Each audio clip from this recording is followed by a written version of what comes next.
and sends it in the northern side of the Big Baby compound. Big Baby, by the way, like the team, not an actual Big Baby in the compound. Yeah, no. By doing so, Big Baby have to give up some of their compound as they had a small split, and most importantly, it keeps them safe from a possible assault from Shockwave. This results in Shockwave having to push into Big Baby and getting eliminated, and then that allows Team Spirit to clear all the players of Big Baby one by one to easily secure this chicken dinner. So well played Team Spirit for one of the best endings of the qualifiers, and let's see if they can do more of that in PMSL EMEA.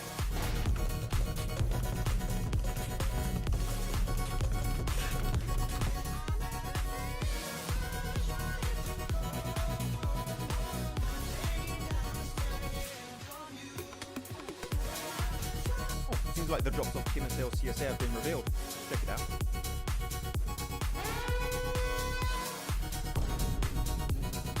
Wait, okay, well, it's just Sanhok. It's whatever. Like, let's just move on. Oh no! Wait, Erangel has a hot drop in Northern George, Pachinki, and Milta? Let's check Miramar. Oh.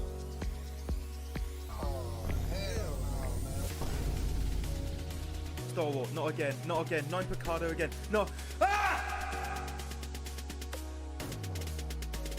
Crypto is leaving I8. Again. It's the second time.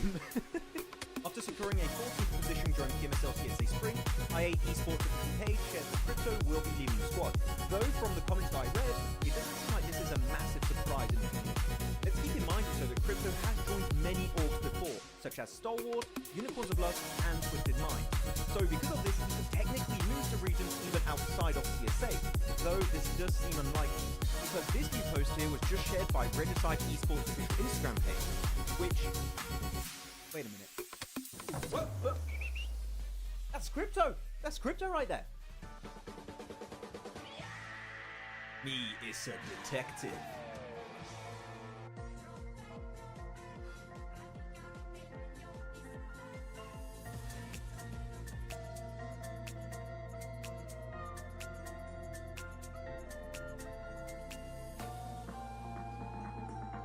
Koops is leaving Enigma Galaxy. Well, some of you detectives out there might have noticed that Koops was playing under a different name, Carry, with the team 3D Max in the Titan series. Me is a detective. No, not that kind of detective. Well, not too long ago, the NA superstar turned Mr. Worldwide Koops made a cryptic post before PMSL EMEA saying that this is his final tournament. Now, at the time, it was unsure if this meant he was retiring or moving on, but one thing is clear. Enigma Galaxy were not getting the results expected with a player like Koops on the roster. And after failing to qualify for the main event PMGO and only securing an 11th place finish in PMSL EMEA, it was quite obvious some changes needed to be made, and it seems moves are being made by Koops as he revealed this information to us. The legend himself has confirmed he is signing to a new organization soon. This message comes just days after seeing him play with Rob, Snowick, Zuko, Nate in the Titan Series Season 5 under the tag of 3D Max. Now the question is there potential for Koops to stay with this roster in PMSL EMEA? Or will we potentially see him go to another region like maybe CSA? Because IHC just recently lost his Demo and Alex over to PEL. Let us know in the comments who you think Koops is going to be signing to. Real quick, what's your favorite weapon? M4, of course. PP Bison. PP. Mini. Scar L, of course.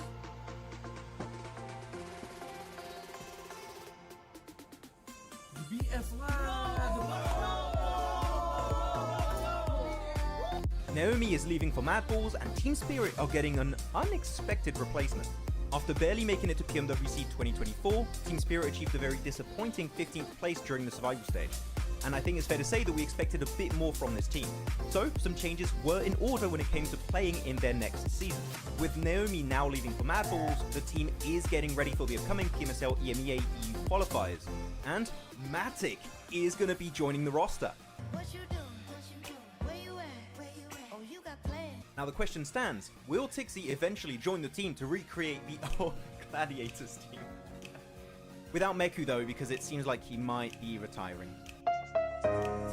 So, do you guys think Team Spirit with Nomi, Kitsune, Effect and now Matic will have a better full season? Share your thoughts with us in the comments. Team Spirit have pulled off the cleanest push of the PMSL EU qualifiers. In the last game of Day 2, Team Spirit found themselves on the east side of this circle, and with the next shift pushing them out in the blue, they had to make a big play.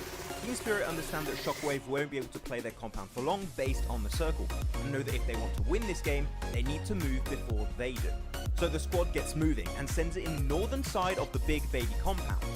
Big Baby, by the way, like the team, not an actual Big Baby in the compound. Yeah, no. By doing so, Big Baby have to give up some of their compound as they had a small split, and most importantly, it keeps them safe from a possible assault from Shockwave. This results in Shockwave having to push into Big Baby and getting eliminated, and then that allows Team Spirit to clear all the players of Big Baby one by one to easily secure this chicken dinner. So well played Team Spirit for one of the best endings of the qualifiers, and let's see if they can do more of that in PMSL EMEA.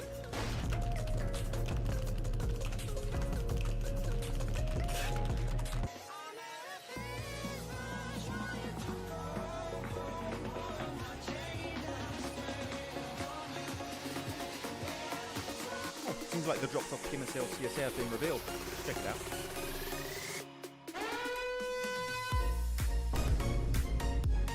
Wait, okay, well, it's just Sanhok. It's whatever. Like, let's just move on. Oh no! Wait, Erangel has a hot drop in Northern George, Pachinki, and Milta? Let's check Miramar. Oh.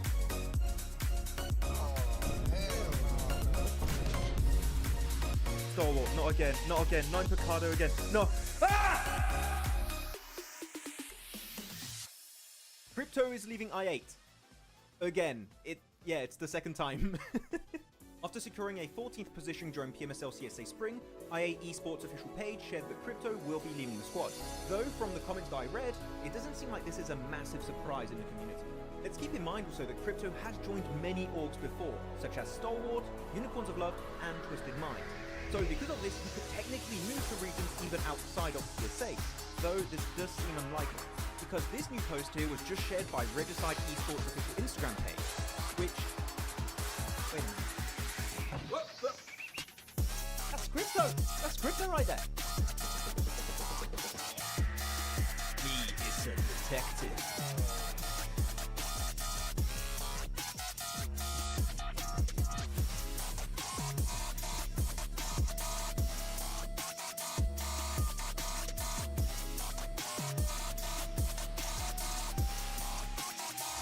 KOOPS is leaving Enigma Galaxy.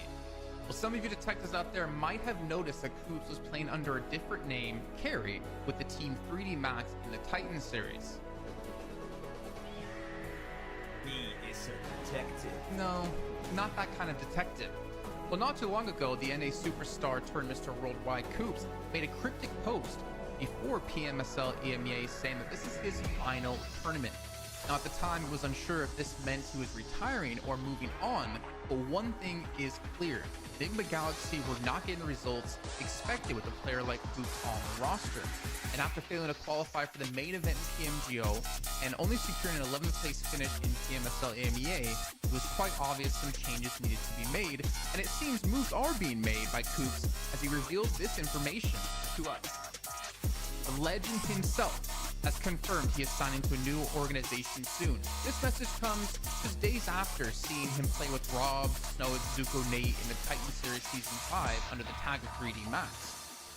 Now the question is there potential for KOOPS to stay with this roster in PMSL EMEA? Or will we potentially see him go to another region like maybe CSA, because IHC just recently lost Demo and Alex over to PEL? Let us know in the comments who you think KOOPS is going to be signing to. Real quick, what's your favorite weapon? M4, of course. PP Bison. The PP Mini. Scar L, of course.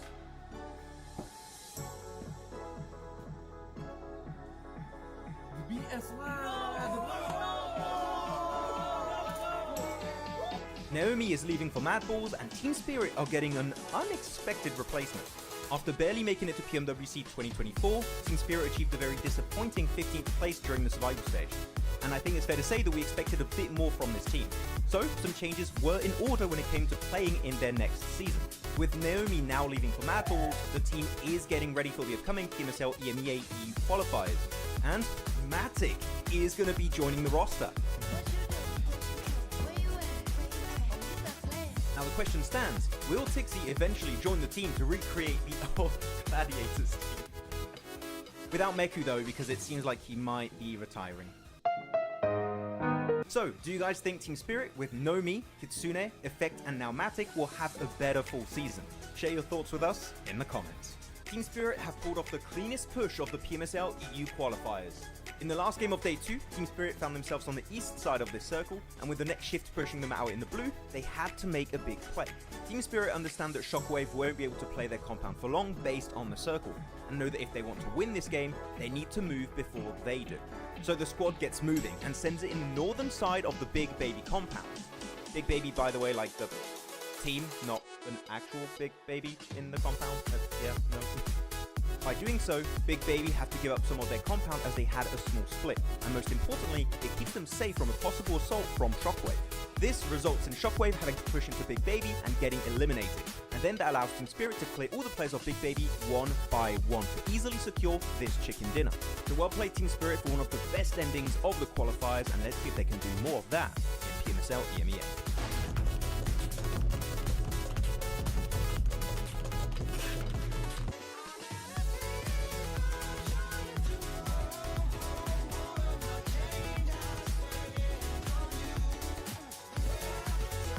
Seems like the drops off PMSL CSA have been revealed. Let's check it out.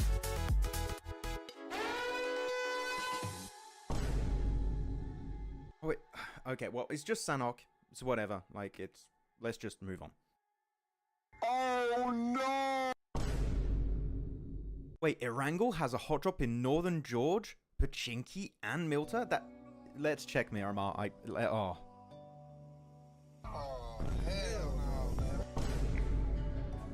Stalwart, not again, not again. 9 Picardo again. No. Ah! Crypto is leaving I8. Again. It's the second time.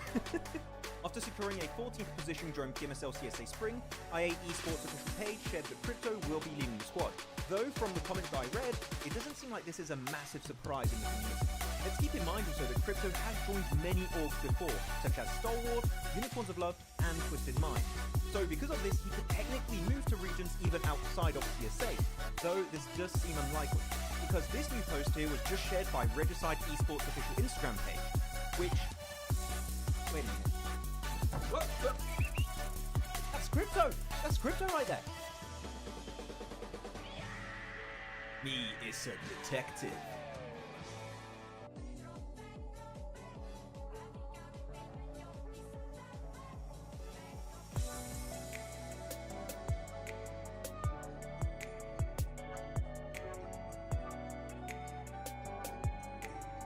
KOOPS is leaving Enigma Galaxy. Well, some of you detectives out there might have noticed that KOOPS was playing under a different name, Carry, with the Team 3D match in the Titan series. He is a detective. No, not that kind of detective. Well, not too long ago, the NA superstar turned Mr. Worldwide KOOPS made a cryptic post before PMSL EMEA saying that this is his final tournament. Now, at the time, it was unsure if this meant he was retiring or moving on, but one thing is clear. Enigma Galaxy were not getting the results expected with a player like KOOPS on the roster. And after failing to qualify for the main event in PM... Vamos, ladies and gentlemen. Hello, welcome back. It's PMSL the king CSA. of all kings, the exterminator, the sea, chosen one, the chosen one. I don't know, Ghost said that's my intro. So... That was better than what I was going to do. Okay. Hey everyone, welcome back. Another day. Another PMSL CSA Fall 2024 action-packed day. It's going to be a good time. Jason, what's up? How's you? How's Oliver? How's you doing? All right. You know, we got a new Instagram little video out for people to check out. I posted in the chat, or you can just check out _news if you want to see it. And if you guys were watching the broadcast, you probably recognize the moment that the video's from. But yeah, I'm doing all right, man. We're day 4, week 3. We're almost at the end. We're almost into the finals, which honestly we've been waiting for ever since spring season, because it's time to find out shortly who's going to PMGC. Yeah. But also, who isn't looking forward to more hot drops? Come on. I mean, we're not going to have any this weekend. We said it. It's hot dropless weekend, Jason. It's hot dropless weekend. Is Because it actually Star Wars- hot drop this weekend? Yeah, because Stalwart's not playing today, and tomorrow, not Noobs are not playing. Damn it! I not- better have a hot drop somewhere. I already told you yesterday, Jason. It's hot dropless weekend. I thought Okay. you were trolling me. We have to stay sober a little Okay, bit, Max. you know. Max. Yes. So did you ever come up with a name? I think it was like Timmy is what I wanted to name this one. Swedish Spy Trap. I just think of the South Park character. I don't know why. Timmy. But I have a new one. It's another carnivorous plant, and bugs go in these little like it's called like a pitcher plant. You guys can't really see it, 'cause it's, like blurry, but there's like a hole, and the fly or insect goes down it, and it gets digested in it. You know So what? what should I name that one? I think you compared it to the Pokemon Victory Bell or something. Yeah, Victory Bell. You know what? When I think Bell, I think Taco Bell. Call it Taco Bell. There you go. Oh, I love me some. Have you ever had Taco Bell? No, never had it. Never had it. Oh, you're missing out. You know what? I would hot drop a Taco Bell right now, Jason, if one existed. But Well, if you hot drop that Taco Bell, you're gonna be hot dropping your toilet thereafter, because that's what it's affiliated with. Also, the map stream is live, it is. as they told me to inform you. Let me check. Did he lie to Yeah, me? Shahid, so he loves, after playing ball, which I do at noon every day, he loves to go into, we don't have a pool, we don't really have a backyard properly, but it's like this tub. I think it's mostly for like clothes or like washing things in. And we fill with water. He jumps in it, he sits down in it, like he curls up like a ball, and then he just jumps on the couch. Don't want that. We're getting a new couch in 2 days. I don't need him destroying that couch. Bad doggo. You guys might be lucky. You might see a dog also on my camera today. My sister's dog is here. Oh, Maybe during a break. Nah, Go get it. She's Where is it? sleeping. She's sleeping right now. But I it's won't. 1 p.m. Wake her ass up, bro. What the hell? She's a true Barraud. My sister- Or however you say your last name, because she sleeps in past noon like you do. My sister took her out for a walk, and now she's chilling. Okay, so I'll bring her during one of the breaks. Don't worry. We'll have a doggo segment. Okay, it For will you guys happen. who don't know, Max hardly ever wakes up before noon. And he's only waking up before noon because of this show. The stream. And he barely wakes up before noon. We had a call with someone, and he was asking like, oh, what time works for you? Like 11 or like 1? And all I could do was laugh, because there's no way Max's ass is waking up at 11 for a call. I was busy at 11. I had a meeting with my mattress. You got me there. You had me in the first half. No, for real, I had a meeting with a bank though. But yeah, so we'll have a You doggo didn't do segment. hellos. You didn't do hellos to everyone. Yes, because we went right into like all the different stuff. I don't know. Hello everyone. Shahid, Mori Jin, non-existent, Anmol Sharma, Kurayami Senshi, WK. What? This man watches anime. I wanted to do it with my like super deep anime voice, but I feel like that'd be rude, so I won't do it. Hello Suit in everyone. effect. ISO. Ghost Gaming. Darth Rake. Pandemonium. Hello Pandemonium. Maxman 30. Oh, hello Satan. Yes. But okay, Sanhok, and some people were asking at the chat in the chat during the timer, Max, are 4MV going to get a win? I said yes, they're going to get a win with 11 eliminations today. It's happening. I read the script, but realistically speaking, like not like rough prediction wise, I think we all expected, Jason, right, 4MV to get back to first place because they had their off day yesterday. They have, what is that, a 10-point difference between them and not Noobs in first, and they're just 2 points away from R8 in second place. I think that's a fair, like, call to make that 4MV are going to be first, right? Oh, for sure. Yeah. unless Noobs is able to pull off another My great favorite hit. team! Well, here's the question from Craze. Will Falcons show up? Here's a counter question. The silence. I have a question to Ooh, your question. Wait. Doc, no! You can't take Doc! No! Okay, it's not this game. They're going 11 limbs. Sorry. It's not this match. I'm just imagining your chair.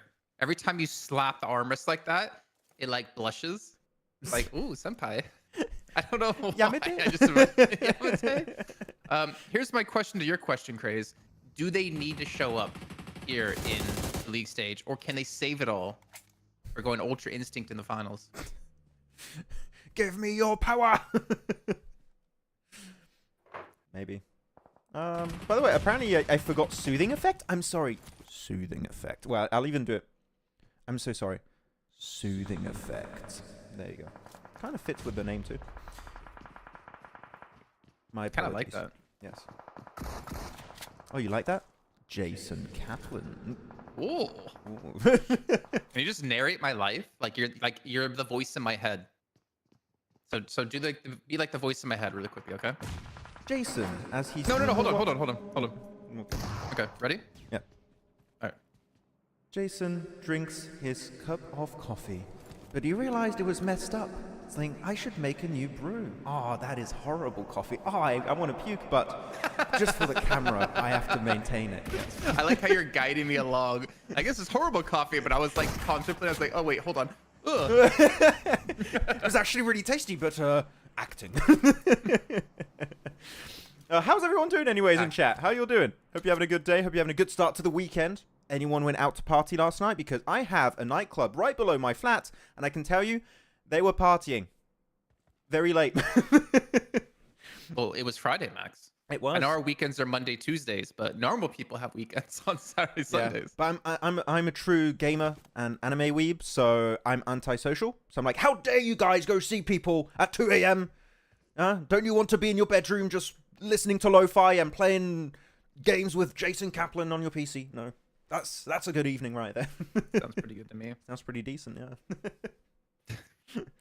I love that. You like that soothing? Nice. I'm happy you liked it. Of course they need to. It's a reference to Falcons. Mementos everything and add to that those bonus points. You're not wrong. And that's something we talked about a lot this week, right, Chris? Is that like for not noobs, for R8, for MV, having momentum here in this final week. Like, yeah, like the points might not matter as much, but having the momentum, having that like good morale going into the finals really helps a lot. It's much tougher to have it for Falcons, right? He asked about like, man, they need to show up today. And I asked the question of like, do they need to, right? So it's definitely true. Yeah. But I mean, look at this. East has got 2. Top has got 2. Icy's still alive. The best of both worlds. Hell yeah, Falcons. Go for it. It's a very early fight, though. And, I mean, in terms of position in the circle, this is right northwest of Quarry. So actually winning this position here is actually really strong for Falcons. Like, you have a free amount of terrain around this location. So good fight. I like it. And they already got 6 elims. What? Who did they eliminate? I didn't see the first fight.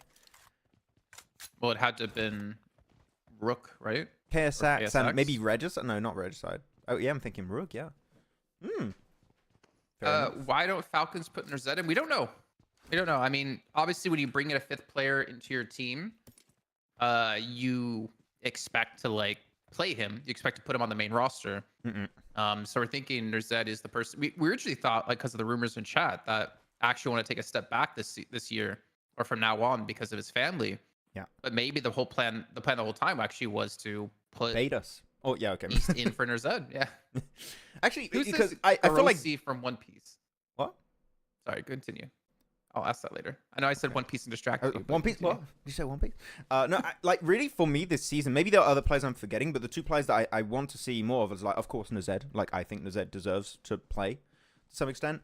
And Goku Bot, right? Those are the 2 players I'm, like, very surprised we are not seeing fielded, like, for majority, if not the entire event, right? For Goku in particular, he's not playing. And I find that very odd because he had such a good standout performance in spring. Like, sure, maybe the team-wide performance wasn't quite there, but Goku on his lonesome was doing great. So I did find that a little bit surprising. By the way, they did get the res on Doc. He got knocked earlier. He did get resed. Except for Reefus. He's gone. So the question, or the comment was, Jason should play the tall Gorose in One Piece live action. The tall guy. You know what? You do a long beard. What is he called? Marcus Mars. Yes. Marcus Mars. And I think, wait, is the Gorosei of what already? That looks like a very uncomfortable beard. Yeah. How does this man eat? How does he keep his beard so clean? It's an anime manga, you know. Oh yeah, I forgot. Sorry. It is not real. How did you get it trimmed? You know, we need to know. Good nade, by the way, from Baron. I don't know if he's going to get the flush because then the small room, right? Yeah, then the small room. That nade is not possible to hit for Baron. A little bit short from Redlick there. DRS, man, again, they're on the edge. If you remember yesterday, they were playing edge a ton. I feel like they've mostly been playing edge. I don't know, Doc coming in from the side, gets to the limb without, or sorry, a knock without being knocked himself. I like the fact that Apex was able to run down because Doc had the angle on one of the players and it kept them busy. Now Apex... Uh-oh, Wait, Apex. okay, don't go on the road like that, man. It was such a good rotate thanks to Doc, and now you just throw it on the middle of the road. That was a weird push. It's not the way to do Doc it. was down too. He said, Baron, put the smoke, and he forgot. Like, Baron, it's your fault. But yeah, it should be a cleanup. You want to wrap this up because if you eliminate these players, there you go, at least get the points. You can go for the res on Doc, and you can maybe still do something, but the thing is up to 3 now. It's not looking good. Woo! Okay, Baron. And third party again is R8 Flicker. He sees it, spots it. So, can you maybe open up the match stream when we have a second? When you feel like we have a second? Because For like DRS are like west of Painan. And I feel like yesterday they played a lot of edge. I feel like that's where they've had kind of their most successes playing edge. West of Painan. Yeah, like let's go back on the map feed a little bit if you I want. can't even see them. Oh, okay, no, I'll trust you. I'll trust you. It's fine. So they're to the west of Painan. You can go back and just see. Like they're super far away. I'm really curious. Like, is this their game plan? Is to just play I can't even see them. edge? I can't even see them now. Where are they? DRS. DRS. I'm actually a little bit confused. I swear I saw them. I swear. Did you sleep enough, Jason? Yeah, there they are. Go back a minute 40. Go back a minute 40. Did they dip back into the... Yeah, they oh, are. they're There going they for are. wide rotate. I think they're going for wide Yeah. rotate north. I think that's You the mean game through plan. Paradise? Yeah. Like through Northwest Island to Yeah. Paradise? That's the only reason. Otherwise, they would have crossed Painan or Bootcamp Hill rotate or Trifecta. I love how you went back like a minute and you still couldn't find them. I was like, I swear I've seen I them. was literally this close to check. Are they even playing today? I was about to do the same. Then I was like, wait a minute. I have to check myself. Oh, man. Oh, that's funny. But no, they're gonna, yeah, look at them. You can see a little lick of purple up there. Oh, yeah. Yeah, they're up there. They're like, oh, 52 This, back in the blue. This zone, though, quite garbage. You know why? Quarry. Yes. Right on the nose, Jason. It's because Quarry. Oh, nose? What are you trying to say? It's hard to miss. Anyways. Yeah, Maxman's no, first Quarry, strikes man. again. I don't know where you even want to go. You have to hope it doesn't go Quarry. Rotating around Quarry is kind of annoying. Through Quarry is stupid. Yeah, but yeah. I mean, we've seen teams try it still in the past. Like, I think in PMWC at one point, I was like, huh? You guys going through Quarry? That's... Yeah, you don't enjoy life. I guess, I don't know. Actually, looking at the circle and how teams are positioned, we've seen Falcons looking to leave their compound. They breached earlier versus KSX, and this is actually good because in their position, you want to clear as much space over to the edge of the circle that's the closest to you. Right now, there's going to be the western side. Right now, that would be R8 and maybe I8 afterwards. So Falcons know they can't just be idle. They need to be proactive of this game and start clearing space. DRS and 52 taking a fight in the blue in stage 3. Example being left behind. And he still has some meds. He still has some stims. But can they just do they just feel like they can't rescue him? I'm not sure. Or is he going to eliminate 52 and then steal their vehicle and The go? thing is, you know DRS after spending all of that time, Jason, for the wide rotate, they're like, why the hell is there 52 and the bloody blues? You're not wrong, man. They're super mad. But, unfortunately, that's something that happens when you go for these wide rotates. You literally go from southern western island to northern western island to the west of Paradise Resort. You don't have time for scouting. If a team is there, guess what? You're out of luck. You're going to die. We've got a request in chat. It should have been me, not him. It's not fair. Where's the request? I'm happy that meme is catching on. People like that. Oh, I hate that rock. You see that rock? I don't know. Yeah, you see that rock there where T24 was? That's my most hated rock. I have my OP rock in Sanhok, and I have that rock that I hate. You know why? And I died because of that rock so many times. Because it's oddly shaped, like you? Yeah, that's why I'm trying to not go bald. It would be weird shaped. No, it's because you have a portion of the rock at the base of it that goes inwards. So if you're peeking too much to the right, your feet are visible. And it's a real pain. It's absolute. I've been knocked so many times because I didn't realize my my toes were visible to the enemy. That's not fun. Not your toes. Well, we're not gonna have a Corey finish. It does shift away, so that's kind of nice.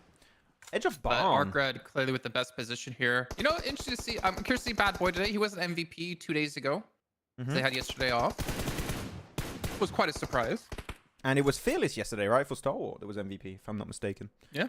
So that was unexpected. I didn't think it would be him to be MVP. I really thought it would be Desert. But we've seen this exact circle, I believe, in PMWC, right? Where pretty much the team where RUKH was won. So the only thing right now the team could maybe do to contend versus RUKH is to crash their compound to the east of the road and they can play it. But 52 here, right into DRS again. They just delayed the fight. Like, let's go move to blue and let's continue. Well, I like how DRS like got ahead of them, right? They kind of leapfrogged them here to kind of force them to fight with their backs to the blue. Yeah. But they obviously lost example because they left them behind. So, and then Giante's playing from blue right now, trying to catch him off guard. Wait, who shot Wait, Killer? 52 is we. I don't know. Oh, look at the off angle. I didn't even realize. Look at that massive off angle here they have. They're just trying to completely surround all of DRS. It's just Killer and Giante now. Yeah, it's Alian. Alian, be careful. Keep that survival time in check. DBS to the face. Yeah, okay. Goodbye, survival time. We tried. It was a good attempt, but as a solo, it's always a bit risky, right? So if you get knocked, you're instantly going to get flushed out. But it's just Killer now. In that position, going to be pushed by Crypto, and he wins this fight. Instantly going for the flush. You want to be so quick on that. And now Giante, solo player, and they have one of the best scouting positions in the circle here for 52. If they clear Giante, they could have so much strong info this match. They could do potentially one of the best crashes, which is to crash on the east of RUKH. I would love to see that from 52, but they need to wrap it up. Go. And 52 really need these points because they are outside top 16 right now to make it into the finals, right? So they need to get as many points possible these next days if they want to have a chance to play in the finals. Push it together. And Giante's trying to shut this down, but he's in a very awkward position between three. Gets the first. Maybe if he got Crypto, he could have pulled it out. Hey, Crypto, good shots, huh? Not gonna lie. He's back. Crypto supremacy's here. He asked, it should have been me, eliminations. not him. And he's like, he is him today. No, good to see. I do hope we see a crash on the east of RUKH right now. That's the, again, that's the option that gets you into top 3 so damn easily if you play it well. Yeah, completely open. If 52 managed to scout it in time, they should be able to sneak their way through into it. And then I8, I mean, they have Falcons towards their south. I know we're looking at Leo and AOR towards the south, but I'm kind of looking towards the west side and what Falcons plan to do, as well as I8. And the smoke is making it impossible to take this fight. This is so rough. Can you see him? He's right behind him. Omae wa mou shinderu. And he gets it. There you go. That's it. Game over. You don't know that Sorry, one? Matt, can you keep this English, Max? To the English stream? Nani? Senpai? And now I can only sing the opening song of One Piece. That's all. I can sing the lyrics. I don't know what they mean, but that's it. Actually, I didn't even realize, right, because of the unusual circle and the constant fighting, but prediction time. It's a little bit late. We'll do it now. Who are you guys picking for the win? Hate Jackson. Damn it, Pusha. You got 52, You said. Horror, A1, AOR, Falcons, RUKH, I8, and a solo of R8, which is Zerich. Who are you guys predicting for the win? Didn't you tell chat yesterday to come back in tomorrow and call me Jackson? Yes. Did someone do it? Yeah. Oh, really? I didn't. I wasn't even paying Pusha. attention. Okay, what's going on here? If it helps, the only time, well, I've never really talked to my fiance's father. He passed away last year, unfortunately, or 2 years ago. And the one time he would ever reference me, he would call me Jackson because he didn't realize my name's Jason and thought it was Jackson. The man of culture. He knew the meme before it became a meme. He predicted the future.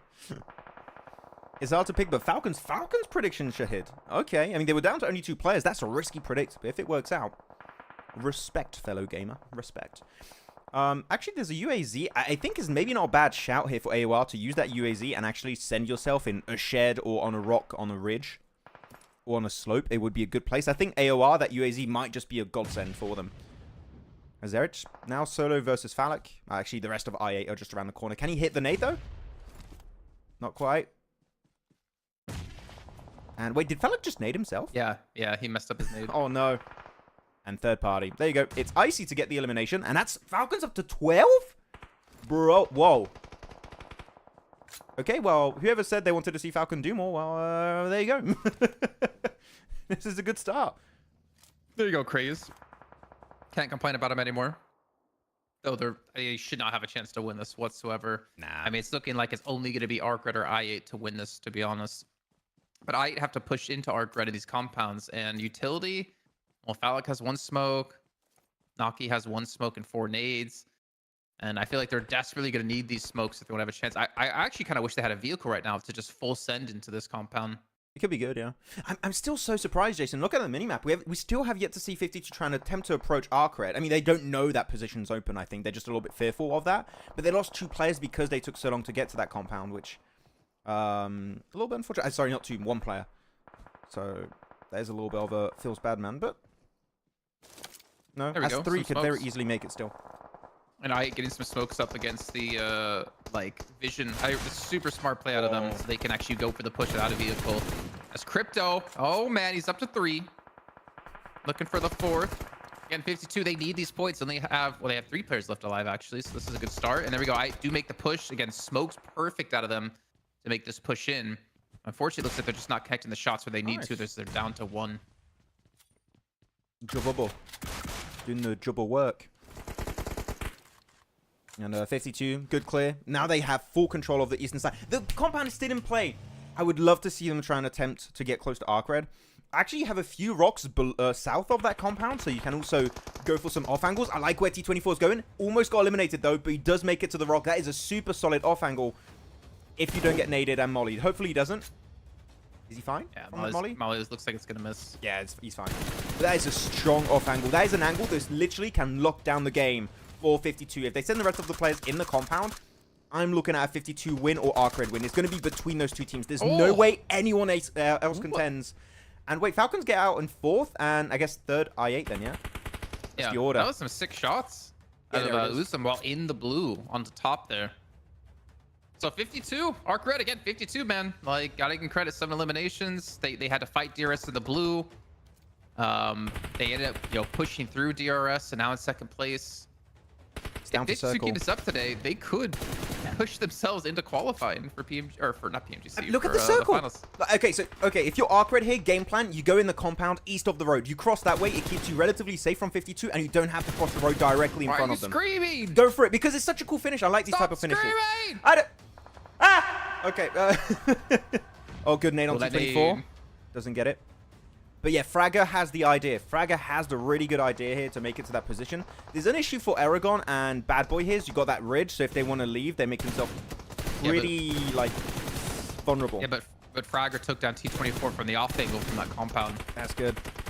And I think they know where the last 2 players of 52 are as well. Crypto's just healing in the blue. And Crypto's down. All right, yeah, RUKH, man. Strong start. They had a good compound, but they played it well. And like I said, the way they transitioned here into the zone by sending players across the road was perfect. Yep, that is the way you do it. It just gives you so much coverage away from all of 52. And you mentioned it, right? That Fragger got the knock and the elimination onto T24. T24 had the keys to that win. The moment he gets knocked, it all falls apart. But still one of the best games really from them. I mean, it started in the blue with a 52 versus, who was it, DRS fight. They win the fight versus DRS. Sure, they do lose a player in the process, but then they do a good approach playing the slope ridge of Barn to keep themselves safe from all of the teams on the western side of the road and even the southern edge of the road. And they just apply pressure from there. And again, I think it was a great send from T24. Sure, he can't play it until the very end, but he had the right idea at that moment. So, good from 52. Again, showing that they can get these good matches, right? But will it be enough to make it up into top 16 at the end? That's what we'll have to see. Yeah, I'm going to go look at actually the points again, just so I can remember what all they need. So 52 have 9 points, and Major Pride have 13. So 52 is at 18th place, Major Pride's at 16th place, and it's a 4-point difference. So 52 need to place 5 placings higher than Major Pride to pretty much guarantee themselves a spot into the finals. So Darth yeah, Rakes. Drake, exactly. Yep. He's So- on point. They're on the way to do so. Week 3, 52 is currently 17th place, but they have less games played than Major Pride. Actually, no, they will have equal games played. The thing is, The that's Major cool for Pride right now. 52 is that even if you do see Major Pride in a game-winning position, you're like, there's a pretty good chance they're going to throw it. So, you know, could still work out. Still could work out for them. Well, I mean, they need to get like 18 points. No, 16 points more. Or there were 16 points behind Major Pride at the start of the day, is what I want to say. So they need to continue doing games like this to pass them. Again, 5 placing points ahead of Major Pride right now would be 13, 12, 11, 10, 9, 8. That's like a 30-point difference. They need a lot of points, actually. They need a really good weekend. Tomorrow. Yeah. And they have to hope Major Pride don't do well, actually. Because Major Pride don't have their break day. They already had it on which day was that? Both had it Day already. one. Yeah, they already had it. Yeah, I was just checking. Got it. Okay. But yeah, I'm looking back at the game, right? And I do think 52 might have had also a slight hiccup, which is not sending any players in the compound. I think that if they do that, Fragger never gets a hold of the off angle on T24. And then they can just completely start blasting at all of RUKH. They're trying to leave, at that point, the western edge, because it's not in zone, right? And I think that would have been the winning play, possibly. My take on that is it's kind of not their fault. Kind of. At least I'm trying to think about it, because they did like a super long rotate, right? To get not super From long rotate, west, they came in of from the blue. Paradise and stuff, yeah. But they came in from the blue. So like for them, they wouldn't really have much information. But I guess like the one part where like we'll kind of disagree with myself is they were there for a very long time. They should have known, I think, by then that it was free because of how long they were in that vicinity. They had the best scouting position in this circle, like by far. It's not even close. Like the western side, sure, it's a little bit of a ridge, but compared to the position that 52 took away from DRS, it is such a goated position around Barn. And you easily see the compound. Sure, you might be a little bit fearful that what if they're just not peeking yet and they're using third person to stay safe. Like, yes, you can come to that conclusion and just be a little bit fearful. But look in this replay here where they're playing over the ridge. You're so much closer to the compound. You can see directly. And if you're a little bit fearful, guess what? Chuck a Molotov, a few nades to clear windows, and you push that. Because if you allow, then as you saw Fragger go for the push, they just snatch the angles that you already worked so hard to set up, and it just completely dismantles your entire late game plan. So I think the compound would have been a good option if they mix that, Jason, the compound position, to stop the cross of RUKH and also give them a really good defensive position with the off angle on the rock of T24 OP. Man, there's no way RUKH deal with that. Like, there's no way they make the cross. But the compound's open, they cross over, T24 falls, and they take the win. So I think that's just a slight detail. Still a great match, but sometimes it is down to the minute details that make the difference if you get a win or if you get second place. And in this case, they were second. But Crypto, top, is this the first time? Is this the first time Crypto's top player? I think it is.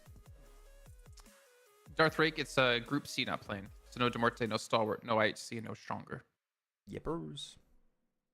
Tony, Crypto's back, man. Yeah. No comment? I was drinking. Oh. Send that off to all the mean messages you got on Instagram. If we were both superheroes, who would be the sidekick between him and I? I think it'd be funnier if I was the sidekick. I've got sidekick energy, I feel like. I don't know. I feel like, could we both be the sidekick? I mean, Jason, come on. You know I'd be the sidekick because in any game I play, if there's a support role, I'm playing support role. I love playing support. Come on. I'm the sidekick. I love setting up people. For success. No, I want to be the sidekick. You want to be the sidekick? I think it'd be funnier if I was a sidekick. Okay. Wouldn't it? I mean, it would subvert expectations, I guess, yeah. Yeah, exactly. I think it'd be funny. Okay, yeah, good. Vampire missed hat trick It's of already chicken. a superhero. Megamind.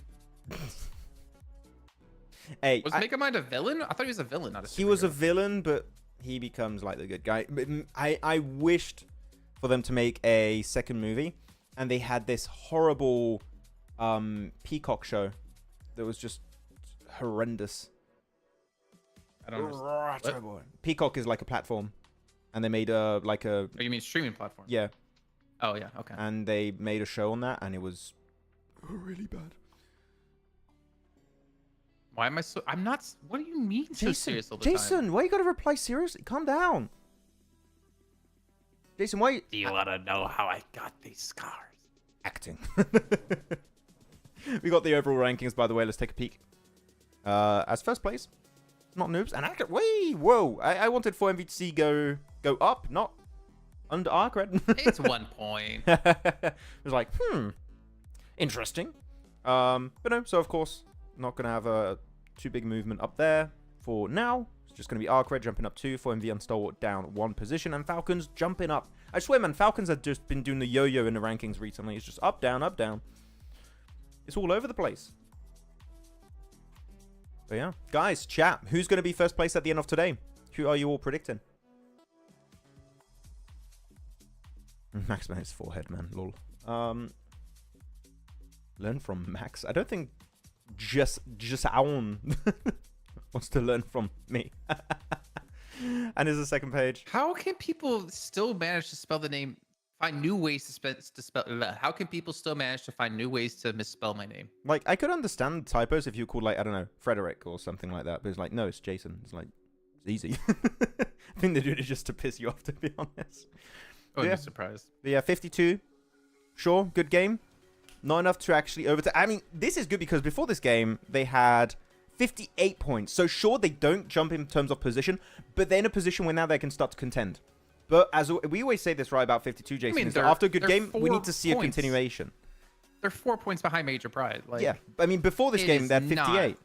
Yeah, no. I just meant, like, they're really not far behind Major Pride. It's very misleading seeing them, like, 3 placings behind them. Yeah. So in one game, they could surpass Major Pride here and then start to work on that 5 placement difference that they need. Yeah. Chat, are we expecting a follow-up of 52, or are we going to see them fall off? What's happening with 52 today? I hate chat. I hate chat. I'm going to, like, not look at chat the rest of the day. You love chat. We know you do. Please do the Scorpion voice with a bit of reverb. Get out. Oh, okay, wait.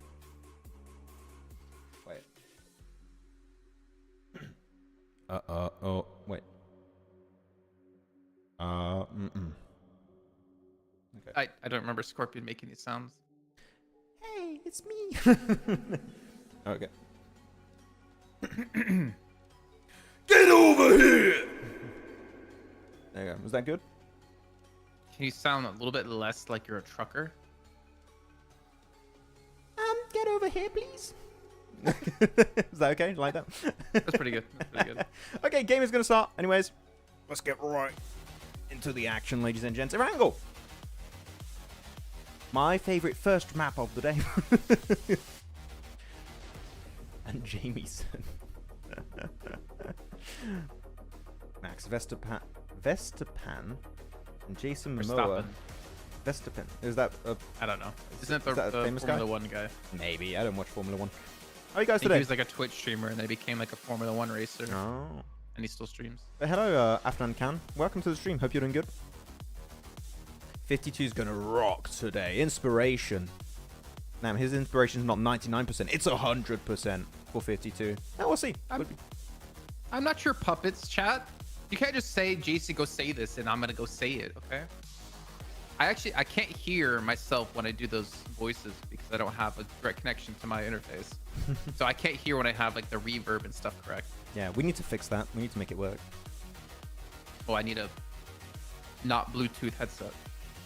Yeah, that's the issue. I have the same headset as you, and I also encountered the same issue when I was trying to do it through Bluetooth, and I was like, oh, I have to do it through cable. That's all. That was the fix. I mean, I can hear it if I want to, but it's delayed by like half a second, which messes you up, like a speech jammer. That sucks. It's time for Erangel. We said it with the same intonation. You're saying it's time for Erangel, and I'm like, we want Ratto Boy. We always want Ratto Boy, guys. Let's be fair. It should have been me, not him. It's not fair. No. I was like, what's the context of the Yugi meme? I meant this one. Oh yeah. Yeah, you need to get better, like your mapping of buttons. I didn't. No, I know where things are, but I didn't realize I had it on like the B section, not A. Because that's on A, and the Yu-Gi-Oh's on B. I was so confused. Like, why? What does this mean? I can go get my curls back if you want in the break. I just have to go wet my hair, and then it'll be curly. Should I do that? Should I do it for, you know how people do costume changes? I could do like a hairstyle change. I love Pusher. Okay, Jackson, let off the attitude. It just gets worse. You guys know. You guys know how to get under my skin or Jason's skin now. It's just a joke, bro. Chill.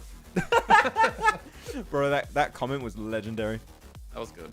Oh.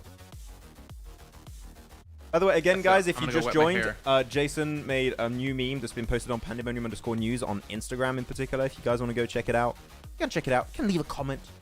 I swear it's not my abs in this picture. Jump scare. Yeah, it's in fact abs. In fact, at one point, Jason, you're going to make a video and you're just going to edit your abs at the end as a jump scare. Ah. Southern Circle. Okay, so it could still go mainland. It could still go Sanhok. I would say there's about 70% chance it goes to Sanhok here. But there's a lot of water, so we're realistically already in phase 2 in terms of landmass. It's a tiny circle. And chat is... I feel like over this, of course, this week, chat is starting to pop off more with their jokes. They get more Look comfortable at me. with us. I am Jackson. I am full of attitude. Like, it's so good. That's so good. No, he's not Jason Statham because he has pretty... Okay, so I guess because Jason Statham doesn't have hair. Yeah. I could pull it off. Give me a few years, chat. Don't worry. Okay, so A1 going in good old Yasnaya. They're going to share it with Horror. But they're not fighting. To be honest, that is one of my favorite improvements. The hell? IQ! That's just... My man just... Oh, are they going to come back? Are they going to come back or not? Yeah, they're coming back. I want to see that POV. I don't think they expected to get that knock. That was insane. IQ, what the hell? The drive-by.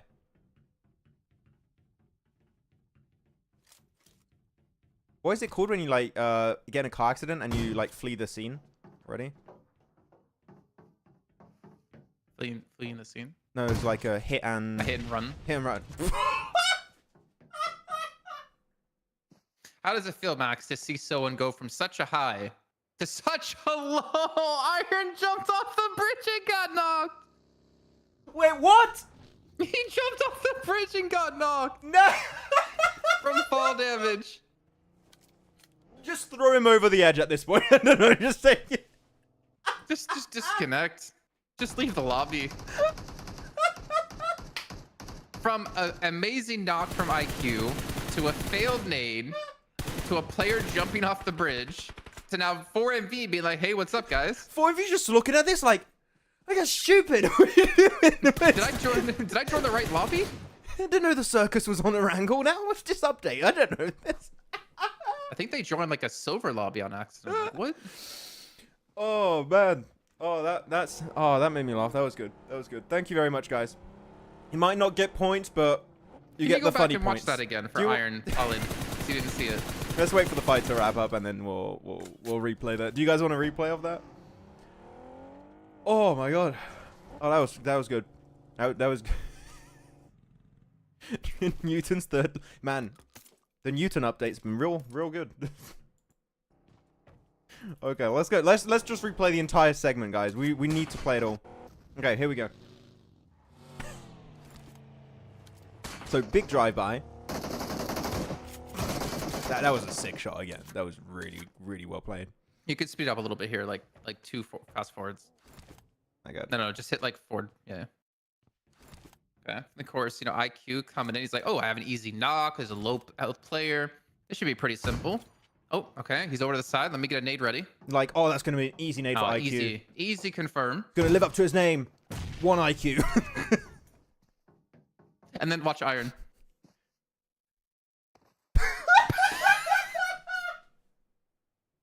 Like, what was he doing? I don't understand. He just straight committed Sudoku on himself. Like, what? Oh my word. That got me. I think that's the funniest moment we've had this season. Why did he jump? It's just absolute madness, just back to back to back, It's not like he was trying to jump up somewhere and he missed a jump. He just straight okay, bye. Did he think he healed? Or did the nade get him lower than he thought he was? Whew. For every action, there's an equal and opposite reaction. IQ did too good a play, and then he had the worst play. Oh my word. I mean, 4MV, how many points they got from that? They got 2 limbs. Just yoinked 2 points. I just don't know. Hi, Michael, Max, Jackson, Jason. Oh, that's my middle name, Michael. Welcome to the Michael Jackson Show.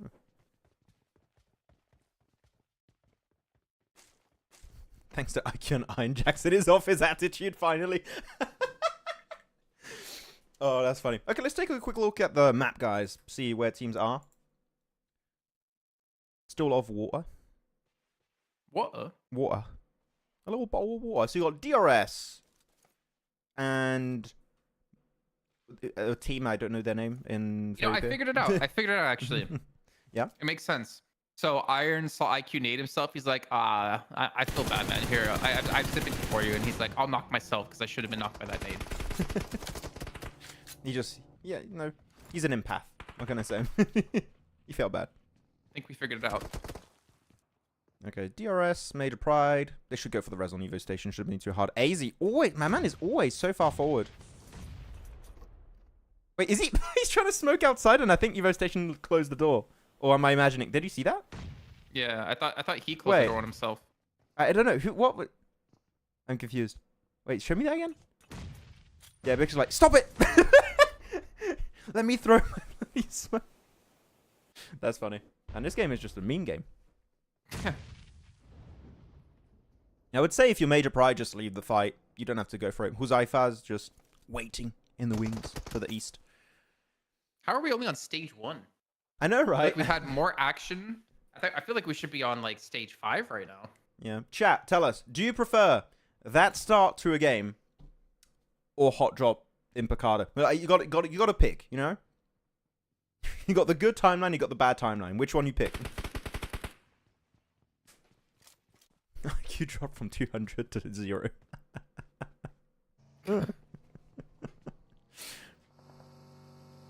More of the circus, please. We want more of that. I thought he's Iron Man. He's like, hey, I didn't fuel up my suit. Damn it. Oh, wow. This zone. We didn't see it real quick. Let me show it. Even the fight's going on, I want to show the zone. It could still go to mainland. If it centers on the bridge or towards the coast of Sovnovka and it goes actually over the river afterwards, it could still theoretically go to mainland, but it's going to be very rare. Like, I would say it's 95% chance you go on military. So, all the teams up northwest, like R8, Arcred, Major Pride, DRS, they need to think about how they're going to make this move because they're kind of congested right now. They're all in one small amount of landmass. Oh, man. I'm looking I at just blue. confused myself. I saw not noobs up there. I'm like, what are they doing up there so late? And then I just realized we're only in like stage 2 right now. Yeah. Like, what? Look at Regicide. South of the island also, they went for the botation. And they're going to enter somewhere where they might clash with Falcons, though. They need to be careful. What was that song? I don't know. We need Kalaris for the jingles. I don't know, man. I'm not good at them. Iron Man, oh no, Microsoft update. You guys are bangers in the chat. Good one, Max. Okay, calm down. You calm down right now, Kalaris. You calm. Which one was that one? Yeah. Good one, Max. Oh, yeah. That's the one you wanted? Yeah. Yep. Why is everyone just going and staying together? Oh, they're friends. They're homies. You know? It's getting cold outside. You need to snuggle up with the homies. That's how it goes. I hope your sister understands English and just heard you say that. She's not here. She's gone. I kicked her out. Aw. I was like, out of context, just like, yeah, you gotta, cuddle up with the homies. Like, what? What did you just say? What is he doing? We'll see. But now it calmed down. Things like, okay, we need a break, guys. We need to mental reset this match. Why did he jump off?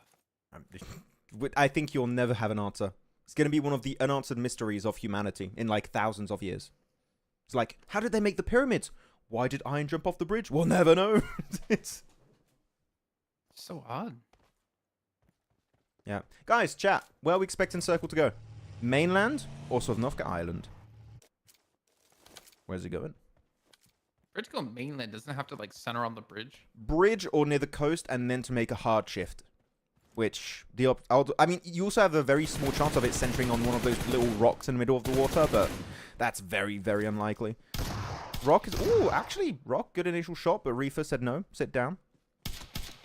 And that's point number 3. They're just farming points. They're playing Farming Simulator. What am I going to say? The circle's about to shift in 5 seconds. I want to take a look. Where's it going? Where's it heading? No one on the compound east of the bridge, and now it's dead center here on this circle. So it's not going to mainland. Who's going to go there first? I think maybe 4MV. I think 4MV might be like, you know what? Central compound. We could transcend it after scouting. Could be a good spot. Where would you go here, Jason? Kill every mosquito in existence. That must be a lot of eliminations. How did I get bit on the top of my foot when I have socks on? That's a good question. Oh, did you see what? Oh, yeah, Mad Cat tried to get on the back seat of the buggy, but unfortunately, he had to jump off. At least he's getting the eliminations. Good stuff from KSX, currently in last place. The last-ditched effort to try and jump up in the rankings. But there's so many teams, man, that are just so desperate to leave mainland because they know, okay, it's going to Sovnovka, we need to get out. And that's a clean nade from Mad Cat, also. Yeah, if you're RUKH here, do you just bridge camp the whole time? I would say you might have too many teams coming your way. I would maybe make it to Sovnovka and gatekeep there. But even if you go there, then you might get shot off the angle of Major Pride or 4MV. So it might be the better position currently. It's still in circle. But all of these teams fighting, I would say maybe just get in a car and just send it in the water. It might not be a bad shout. And of course, you're taking a risk of getting shot by teams behind you, but I mean, if you feel like you're going to lose it, sending a solo in the water to survive as long as possible, that's what I would do if you're really losing the fight. Ooh, he got saved. Wait, what?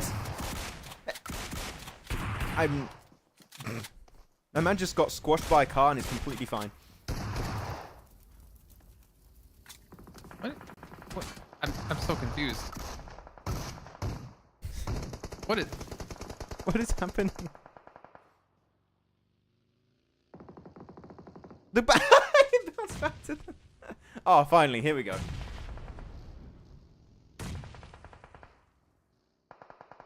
This fight is confusing me. I don't have any words. I'm just what?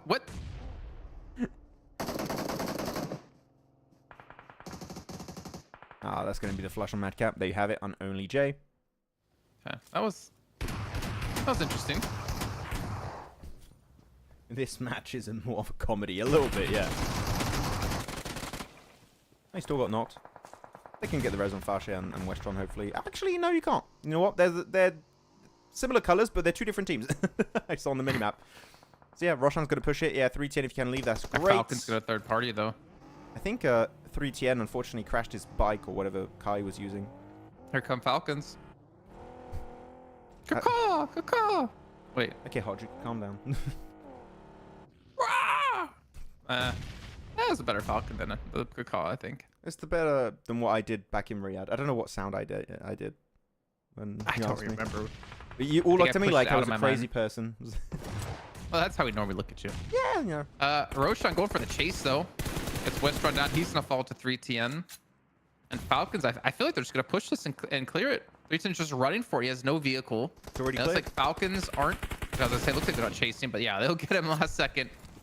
Falcons up to 6th place, man. 4 eliminations. I So feel it's been like the last 2 days of a week for them. Like, well, last week they did the exact same thing where just they started to play well finally. at the end of last week, they thought finals were the next week, and they were starting to play serious. Like, oh wait, it's the next week. Oh, God, okay. So now we're gonna start playing serious because it's week 3. They can get the res on Apex, or you just put Apex in car. He's gonna res. Okay, fair enough. Gonna go for the res there. Maybe try and get him in. I think Dira swam across. FYI, 3 players are getting over to military. Gante is stuck back on the mainland. So looks like they just went for the swim. Not dude, going for something similar. They sent it. Beautiful. How like Jason? How much out of 10 you giving this jump from Striker? Okay, the Olympics. A. That's a clean entrance in the water. How much are you guys giving that? Look at Exo though. He's just. Oh no. They spotted them. I think we're gonna lose them. I say it one more time. Oh wait, can we see this? I'll put it after. Let's see if they're gonna lose players. The thing is, you're gonna lose a lot of ammo. You only have 40 bullets. I mean, they do get 1 knock and maybe 2. Actually, it's good to use it there. You get it. But he's got 19 bullets. Can he get 3? He got 3, Exo! Yeah, you're not getting it with the S12K at that range. But he's got 3 out of the 4 players with that just single clip at the end. Woo. I'm glad we didn't miss it. Okay, you want to see it again? Yeah, let's see it again. Okay.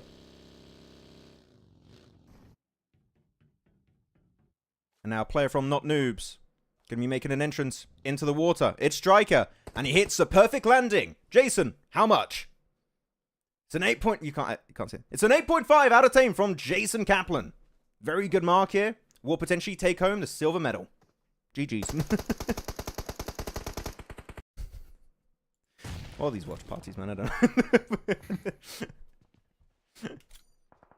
So this is the big compound we were talking about earlier that was going to be a very good strong. We're back to the comedy show. What's happening this game? I feel like I'm having a stroke. I feel like my brain is melting. What's happening this game? What is happening? I also give that self-nade an 8.5. That's also nice. Should be a new Olympic like sport. I would watch that.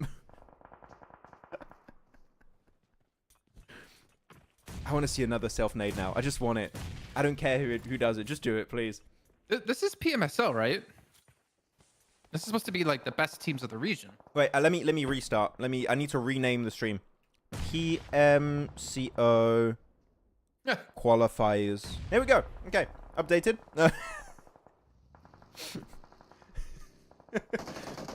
So, okay, seriously though, good positions here. You got Major Pride's high ground position, which is good. Under the bridge, which is where I think R8 are going to play eventually, which is a good position to hold on to. The high ground just north of 4MV that they might have to fight. They're definitely going to have to fight Falcons Force. So, like, that position where East or Choto are is a really good position. And closest to the center, and in the compound where RUKH and A1 are also known as the self-nade compound. Like this comment. Aragon really said, IQ who? Are you streaming CSA or my game? This is just a replay of a match Max and I were playing earlier. Yeah. Oh, look at that. Darth Raker's going for the rotation, Jason. Is he going to hit the nade? Or, no, right in his own face. Damn it. I mean, he hit it. Hey, a point is a point. Yeah. But yeah, Falcons pointed out by Animal Sharma with the massive split on the eastern side. I don't hate it. I think action is a little bit too far, though. That's the one player where I'm like, the split's too big. But you want to make sure you clear 4MV. 4MV currently could be a big threat to Falcons' position. So 4MV, we'll see if they can survive this. Or if they can go for a nice little backstab on their position. Could be good. Surprised to see R8 get across so cleanly. Obviously, RUKH, they rotated in towards this compound where A1 is, and they did lose, I believe it was Bad Boy back at the bridge while they were here. But R8 get across with, what, all 4 players left alive? Major Pride still have all 4 players left alive, and they have 4 eliminations, so this is like a decent turnaround from them compared to the last couple of days. Ooh. Spots him. He's got a ton of bullets, so he's got so much to spare. Okay, also prediction time, guys. Making the prediction on this game. Who are you all picking for the win? Realistically, I'm going to go Falcons here. I just want to make sure they got the 5 versus 4MV, but yeah, Falcons is a good pick. R8 under the bridge. Major Pride are going to have to leave. It might not be a good long-term option. It's a good option now, but next circle might not be. But yeah, who are you all picking? Who do you think is going to get this win? And who do you think is going to nade themselves again? That's also another prediction. If you predict that correctly, then he's going to self-nade. Future. There you go. Okay, predictions to be in. Just shooting everyone in the water here. And man, they're just fishing, literally, from that position. They're just fishing points. Falcons, easy. Falcons. Fly? What?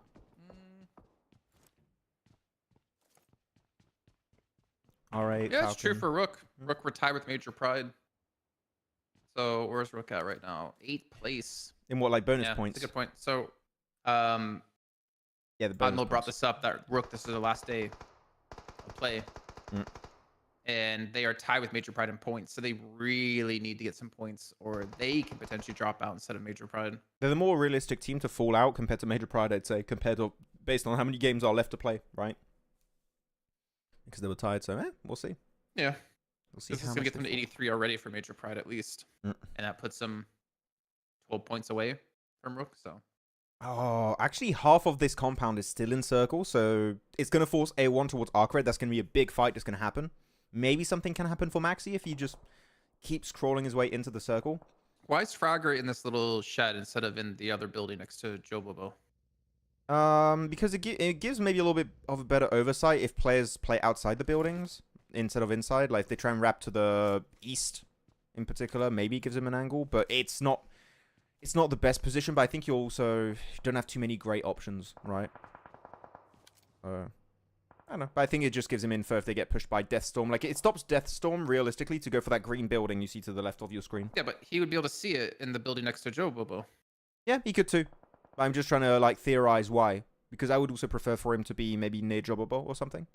Because I feel like it's easier to be naded there, but obviously with him behind his teammate like that, they're not going to get a nade there. Actually, that building that he's playing is closer to the center of the circle, so maybe he's also thinking, how long can I play this position realistically, right? So that also might be a part of the conversation. I don't know. Could be something.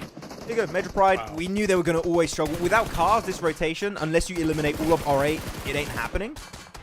As of right now, I mean, they're holding good, you know, a one-on-one trade so far. But the thing is, the blue zone's pushing currently. They don't really have that much time to go for the res. They might get it, but like, you're just so pressured here. And look, 4MV also getting eliminated in this game on the southern edge. I think they're down to just one player now.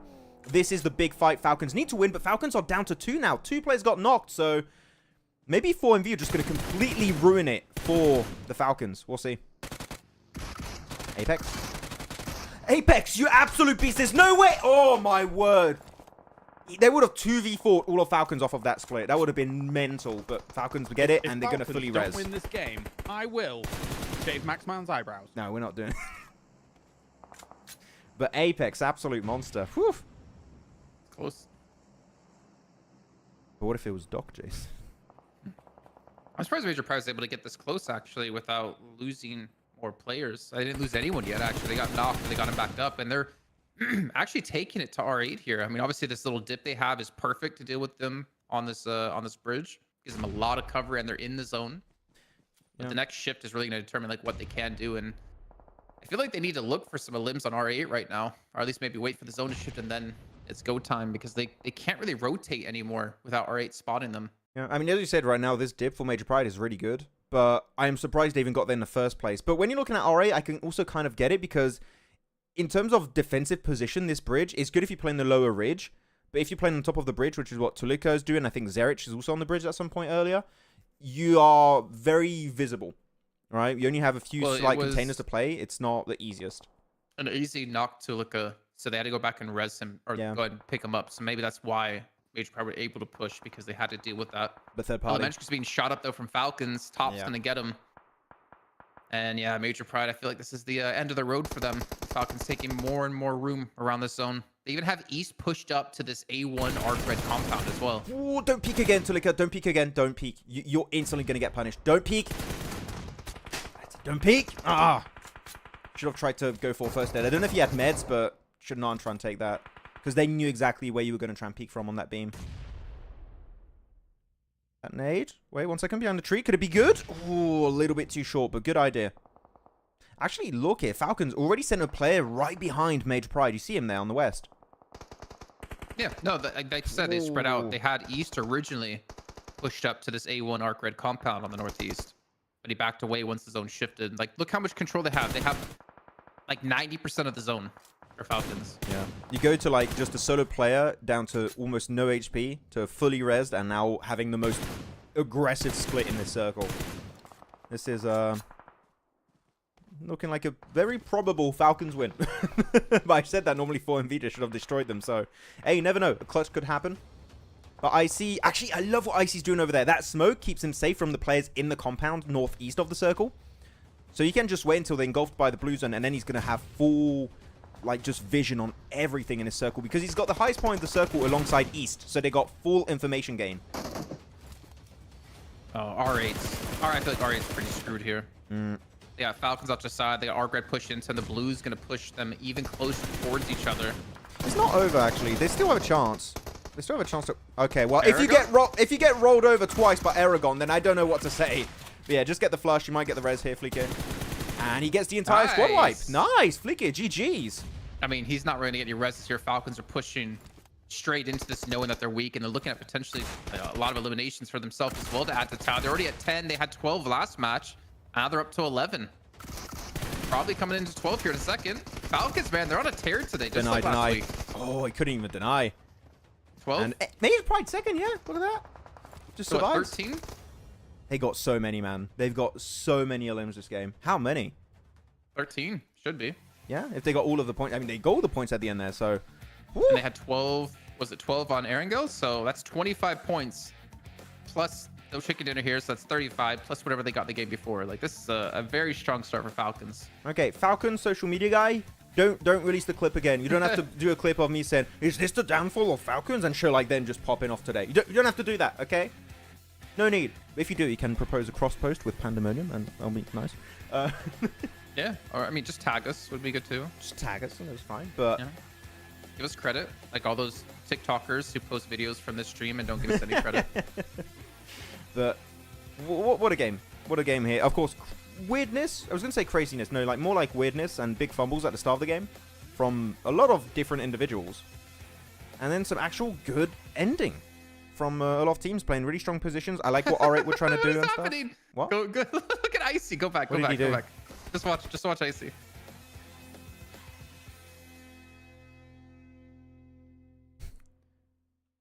He's just eating. I think he's trying to annoy him.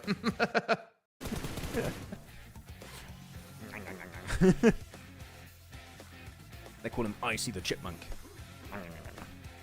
Okay, here you go. The team stats and East 5 elims, 4 for top, 3 for action, and 1 for Icy. Still, even though Icy got low eliminations, I really liked his angle behind Major Pride and R8 on the West. I think it just kind of locked down the entire game and stopped big spreads from being taken by other teams. Do me a favor. Go back to the map stream, and that's just specifically something you want to see here. To where? What point? Just like further than this. Before A1's eliminated. So look at East. Yes. Oh, that was perfect. No, okay, you can go forward now. Look at East, watch. Yep. I mean, you can play this like on fast speed if you want. So East like bounces around in so many different positions. Yeah. I mean, he was holding that rock at some point also, but he was just trying to get different angles. No, but you'll see, right? He goes here. To the crate, yeah. He plays closer to A1. Then he rotates down to like the southwest of the zone. If you want to skip ahead, like manually. Sees his own shift. And then now he's back with his team. Southeast, yeah. Well, east, and then really. You can skip ahead a little bit. And then he's like back up again. Like he's constantly moving. And obviously, I think this move, the last move he did there was due to A1 being eliminated. And he's trying to corral RUKH into a position. But like, yeah, he's moving a lot. I mean, that move you saw there with a car where he gets close to RUKH. I think RUKH, you could see, were intending to maybe flex out a little bit. And just East really getting close is just keeps them just close to the blue zone. It gives them no breathing space whatsoever. So he's like a herding dog and RUKH are sheep. Pretty much. Yeah, he's just trying to force them out in a really bad spot. Force the fight off them between R8. And you see the moment also Falcons, and this is what I like about their play here. The moment they see the elimination feed light up, they just full send it to wrap up the game. Because that's, again, the moment where all the teams that are left are at their weakest. And you just have the highest chance of success in the process. They don't lose a single player in that finishing moment. So, again, it was close because that 5 versus 4 MV was a bit risky. But outside of that, it was, I would call it as close as you can get to a flawless control of a lobby. Like, it was so well executed from start to finish, that late game. Yeah. There you go. Very nice. But yeah, I feel like East is getting more comfortable also in the lobby with his teammates. Of course, it takes time, right, when you have a new addition like that, but because he wasn't really playing that much before he was just on the team. It was just Nozed, Icy still on action. Before we had to break, as Darth Rake said, this is what was missing with Nozed. I think we've never really seen Falcons play this kind of off-angle style, like we saw Nomi doing with Team Spirit, right? Yes. I feel like this is Falcons adapting.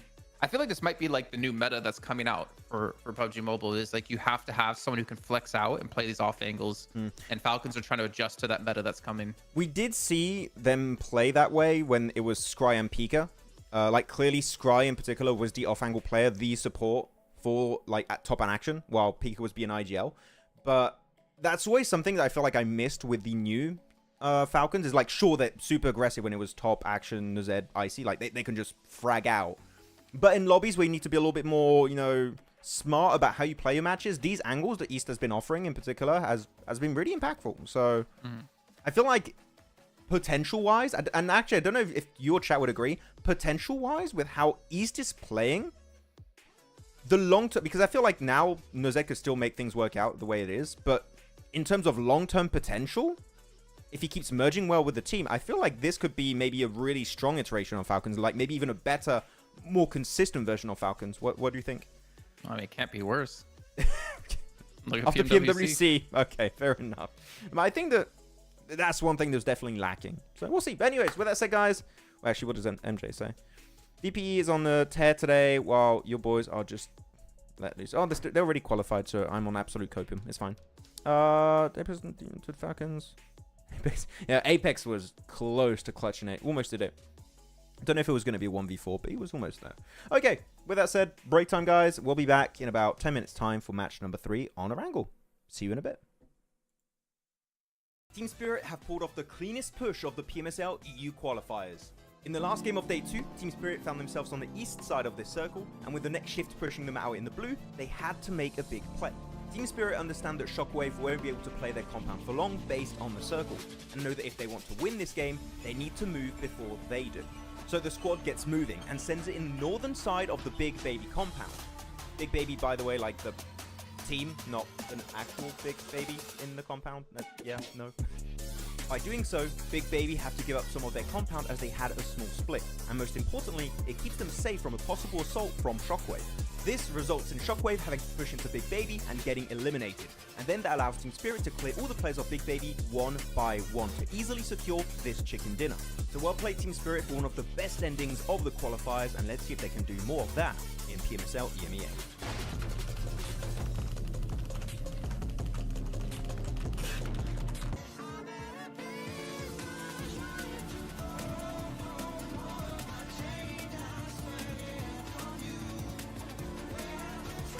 Seems like the drops off PMSL CSA have been revealed. Let's check it out.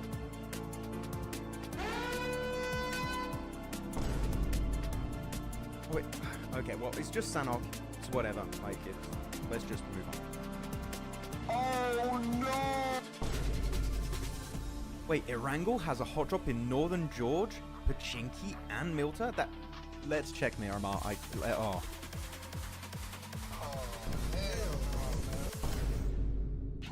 Stole.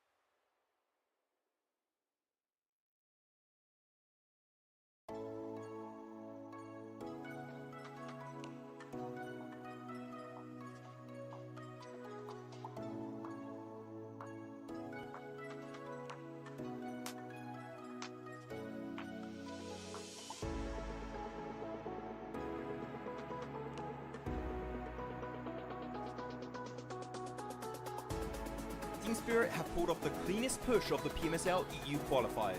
In the last game of day 2, Team Spirit found themselves on the east side of this circle, and with the next shift pushing them out in the blue, they had to make a big play. Team Spirit understand that Shockwave won't be able to play their compound for long based on the circle, and know that if they want to win this game, they need to move before they do. So the squad gets moving and sends it in the northern side of the Big Baby compound. Big Baby, by the way, like the team, not an actual Big Baby in the compound. Yeah, no.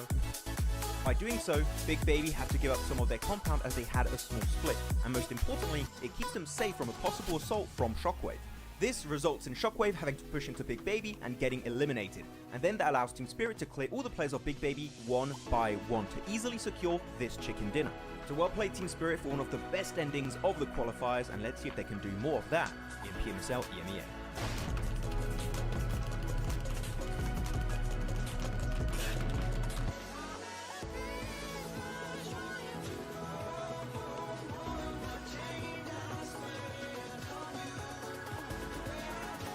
Oh, seems like the drops of PMSL CSA have been revealed. Let's check it out.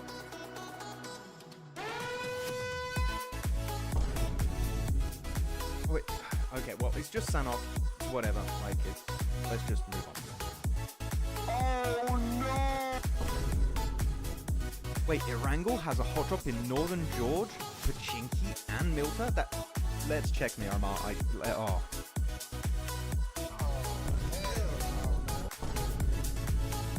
Stalwart, not again, not again. 9 Picado again. No. Ah! Crypto is leaving I8. Again. It's the second time. After securing a 14th position during PMSL CSA Spring, i8 Esports official page shared that Crypto will be leaving the squad. Though, from the comments that I read, it doesn't seem like this is a massive surprise in the community. Let's keep in mind also that Crypto has joined many orgs before, such as Stalwart, Unicorns of Love, and Twisted Minds. So because of this, he could technically move to regions even outside of CSA, though this does seem unlikely, because this new post here was just shared by Regicide Esports official Instagram page, which... Wait a minute. What? That's Crypto! That's Crypto right there!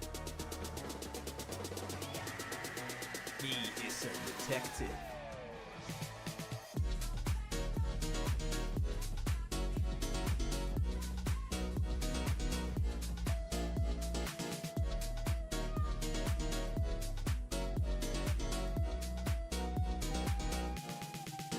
KOOPS is leaving Enigma Galaxy. Well, some of you detectives out there might have noticed that KOOPS was playing under a different name, Carry, with the team 3D Max in the Titan series. He is a detective. No, not that kind of detective. Well, not too long ago, the NA superstar turned Mr. Worldwide KOOPS made a cryptic post before PMSL EMEA saying that this is his final tournament. Now, at the time, he was unsure if this meant he was retiring or moving on, but one thing is clear. Enigma Galaxy were not getting the results expected with a player like KOOPS on the roster. And after failing to qualify for the main event in PMGO and only securing an 11th place finish in PMSL EMEA, it was quite obvious some changes needed to be made, and it seems moves are being made by KOOPS as he revealed this information to us. The legend himself has confirmed he is signing to a new organization soon. This message comes just days after seeing him play with Rob, Snow, Zuko, Nate in the Titan Series Season 5 under the tag of 3D Max. Now the question is there potential for KOOPS to stay with this roster in PMSL EMEA? Or will we potentially see him go to another region like maybe CSA? Because IHC just recently lost Demo and Alex over to PEL. Let us know in the comments who you think KOOPS is going to be signing to. Real quick, what's your favorite weapon? M4, of course. PP by the Scar L, of course.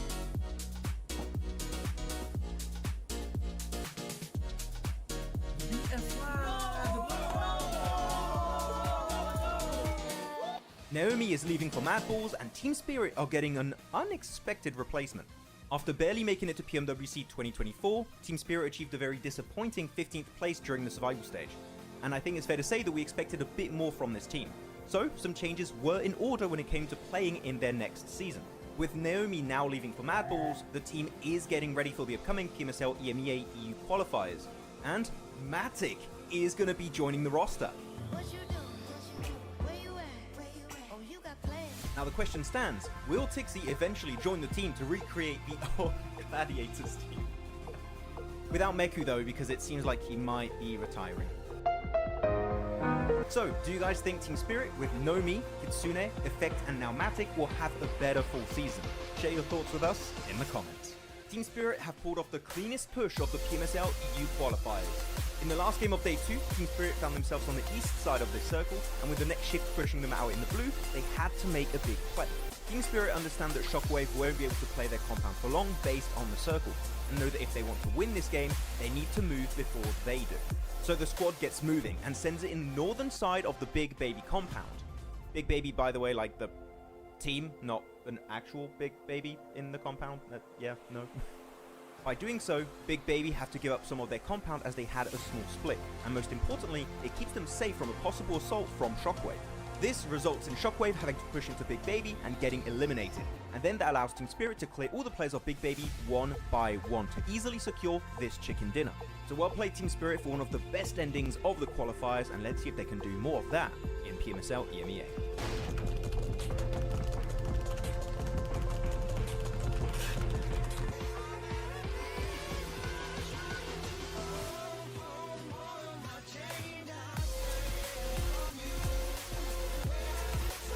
Seems like the drops off PMSL CSA have been revealed. Let's check it out.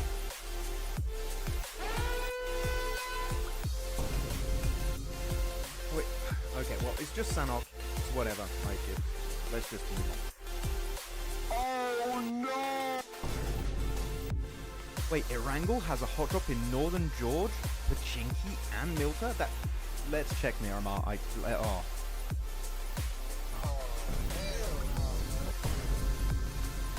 Stalwart, not again, not again. 9 Picardo again. No. Ah! Crypto is leaving I8. Again. It's the second time. After securing a 14th position during PMSL CSA Spring, IA Esports official page shared that Crypto will be leaving the squad. Though, from the comments that I read, it doesn't seem like this is a massive surprise in the community. Let's keep in mind also that Crypto has joined many orgs before, such as Stalwart, Unicorns of Love, and Twisted Minds. So because of this, he could technically move to region. Hello. Thank you very much everyone for waiting. You're ready for match number 3. And hopefully it's not as... I say hopefully it's not as weird as last game. I kind of enjoyed it, Jason, so... It wasn't bad. I kind of want more of that, to be completely fair. But we'll see how it's going to go. How are you enjoying your carrot? You can snack it on carrots, yeah. What carrot? Yeah. Sure. You can't say that if I'm not allowed to eat it on air. You can. You can just mute.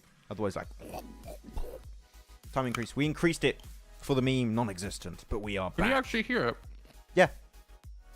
It's very crunchy. Very crunchy carrot, yeah. It is, yeah. It is a very crunchy carrot. And that's a very crunchy trophy. I don't think that's ever been said about a trophy. Before. I've been the first human to ever say that. No one in chat realized this yet. And you didn't realize it yet. What? But look at the hair. It's curly now. Oh, I wasn't even looking. Oh, who wanted the curly hair? Like, some people were asking for it in chat for some reason. I don't know. But it's Erangel o'clock, ladies and gents. Let's get right into the game. I think Soothing Effect was one of them. Maybe. Wait, do you mean Soothing Effects? Didn't have the echo up. Wait. Soothing Effects. But you sound like an anime villain, like the anime female villain right there. I will take over the tri-state area. Barry the platypus! Do you know what the tri-state area is? No, I just know it from Phineas and Ferb. I don't know where it is exactly. Well, try to like figure it out real quick.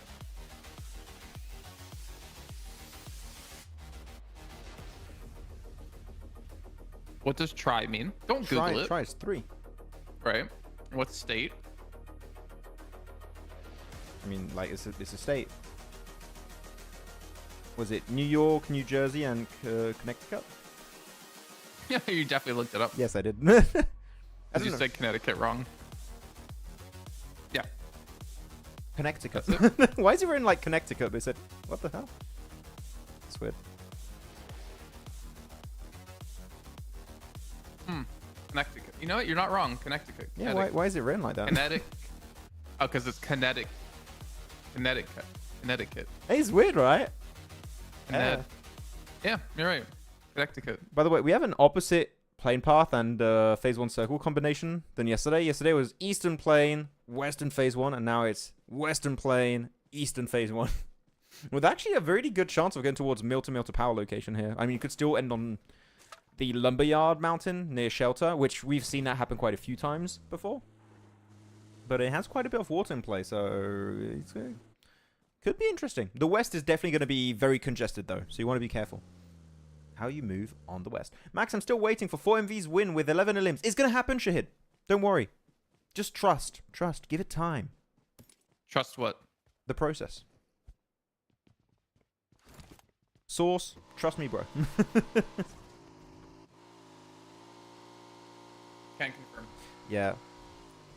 Guys, I have questions because I've been enjoying making skits recently. I made that skit about the hot drops that were possibly going to happen. A lot of them didn't happen, but I think it was still funny. Wait, Vic? Brother? Brother? Brother? Okay. Crypto. And that's the flush. GG's. Do you all in chat have, you know, maybe ideas of skits? Of course, if we do take one and we do it, we'll give credit to whoever came up with the idea. But does anyone have a skit idea? Like, for example, players drop in a compound. Everyone gets trash loot and one gets a DBS and he's just like, oh, and then just everyone dies one by one. Like, just something, you know, something like that along those lines. Do you all have ideas? Source, max hairline, okay. You're pushing it, pusher. Crypto took your recent skit too serious. He got offended by Jason's meme. Yeah. Did he see it? I don't know. I don't know. That's I'm gonna go check now. I don't know if he saw the because I don't know if you can see if he actually saw it.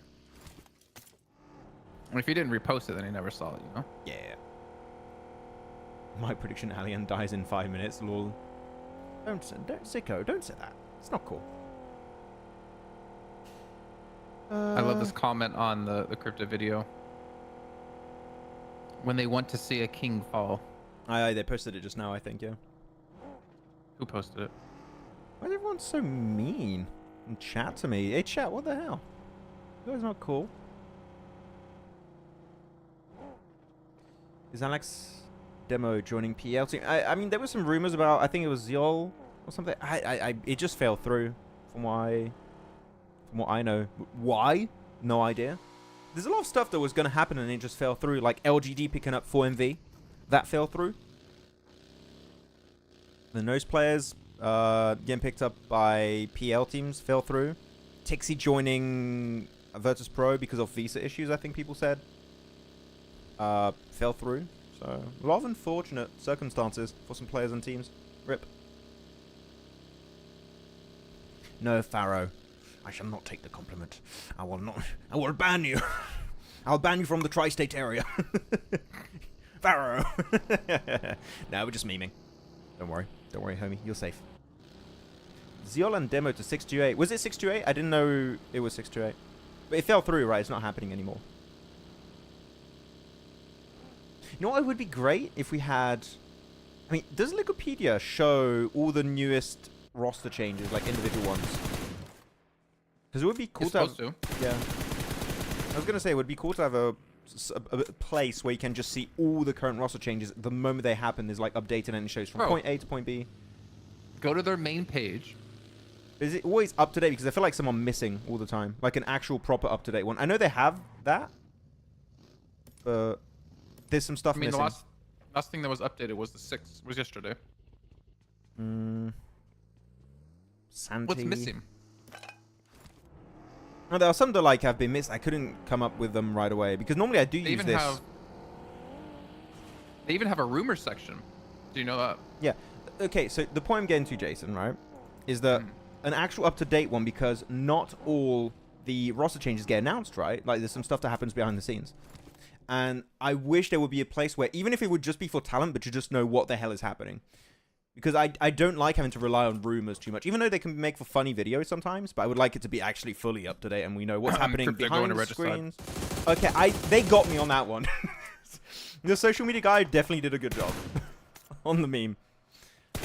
I would love it if, like, the social media guys just all band together to just troll you all the time with their posts. I would like that. You know what?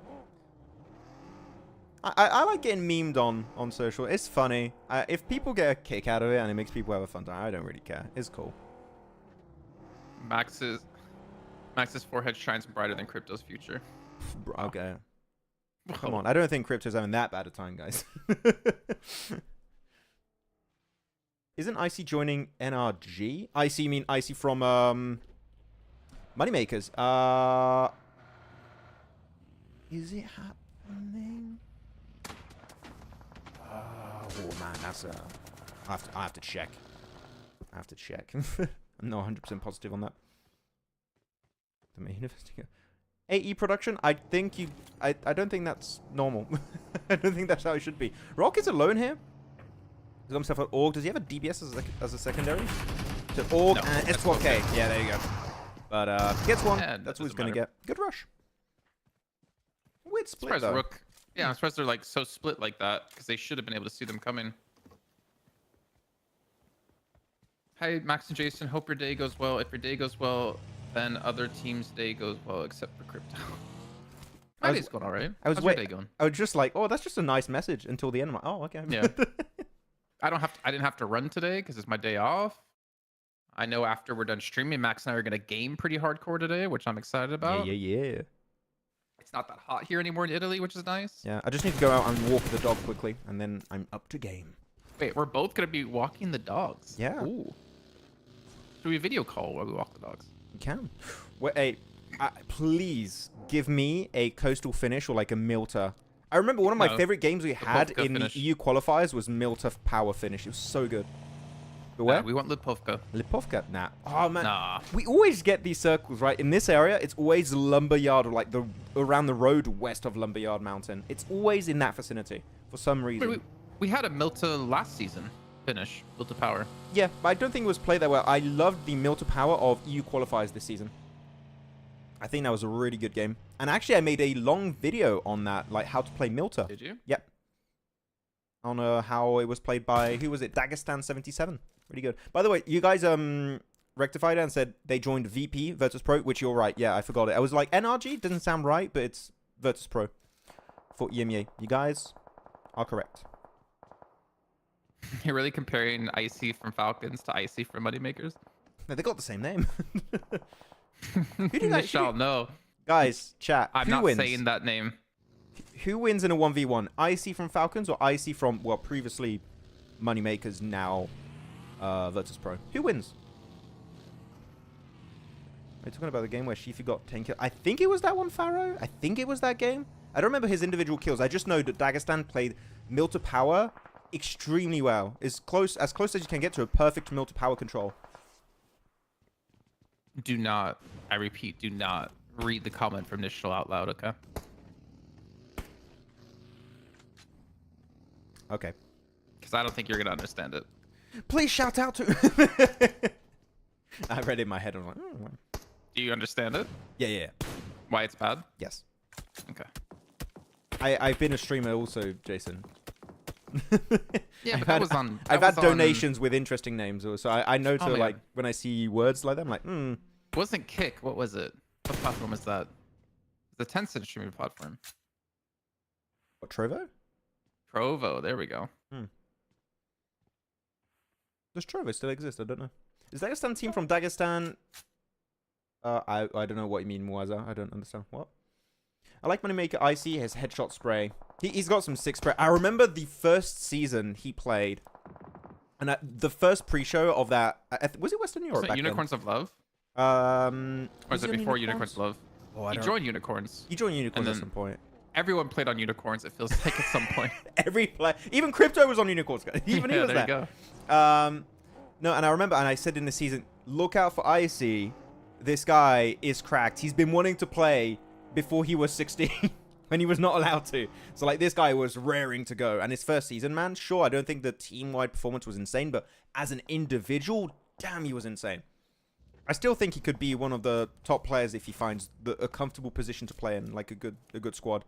Which I think with Moneymakers, he had that. I mean, they're going to play as the Boars in 2025, I think it is. So I like that they're trying to maintain a bit of synergy there. and then make it work in the long run. But people are saying Icy from Falcons. Icy Falcons. So a lot of people are saying Icy from Falcons. Okay. Would win 1v1? Yeah, I think Icy I don't from... think so. I would say Icy from the Moneymakers previously, now VP. Yeah. I would possibly pick him. Yeah. I would. Like, nothing against Icy from Falcons. He's great. But I think that, inherently speaking, Icy from Moneymakers is like a top-tier fragger. He is incredibly good. So, yeah, I would go for him. Wow, how does Naki get in there? Who knows? Bug is just... Whoop. Yeah, damn, good flush. Good flush from Bad Boy. That's a Falcon. He's out. And even IQ, I mean... Oh, wait. Whoa, Voltrix. Nice shot with the M4. I guess he had a ×6 scope or something. Oh, that was some good range. I see Falcons is more focused on IGL now. Well, I mean, Doc is also IGLing, you know? You can be focused on IGLing and fragging. He's the living proof. One of the few. Yeah. Actually, we ask a lot of time who's the best fragger and stuff, Jason, right? I'd love to know Who's the best in-game leader? Who's the best IGL in the world currently? Who do you guys think? There's physically no way for us to know that. Yeah, but like, what we see, unfortunately. it's not like a fragger you can show with stats, right? Like you can say, oh, well, he's got the stats. Like, I think it's more of an opinion-based thing. Like, how do you like their playstyle? If they're playing edge, if they're playing center, if they're quick to rotate, if they're slow to rotate, if they're playing aggressive, passive. It's a mix of like their own identity as an IGL and how do you connect with that identity. But who does everyone think is the best IGL?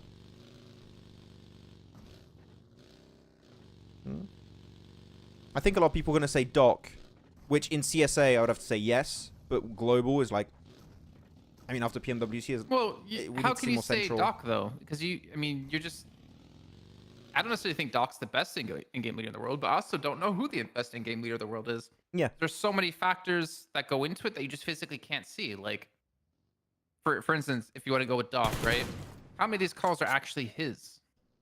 How much of it, like, an in-game leader also is only as good as the information he receives from his team. Like, there's just way too much to ever really know. And that's what kind of frustrates me as well, is that we always focus on, like, fraggers of teams, right? We never focus on support players, because it's really hard to see statistically what makes a good support player, even though we did kind of, like, come up with a formula that could potentially show us, like, who the good support players are. But, like, they never get really the limelight they deserve, because having a really good support player, I think, opens up your fragger's potential and also helps your in-game leader lead a lot better. Wow.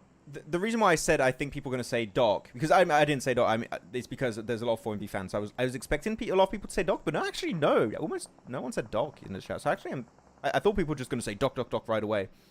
But no, that's cool. So who do we have? Carrillo, Beowulf. Jason's going to like that one.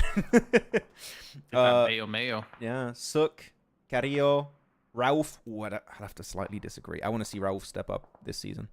Carrillo and Icy. Suk again. So multiple Suks we've seen.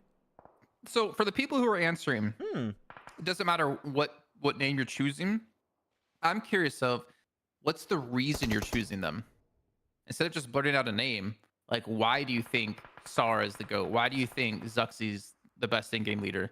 Like, I want some context. So, like, how are you judging them as a viewer and as a fan to rate them as the best in-game leader? You know what I mean? Like, yeah, like the reason behind it. What quantifies that? I think it's going to be a mix of, oh, I like the team, and actually some people saying, oh, I like the playstyle and what playstyle they actually play. By the way, I want to highlight, we looked on the circle here. On the west, you got a big fight between DRS and Falcons, which is going to be very important very soon. So we'll see how that really breaks out.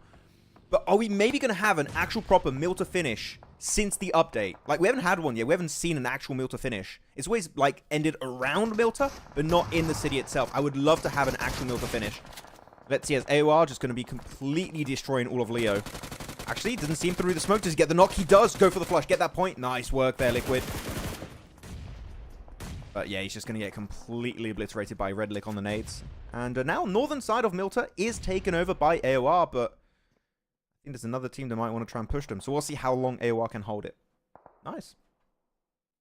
So the answers I'm seeing are, like, consistency,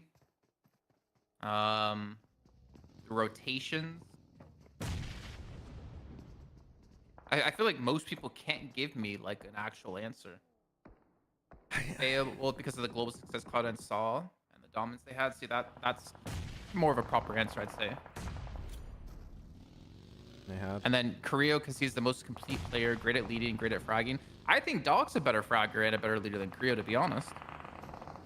I think Creo used to be a better fragger than he is now when he was with Loops. But I think Doc, I mean, clearly playing better, at least in his own region. Yeah.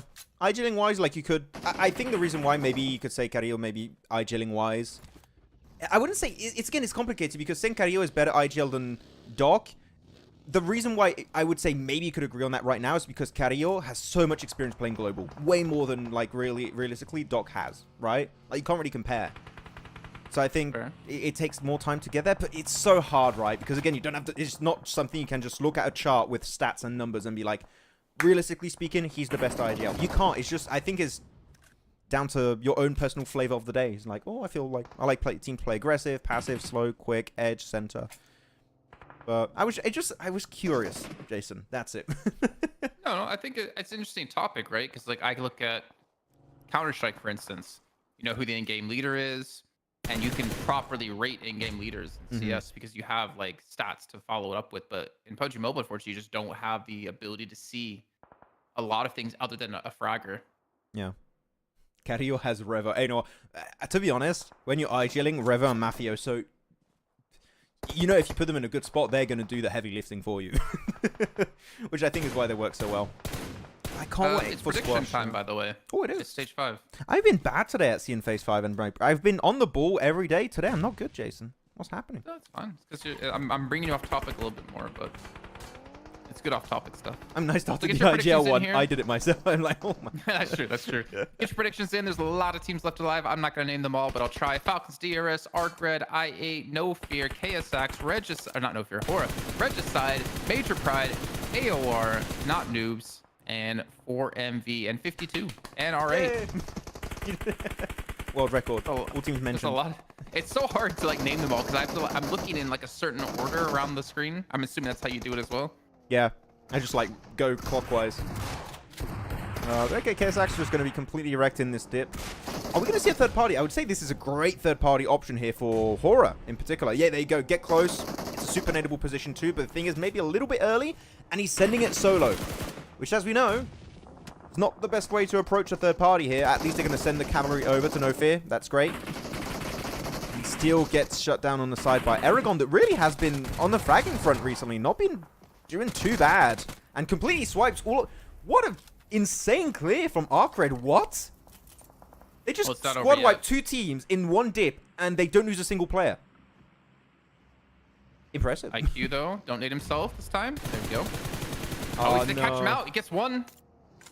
They're gonna turn around and help out, and IQ has no backup here. RUKH should be able to save this. Nice. 9 limbs. Yeah, just roll him over. I know this is a little bit back to off topic, Max, but I feel like you're gonna be really happy to talk about this one. Saklane, I don't know if I'm probably not saying that name right. Why is no one talking about Reject's Sara? Because I feel like that's a legitimate topic we have to discuss at some point, considering Reject's success this year. Also, I need you to restart your stream. Your audio's messed up. Okay, let me do that real quick. But I thought you'd be happy to hear about that because, yeah, it's true. We don't really talk about Reject much or their in-game lead in Sara, but he's got him a PMGO win, got him a 2nd place finish at PMWC. It's an interesting topic because you look at RayGLCO in particular being MVP from PMGO and PMWC back-to-back. 2 global events back-to-back. MVP, that is an incredible achievement. And I think we all look at RayGLCO did that on his own, right? I think it's fair to say, Jason, that a lot of people think that, like, Rayg did it on his own. No. The reason why he gets in those situations, that he's able to pull off clutches and get the stats he's got to become MVP is because, guess what? The IGL Sara makes the rotations happen. Sure, the rest of the team might not perform at the same level as Rayg, but Rayg deserves those MVP positions in a big portion thanks to Sara. So it's a good point. Yeah, Sara definitely needs to be mentioned more. Like, he's now got that global experience for, like, years. He's played so many global events now for Japan. And, no, sure, Ray's MVP, but Sara, you know, he deserves a portion of that trophy too. Yeah, and I think, Hoist, like, the reason I wanted to focus on that comment is because it's a very good topic to discuss because we've never seen Japan finish past or higher than 9th place, as you put out, Max, back at the beginning of the year. Like, we've never seen them place that high. And now we're starting to see a team from Japan bring a level of consistency of the likes of Alpha 7 in these global events. So at some point, you have to start talking about Sara and how he's been able to take this team from, you know, never finishing higher than 9th place to contesting to be the best team in the world.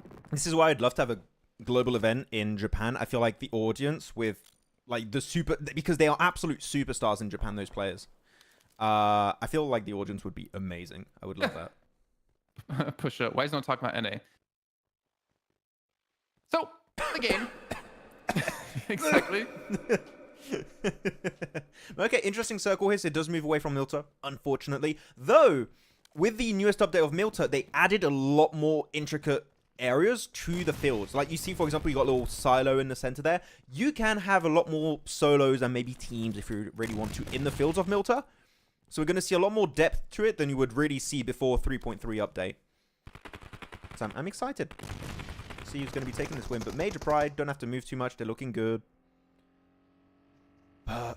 Really, it's going to be... I'm going to put a lot of my focus on 52 and DRS. What are they going to do? Are you going to take the hard approach and go through Milta? Or are you going to just send in the fields and hope for the best? Like, you got two approaches, the passive and the aggressive approach. But it seems like DRS want to just send it in the city of Milta. And it seems like 52 want to send in the fields. But, example, says no.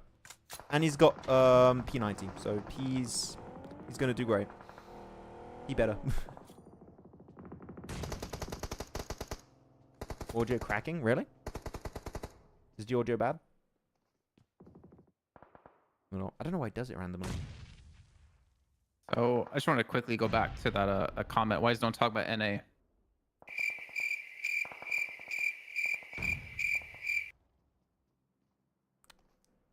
Those crickets speak in fact. You know? The moment Jason knows how those buttons work, he's just rolling with it. Man, you have no idea. Back when people used to use Ventrilo to talk to each other, I would have tons of soundboards. Yeah, maybe I should try and put some too. I need to think of some I want to add to my dashboard. Yeah, okay, making it forward into not noobs that currently occupy with AOR the best positions because they're playing the northern side of Milta, which means all the teams that are moving south of them, like your 4MVs or your DRS, are just going to get completely wrecked. So yeah, DRS, I don't see them really surviving super far in this game because the blue zone's pushing still for 15 seconds now on them. I think we're looking at a clean sweep for not noobs, maybe. There's so much hate on Alien. Really? Congratulations, he survived more than 10 minutes. Like his survival time's gone up quite a bit since we first brought it up. We need a like applause sound, just like yeah, woo! I mean, I can sort that if we really want. I might add it on mine. We'll see. I need to do some. I need to set it up.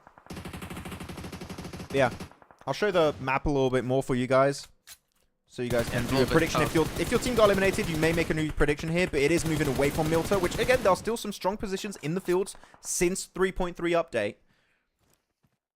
So we'll see how the transition points are going to be going here, but realistically speaking, I think it's so hard to predict. I think you're going to have a bunch of solos in the field, unless it, like maybe not noobs or AOR survive as 4. Which actually maybe AOR is not a bad shout, but yeah, tough to predict here, mate. Good pride again. They need these points. They want elimination. And he's not able to get the confirm there, unfortunately. Or did he? No, Wait, he didn't. was that the car explosion? It was! Evo Station got it the car explosion on Roshan. And Vaz, what? I mean, good job, Evo Station. And he also knocked himself out with it. It was too good of a car explosion. Too bad Becca doesn't know. He probably just confirmed these. Ghost trying to rotate back in. Still a very important fight for Major Pride. Again, they're trying to get themselves in the finals, trying to hold on to that spot in the finals here at PMSL CSA Fall. And every point can matter here. We could be looking back at the end of tomorrow and being like, this is the moment that Major Pride was able to get through. One of those limbs going to get stolen away from him, though, Becca. And he's done. I was also going to say he doesn't have a great loadout if he wants to clutch it versus Regicide. He had a Mini 14, which if he kills Regicide, then from that position, Mini 14 is not too bad. Can go for some really impactful shots at that range, but it's not going to work out as planned. Though, if I were them, I would just smoke the car, go a bit further behind the car, explode the car, because could give you actually a bit of decent cover. That's in circle currently for Regicide, so it's not too shabby. Yeah, I see some picks. R8 for Pusher, Regicide for Zane. Regicide, I said earlier, by Nawaz. Yeah. I'm still looking maybe at AOR now, since earlier, because 10 elims, man. They've been doing so much work in Milta. But phase 8, where's it going to go? Oh, AOR is actually rocketing up on Regicide here. Westrun. Just kind of doing laps, doing circles, doing some donuts around Regicide. And they're going to be cleaned up. Just some more limbs to add to the tally, Max. Up to 12. Yeah, I really like what they're doing. Keeping 3TN in the angle and sending it as 3. It really just keeps it super safe. And you hold on to a possible anchor point and off angle in the circle itself, which is what 3TN is doing. I like that push of 3TN. Sorry, of all of AOR. I think that's really good. Not noobs. They're not going to be able to play these rooftops for too long. So all AOR really have to do now is survive. Realistically, if they survive until R8 and not noobs have to push, it should be a very easy wrap up here from AOR. But they did lose a player. So as a 3-man, can they hold on to that split now? We'll have to see. Currently, they are the team in a better position, realistically.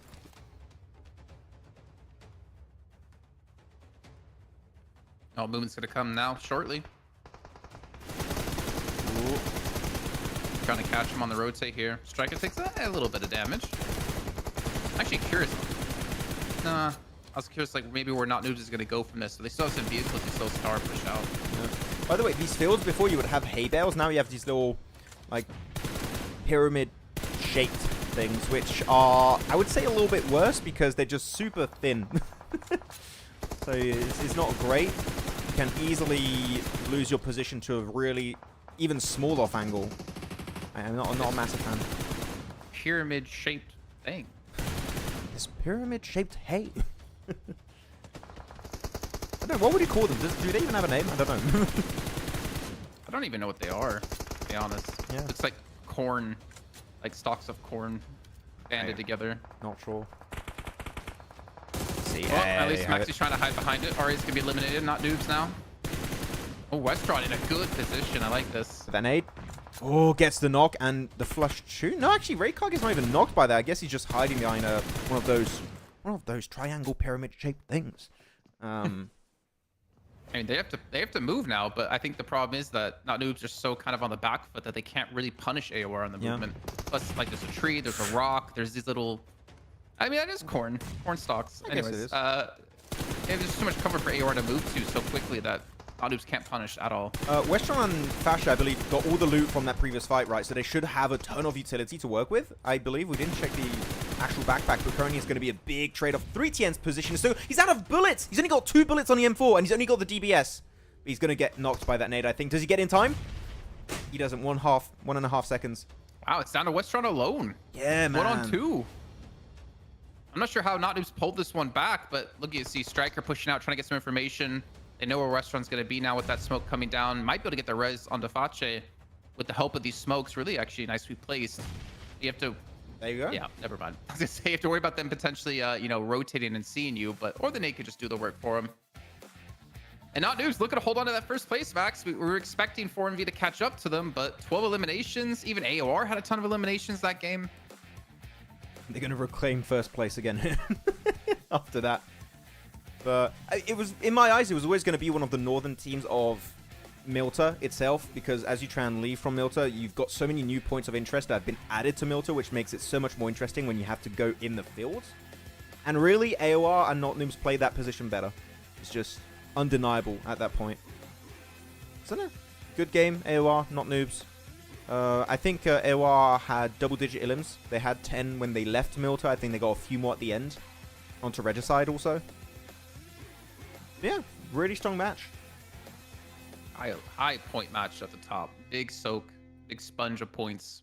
Big soak. These two teams. It's the big soak. Oh man, 3TN was so close to getting that, and even if he did get the first save right, he had 2 bullets on the M4. Like, you just want to rush with a DBS in a smoke at that point. You just know there's no way you're going to win that fight otherwise, and he just gets flushed.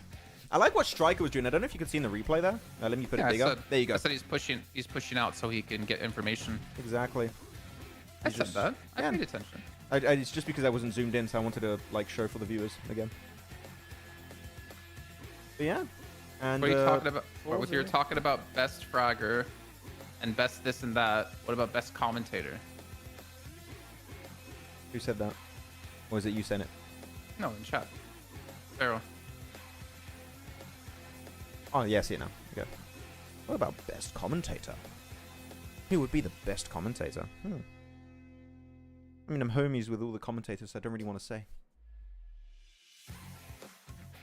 I don't really want to say. Yeah, I'm not gonna answer that either. Yeah, I'm not. I'm staying away from them. Who's your favorite commentator?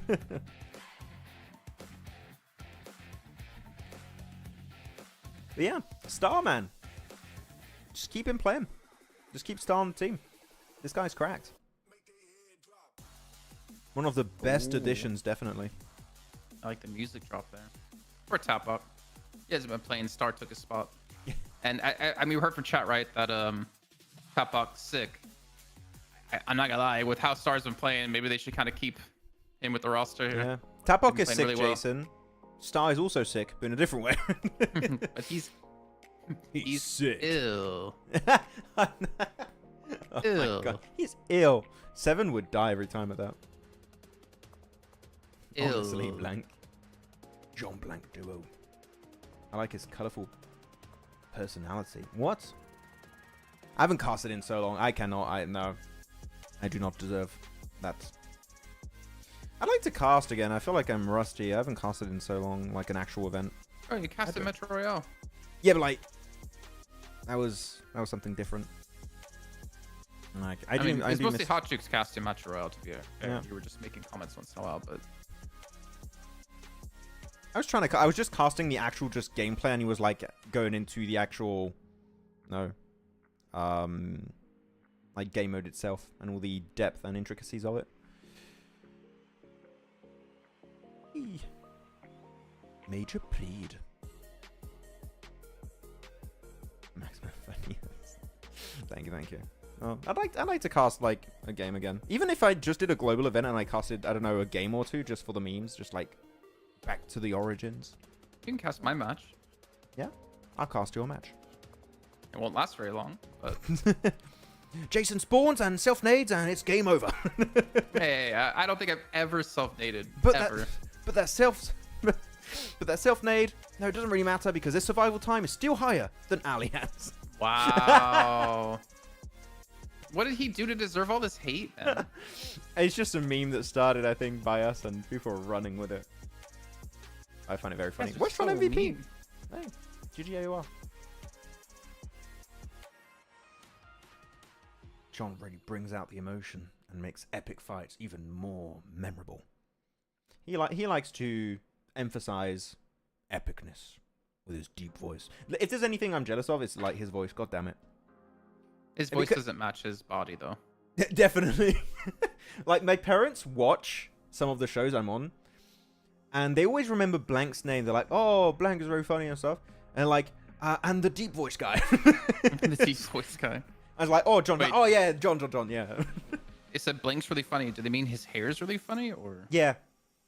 They just mute after. Wow, Vampire today. First, second, third, all with 10+ eliminations. Wow. Look at our cred, though. 0 placement points, 9 elims. What are these? I was gonna go look at SCA actually. I'm curious. Oh, yeah. Oh, How no. far ahead? Falcons, 33 points ahead of the second place team. And the second place team has 3 chicken dinners, and Vampire has Falcons? 2. Crazy. Falcons? Oh, Vampire. I was like, what? Wait. Yeah. Vampire is Finals. destroying. DX. So currently, I mean, the teams that qualify through the points would be Voin, RQ, FaZe, Roy, and Morph. Okay. But yeah, man, BTR down there, Talon down there, Ultra Ego, Boom. Like, what's happening to Boom, mate? What? God damn. Their best game so far has been a second place with 3 elims. I mean, no, technically in point wise, I guess you have also a 11th place with 6 elims. No, the second place is better. But oh man, Boom, what's going on? Anyways, overall rankings for CSA right now and RCred back into 3rd. 4MV struggling to catch up. him cook. Let him cook. Let him cook. A lot of red give him arrows on some the time. right. AOR jump up over Stalwart, DRS, RUKH, and Major Pride in one fell swoop, actually. So that's happening. But we are not seeing 52, Jason, above Major Pride or RUKH. Yep. Which is the big, big problem right now for them. How Yep. far are they, though? Is the real question. I think they're still probably around, so like 15th place, We'll see. 16th place. Second page. And where are they? 52, 76. Yeah, so basically they need over like 20 points pretty much to catch up, and then they have to go even further than that to be able to. Wait, I mean, to be fair, RUKH, this is their last day. Major Pride, I think Major Pride and 52 are the same amount of games. Yeah, I don't know. It's not looking good for 52. But with the way it's going, I don't think 52 is qualifying unless they beat RUKH. Like RUKH has to fall far for them to have a chance. I mean, we said it right at the start of the day. They got a good second place on Sanhok. We needed a follow-up from that. We needed more than just a second place because that closed the gap for them. That put them back in a race. But there has not been anything taken. They haven't taken that opportunity currently. And it's getting late, man. We're already halfway through the day. We only have tomorrow left. I mean, of course, RUKH are playing. Oh, not playing, but yeah. I was gonna say, speaking of getting late, look at Falcons there on the screen. What were they doing? Actually, like Sleeping. passed out, top sleeping again. Do you remember that meme we made last season? It's just like, Yeah. Got a lot of viewership actually on that one. Yeah, it's pretty decent.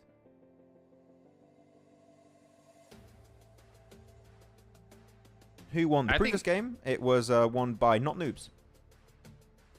I think Ahmad, or not Ahmad, Peppa, that Vampire, I think it was a PMWC was a wake-up call for Vampire.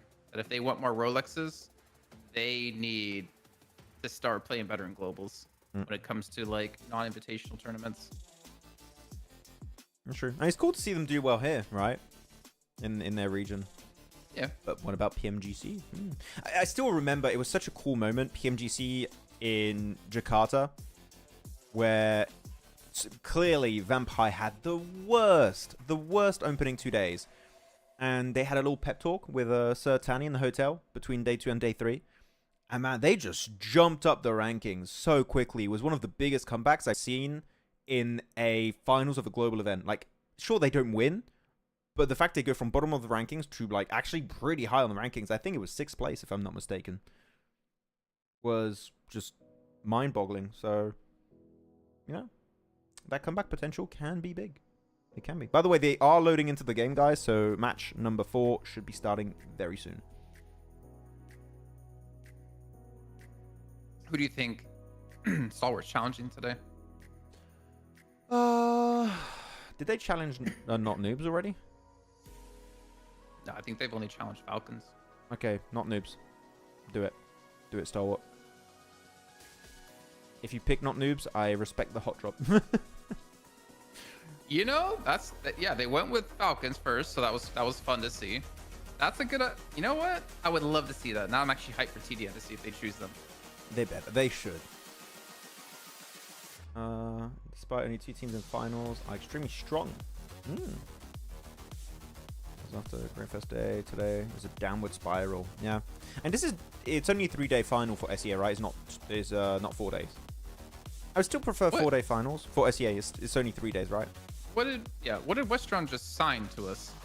Let me go and see.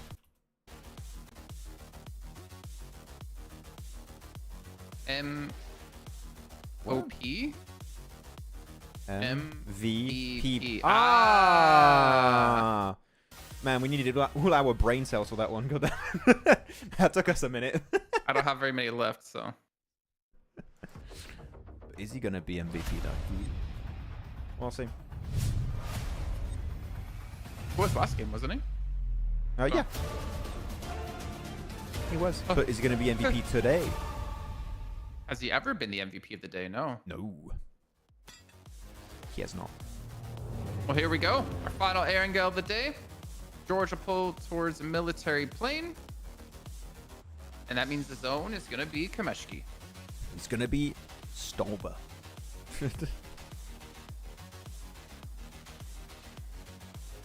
That is like one of the coolest signs. It is pretty cool. I could not do that. I can't even do the phase sign. So don't even get me trying to spell out MVP with my hands, goddamn. It did look like you were having a seizure Yeah. when you were trying to make the phase. Wait, I had hands this entire time? How? What? What? The Tesseract trophy, yeah. I mean, the trophy is based off of the crate. It's based off the crate. That's why it's square. Before Thanos shows up. Yeah. Whoever wins it, Thanos is like, give it to me! I need the star! Yeah. Give it now! Oh! Whoa! Whoa! Okay! Let's go! Alright, Rook win. Oh, my dog's... I can hear the dog! Yeah! Hey, good shit! Even the dog liked it. Wait, I'll bring it over. Wait, give me a sec.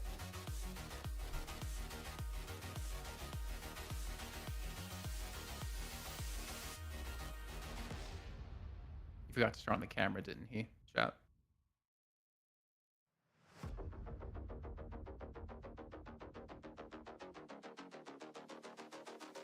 There is a TDM today, Maury. It's Fearless is MVP, so Stalwart gets to choose. Oh, where are you on camera? Okay, here we go. Let's see. I put it full screen.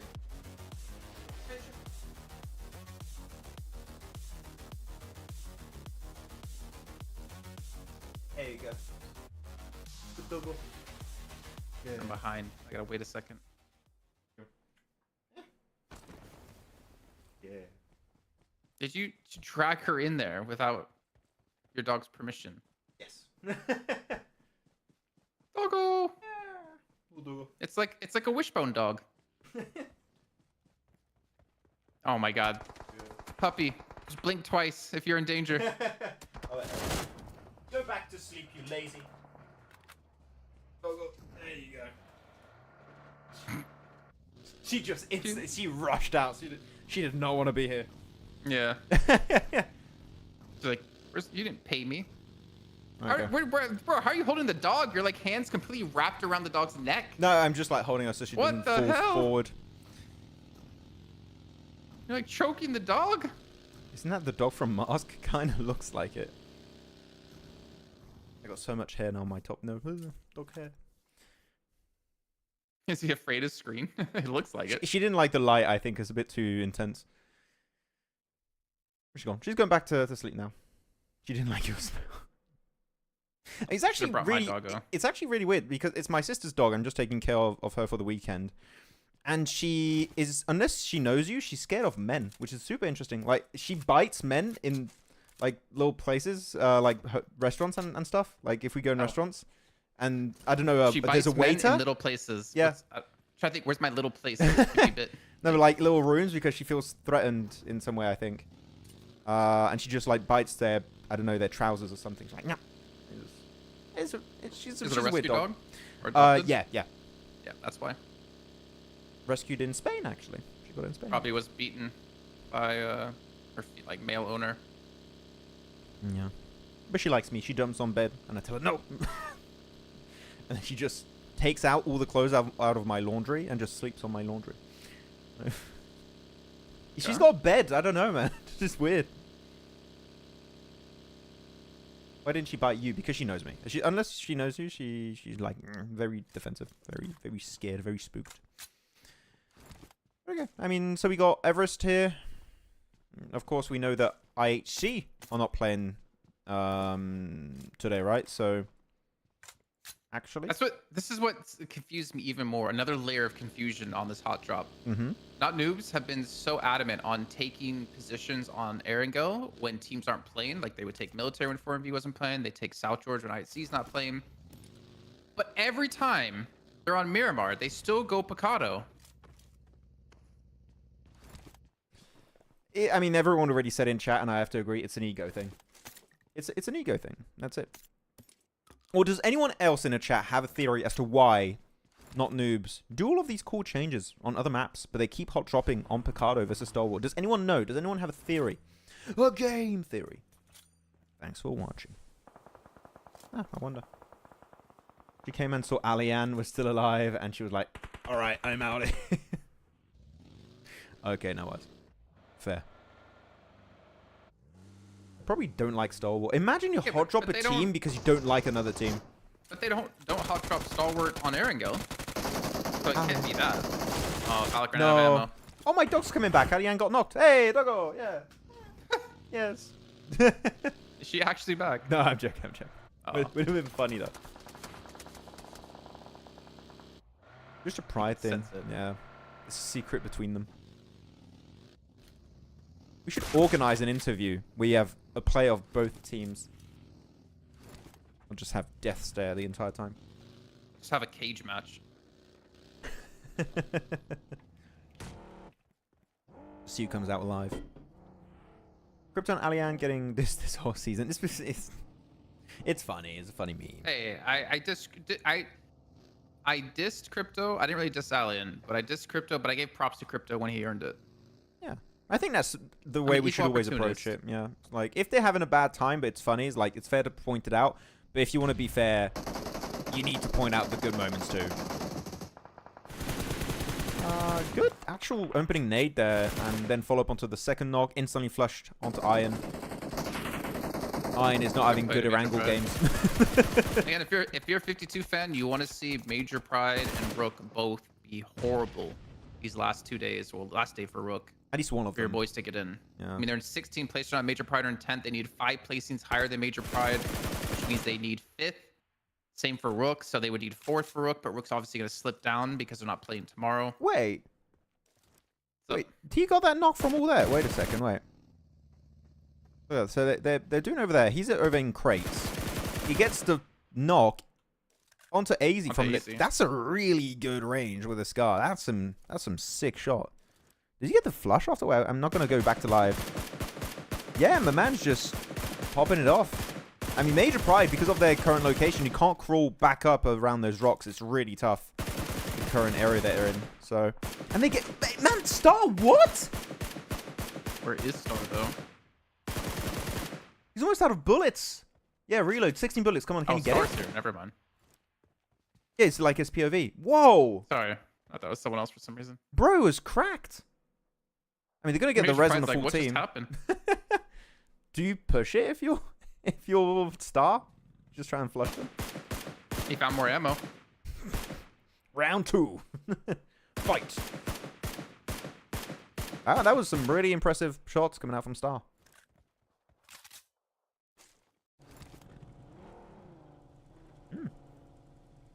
Don't bring Tapok back.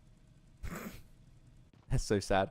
He's gonna come back from being sick and is like, how to say this, Tapok? Unfortunately, we have to let you go. No, it's more like, oh, hey guys, yeah, I'm feeling better. I'm finally ready to play. Guys? What? Guys, aren't you excited to see me? And then Tapok on the bench watching Star play in his position in the finals. Ah! It should have been me, Not him. It's not fair. It's insane how, like, that meme fits so many scenarios. It does. It really does. But did you know that meme before I brought it up to you or not? Like, that Yugi one. I'd imagine at some point.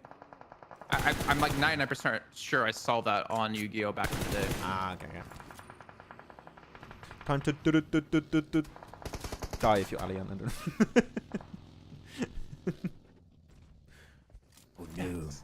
Oh no, I'm so sorry. This is bad karma you're building up. I'm so sorry. Oh, come on, bad karma, man. Everyone says I'm cussing every team. My karma's already absolutely wrecked. I don't Are we gonna have a ruins finish? Could be. Let's check the circle, actually. I'm intrigued. Let's take a quick little peek. Any ruins over Maybe there? some pachonkers? It's probably going to be around Chopsticks area or something like that. Or an absolute horrible field finish. I mean, actually, AOR's got some good scouting options here. If they go on the western side of Pachinki Hill, they can get some good info on, like, your RUKH, your Falcons compound, etc. Like, they got some good insight. You can't keep getting away with it. Tapbog probably. Yeah, no, otherwise it's going to be chill. We had some early fights already. Star, I'm sure, is angry he couldn't get any of those flashes. But in terms of MVP stats, like, that's going to help. Has Star been MVP of the day yet? Or it hasn't happened yet? No. I don't think anyone not NOOBS has been MVP. One day.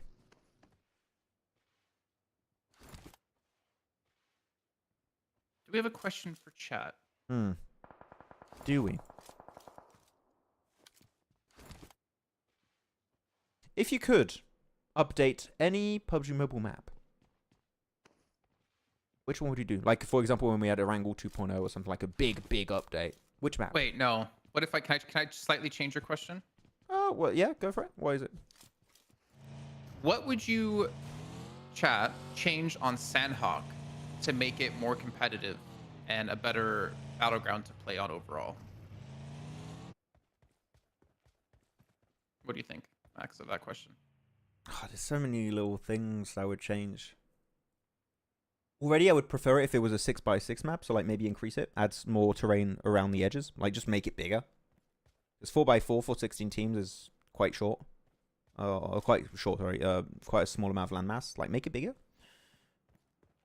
Reduce the size of the rivers and maybe give more options to cross the rivers, because a lot of the time make them like thinner? Yeah, thinner, and maybe wide. add bridges or like, you know, ridges on the sides you can actually cross. More. Remove half of the rocks? Hmm?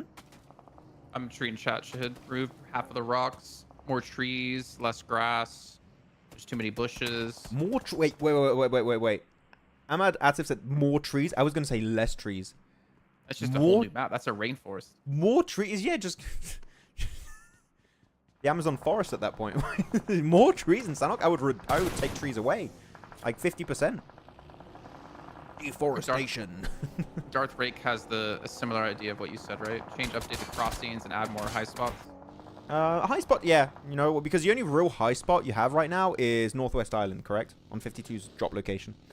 Outside of that, you don't really have it. Like, if you added a high ground position like that on the mainland to the east. Yeah. Yeah. Yeah, like an Everest, almost. Nuke Quarry, put a mountain there. Yeah, nuke Quarry. Just fill in Quarry. Let's start a petition, guys. We'll send it to PUBG Mobile Esports team. Destroy Quarry, put a mountain, put the Everest. RUKH up against R8 here. Kind of confused. Actually, well, it's pretty much Bad Boy alone pushed up here, trying to gather some information. Sees him in the vehicle. Naomi, I think, is going to be finished off. The liquid goes down, and Naomi's just trying to run, it seems. Yeah, R8 getting caught up there. Yeah, RUKH having a good day. Yeah, good week. Good week. Oh, 2 bullets. He's got the star special. 2 bullets left. It's called a star. You got starred. Divide boot camp. Divide boot camp. It's already divided. You've got warehouses north and boot camp. How would you divide it more? I think you shouldn't touch boot camp. Boot camp is such a like memorable location of Sanhok, right, Jason? Like, I wouldn't change that. It's like if you're changing Pachinki in Erangel. I would never advocate to change Pachinki. It's too popular. I like the rainforest close quarter combat would be amazing. What do you mean, just DBSs? You know, it'd be funny if there was like parrots or whatever, like birds, in that rainforest, and they can like mimic sounds. So you just hear like random DBS shots around you from them. They're making the sound effect. That could be interesting. Actually, what if you add a piece of utility? It's a lure, and it just fakes gun sounds. Yeah, decoy nade. Yeah, decoy nade. Would you say a law? A lure. What's that? Like a fish lure. Oh, a lure. Yeah. Law. The law. The law. I lay down Lure. the law. Yeah, lure. I got so confused. Holy crap. No, I don't know if that would be good in comp, actually. Because, for example, if you're solo in a compound, you want to fake be in multiple players, you can put a lure down. Big. Vaz, what? That boy didn't even knock and he just destroyed him. What's that about? Okay, Baron, behind you. Got to be careful. Oh, I thought he was going to get it for a second there. That is a quick rock up on him. I'm surprised this rock up, actually, Jason, is so successful for Regicide.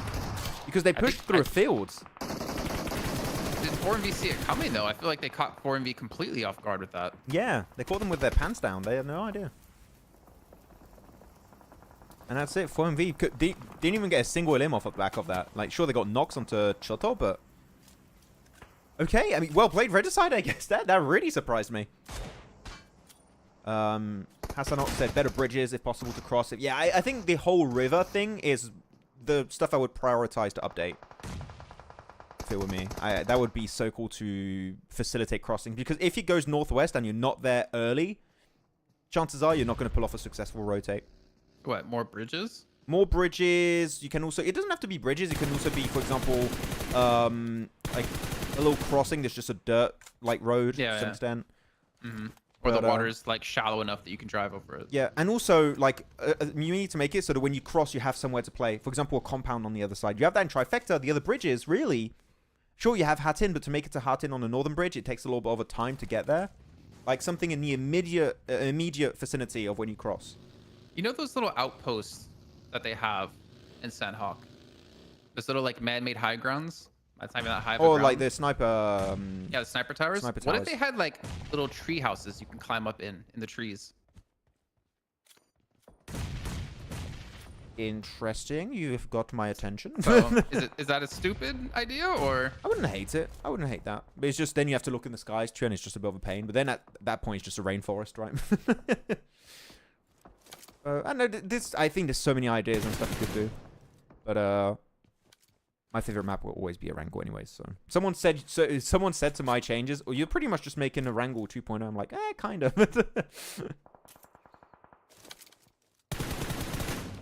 Yeah, Regicide, man. 7 limbs, just successful breach, successful defense against a breach. And now they're just chilling in their position. Good transition point also in this game. Oh yes, the new battleground of Sangel. The Sangel. Oh, Jogobo. Vic onto Aragon. We've seen some pretty damn successful crashes in this game compared to like what we've normally been seeing. Very quick, yeah. Very, very speedy engages. Jobobo. I mean, Bad Boy can still give maybe a little bit of info if they try and move outside. But third party from AOR. I mean, we've had good third parties too, right? Or the frames. Oh. Okay, we're back. Yeah, AOR. Always willing to fight. I think especially after that previous game, sure they get a second place, but they're ready to pop off. What does Westron have? Yeah, there's a S12K. I'm guessing M4. M4 probably. Yeah, as the main weapon. It's an MG3. Oh, I'll pop off. So many nades. Yeah, I mean, they're just trying to corner them because of the nades. They don't expect the nades to really hit. It's just, it's pushing back all of RUKH in a very small amount of landmass. Look where they are. And they're just forced to fight or leave. RUKH's like, we're out. We're forced to fight? No. See, but does AOR know Jobobo's there? No. So Jobobo could pull off like a pretty good backstab on them. The problem is the blue's closing, so the longer he waits, the less likely it's going to be successful. Sorry, it's not closing anymore. He's right above him. I mean, thing is, they used so many of their nades. Good from Fasher. He's had some good nades recently, but you got to leave now. You're the furthest 2 teams away from the circle. Go towards chopsticks, and hey, actually, the little leapfrog from RUKH is not half bad. Gives them a good position to fight AOR that need to theoretically move before RUKH. But Fash is up there. He's got some good nades to engage. And RUKH are playing behind those walls, which are noticeably very nadeable. Clutch first aid from Yankee, able to tank that nade. Fashi just wait for your teammates. Redley could have such a good angle if he gets around to the western edge. Or just drives through him. Oh. Okay. Okay. Oh, he kind of missed the drive, cost him his life. Got caught on the wall, I guess. But RUKH did go down, so AOR are going to be able to win out on that fight. Westron trying to really be the MVP, remember? Yeah. Start of the match. Wait, let me try it. The key. I think I did it. It's pretty good. I'm going to watch it. I think I got it. And then heavily criticized. I started as a heart and then made it into an M. Top with as many as Wrecking Havoc, man. I haven't looked at the elimination feed that much. I feel like this is a better M. Yeah, it is. What right. He did. Yeah. He did like this. Like a heart. Yeah. That's a better M. You're right. I think I missed it on. Send it. I mean, the thing is, AOR don't have a lot of info. Max? So, oh, look at action with Why Amelia. are you so bad with predictions today? Why? Because it's stage 5 and you haven't done predictions. Oh my god, you're right. So sorry. Bro, you're 4 for 4. This is I've been horrible today. Yeah, you're right. Or Sorry. 0 for 4, I guess. Okay, Shahid, prediction time. Who you all picking? I did not think you were saying Shahid. I thought you were saying something else. I thought it. Very, very loudly. Yeah, who you all going for the win here? DRS are in Chopsticks, not noobs on the compound west of Chopsticks near DRS. KSX are playing the dip north of the western Chopstick. It's very confusing in terms of location. Sinister solo for A1. Regicide, after successfully breaching 4MV and defending their compound after another breach, they got a really good northern compound. But Falcons, really? Not many teams are around them. They have good scouting positions thanks to the buildings. And apparently they've been popping off with the Mini 14 I heard in chat. I haven't really been looking too much. So I feel like, though, I picked Falcons a few times already and they haven't had the wins. So I'll go Regicide. I'll go Regicide on this one. We'll see. But yeah, chat, feel free to put your predictions in. And if your team gets eliminated, we'll give you a second chance to predict. Don't worry. You've got 2 lives in this. The 5-2 nades are back. Oh, no. They're haunting us. I don't know what's going on with that. I don't know. I mean, it's clearly like the spectators set up. Okay, something's wrong on their side. So actually, DRS here, I like the examples already, the linchpin of the team. He's already in circle, in Chopsticks. The thing is, DRS, your main issue now is going to be not noobs. Or you just completely hold off not noobs in your position. Or you wait until not noobs leave the vicinity and crash somewhere else. Because you want to be the only team really playing in Chopsticks. The thing is, in a circle like this, Jason, I never expect a team in Chopsticks in these kind of circles to win. Because you can't get cars out of Chopsticks like that. And in the fields, it's just you're just going to hope to survive. So I don't think DRS are going to win, but, you know, top 5, top 3 with a few limbs, definitely achievable. I mean, KSX are looking to go to example side of Chopsticks. I'm not sure they're going to, like, look in that direction. Oh, what? Wait, what? They crashed in Chopsticks, not noobs? But Star's alive. You trust in Star. But yeah, 3 nades, 3 nades. Our KSX is joining, it looks like. Whoa. Spectator can't handle it. He can't handle the FPS. Can't stand. There's too much action. Can't handle the Star power. I think he's got a smoke behind him, too, to protect him from KSX. I actually really like Jason, the KSX third party here. It's good. I mean, you know that noobs and now DRS are going to fight, so this is your best time to jump ahead in the other dip of Chopsticks. And well, right now, Star, he has no more smokes left, so once that smoke dissipates behind him, he's going to be backstabbed, most likely, by KSX. Yeah. A lot of utilities being used right now. Even KSX are throwing nades over Star to throw it towards DRS. It's a heat, boring match. I mean, you know, Gatka field finishes, definitely not the most interesting finishes, but it's fun to see how teams rotate. I think this was a very interesting move from Not Noob that I would not have expected them to do. Oh, they know Star's there now. Yeah. Molotov in. Does it? No, did it not hit him? I don't think it spread to him. Ah, the nade gets him though.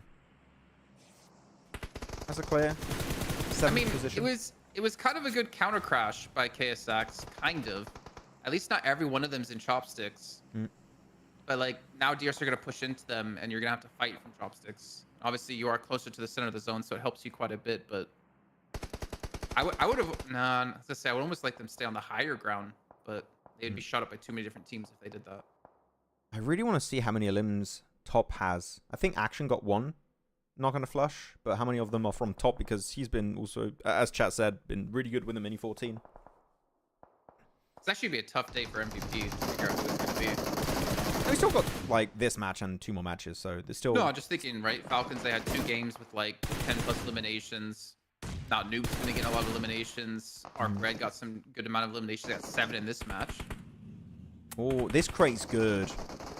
This crate has a really good position. If it's in circle, it's not too shabby for DRS or like KSX if they win the fight.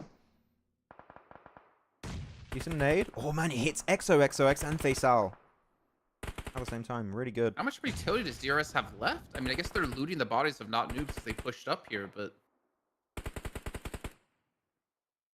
A good molly also. Like that's the best piece of utility to make sure they don't push through the smokes and you can go for the res onto Sleepy. So GG's.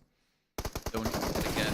back over towards your boys, Falcons. Yeah. It's looking like it's pretty much just up between two teams, Regicide and Falcons, because of this grouping that we have on the southwest side of the zone. You got Horror there, DRS. A1 still has a solo. You got KSX. Like, I mean, if Regicide pull the same tough. crash as earlier, man, on 4MB, it could be looking good for Regicide still. It could work out. Yeah, Top, look again, man. Top, yeah, you guys are right with the Mini 14. The man just spraying and just completely obliterating people.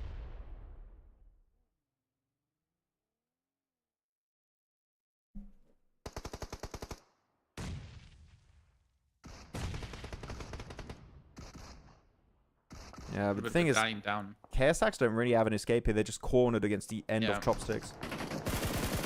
This was kind of saying that. Crash. There it is. But Action on the high ground, I don't know. He's in a really good spot here. He's gonna catch him off guard. He jumps down. Roshan should fall, but Roshan gets Behind him. one. Action behind you, bro. Ooh, we got saved. He did get him. I guess Top got him. Yeah, seems like the crash luck of Regicide has ended here. What happened to Action? He was like in the vehicle, out of the vehicle, in the vehicle, out of the vehicle, in the vehicle, out of the vehicle. Yeah, it Now makes he's you not. hard to hit. I mean, Regicide, it might not be over. They still have 2 up, considering Icy's the only one left up on the Falcon side. Yeah. Oh, wait, get the race. Can you get the... On Action, he's going to bleed out. Get him. Ah, damn it, so close. My poor Che. Kind of good he didn't, because he actually just got naded right after. Yeah. But would have been cool for them to res it, because this fight has been taking a long time to wrap up. Hey, good on Regicide. They just flush it all out. Oh. Sorry, Vaz almost naded Choto there. And now they're going to wait for the circle. Icy needs to... Actually, if you're Icy, it's maybe not too bad a shout now, because he took too long to decide to re-engage this. So move as far to the west as he can to get away from Regicide.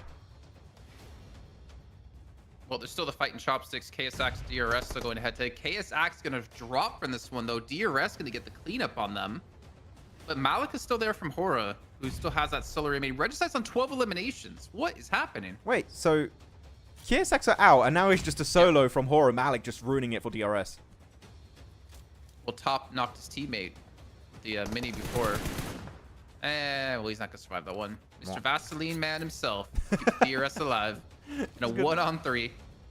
Man, these crashes, I mean, you said it, the crash in general, but Regicide's crashes, damn. I really thought Regicide going to lose at one point, and then it just completely fell apart for them. They just, Falcons started to lose all of their players.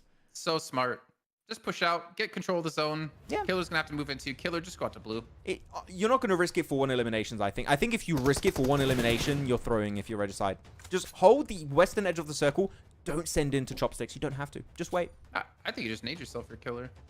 But he doesn't have nades. He's got smokes only. Like, the only way you can get the elims, is just by nading it. Shoto! I mean, he could get... Nah, Okay, yeah, that got risky. They could have given a 3 point. But... Okay. Regicide mean absolute business on this game. Holy. How many elims was that at the end? 14. a lot. That is a lot.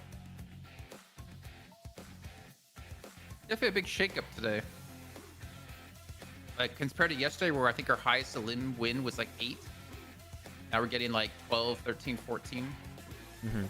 Pretty consistently. Pretty high elim wins. So, I want to go back on the crash of Regicide if that's cool with you. Because there's one thing. Have a choice, but yeah, you don't. I'm in control. There's something that I really enjoyed from them. By the way, you can see I'm a lo-fi enjoyer.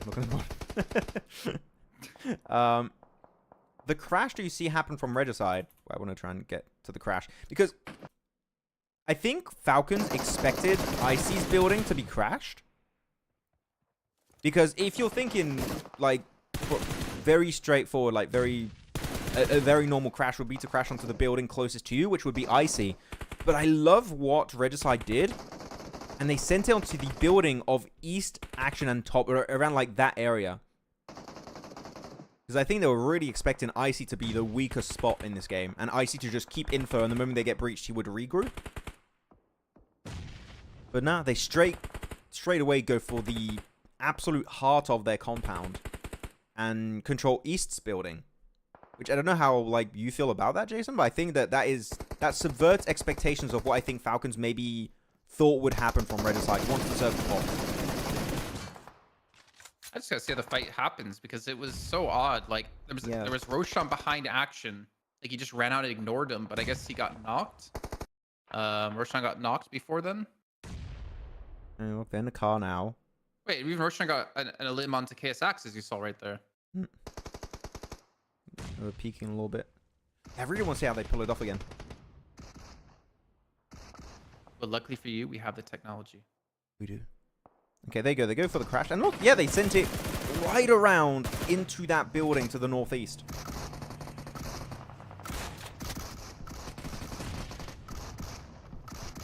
Yeah, and then they just have this big pincer play around some of the players of Falcons. They really can't do much in that scenario. Watch action here. In the car, out of the car. In the car, out of the car. In the car, out of the car. In the car, out of the car. And he still gets knocked. Ah. I don't know what that was. I don't know if he was trying to avoid being shot or if he just was hitting the wrong button. And like Shoto, the fact that Shoto also instantly after the crash sends it in that building, look, because he wide wraps while his team is fighting, he sends it super far around to the southern eastern edge there of this fight. And he gets an angle where here, if all of Falcons want to go from one building to the next, Shoto's the one who pretty much manipulates those entire transitions from building to building. He can see everyone from that position. Because in this fight, no smokes were used until I think a little bit later. So Shoto was just ruining it all for the team. He was so impactful in that location. So I think in terms of enabling his team to win the fight, Shoto was definitely the MVP of that. Like, his angle was clean. Absolutely clean. That nade onto action, too. It got him down to 1 HP. He was very healthy. Not bad. Yeah. No, really well played from Shoto in particular. But again, you breach in a position where I think Falcons were not ready for breach to come that way. They were completely caught off guard. But Regicide currently hold the title of best breaches of the day, by far. It's not even close. Yeah. With that said, I think, do you want to go to a short break before TDM, or we stick around? Yeah, sure. Okay. So guys, we'll go to a short break, no timer. We'll come back once TDM begins, and after the TDM, we'll have the typical 10-minute break before we go into our last Miramars, or last 2 Miramars of the day. So see you guys in a few short minutes. By the way, GG Shoto, MVP. Let's go.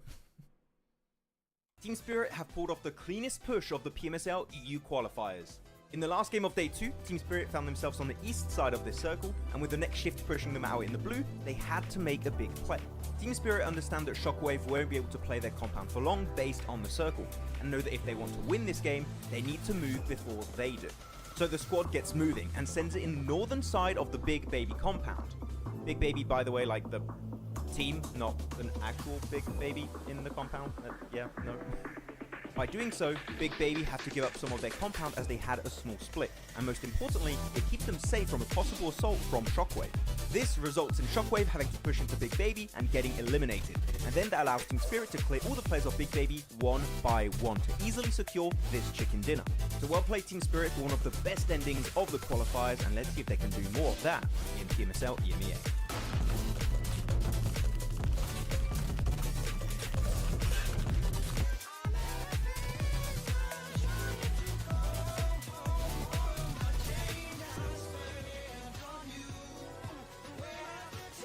Seems like the drops of PMSL CSA have been revealed. Let's check it out.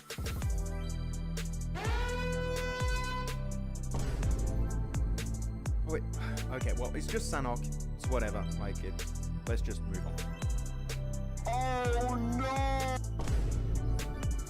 Wait, Erangel has a hot drop in Northern George, Pachinki, and Milta? Let's check Miramar. Oh.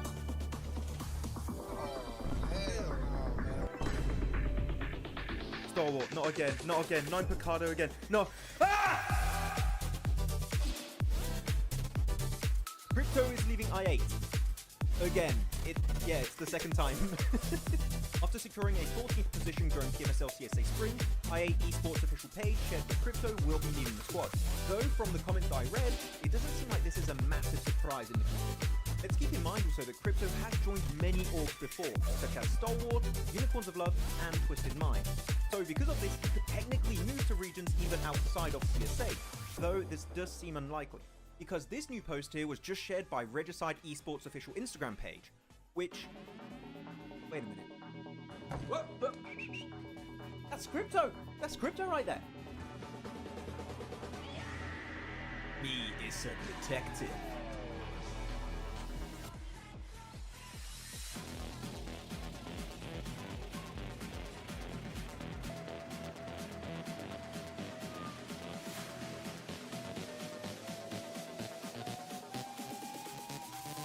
KOOPS is leaving Enigma Galaxy.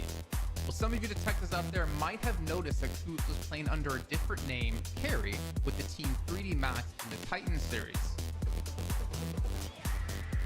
He is a detective. No, not that kind of detective. Well, not too long ago, the NA superstar turned Mr. Worldwide KOOPS made a cryptic post before PMSL EMEA saying that this is his final tournament. Now, at the time, it was unsure if this meant he was retiring or moving on, but one thing is clear. Enigma Galaxy were not getting the results expected with a player like KOOPS on the roster. And after failing to qualify for the main event in PMGO and only securing an 11th place finish in PMSL EMEA, it was quite obvious some changes needed to be made, and it seems moves are being made by KOOPS as he revealed this information to us. The legend himself has confirmed he is signing to a new organization soon. This message comes just days after seeing him play with Rob, Snowick, Zuko, Nate in the Titan Series Season 5 under the tag of 3D Max. Now the question is there potential for KOOPS to stay with this roster in PMSL MEA? Or will we potentially see him go to another region like maybe CSA? Because IHC just recently lost Demo and Alex over to PEL. Let us know in the comments who you think KOOPS is going to be signing to. Real quick, what's your favorite weapon? FR, of course. TP by The mini. Scar L, of course.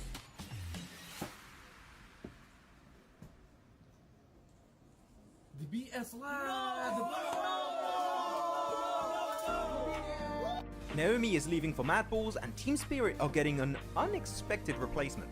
After barely making it to PMWC 2024, Team Spirit achieved a very disappointing 15th place during the survival stage. And I think it's fair to say that we expected a bit more from this team. So, some changes were in order when it came to playing in their next season. With Naomi now leaving for Mad Balls, the team is getting ready for the upcoming PMSL EMEA EU qualifiers. And Matic is going to be joining the roster. What you doing? Where you at? Oh, you got plans. Now the question stands, will Tixie eventually join the team to recreate the old Gladiators team? Without Meku though, because it seems like he might be retiring. So, do you guys think Team Spirit with Nomi, Kitsune, Effect and now Matic will have a better full season? Share your thoughts with us in the comments. Team Spirit have pulled off the cleanest push of the PMSL EU qualifier. Welcome to TDM. It is time for some P90 action. Are we going to see some M1014? I don't think so, but it is Major Pride versus Stalwart. And why Major Pride? They were scared of not noobs. Maybe. Like, but what if we lose versus not noobs? Our mental state will be wrecked. But okay, chat. Who are we picking for the win? Stalwart or Major Pride? I mean, at this point, it's 8-2, I think, if you don't pick Stalwart. I don't know. Let them cook. You know, Major Pride can come back. Yeah. I'm seeing so many people with the sword off as a secondary. Didn't work out. Just got mowed down by that. Oh, that was so funny. 12-6. Okay, GG's. I'm definitely getting used to the curly hair, though. I'm not. You're not? I had to put. I actually went and put more product in back here because I realized it doesn't feel like it has product in it. But then I think I figured out that my headset's just taking it all off. It's dry though. It looks wet, but it's dry. Yeah, it looks really wet. Why is your cam stuck? Oh, my cam is stuck. You're right. Hey, what happened there? Let me restart it. I'm frozen. Ah! Max? Yeah? Oh, you're like physically up out of your chair. I'm fixing it. I'm trying to fix it. 17-14. But more importantly, what are you eating for dinner? Wait, Boom in danger of not making it to PMGC. How does Boom not make it when they won both seasons? Like, shouldn't they have enough PMGC points to qualify? Oh, there we go. We fixed it. We fixed it. So what do you say? I was like, what? What are you eating for dinner tonight? But also, how is Boom on the verge of not qualifying for PMGC when they won 2 seasons? How is Alter Ego so much higher ahead of them? So eating tonight salad and yeah, I don't know. It's very weird for Boom. I could not begin to explain. Spring, they lost to Alter Ego in group stage. They beat them in Super Sundays. They barely lost them in finals. In summer, they lost to them in group stage. They lost them in Super Sunday. They destroyed them in summer finals. They lost them in fall group stage and Super Sunday. Wow. The fall off begins. Crazy, man. Who's going to be the next one? Because it was the Alter Ego era, followed up by the Boom era. Was it really the Alter Ego era? Yeah, before that. Before Boom. Didn't they win like the 2 seasons back-to-back before Boom?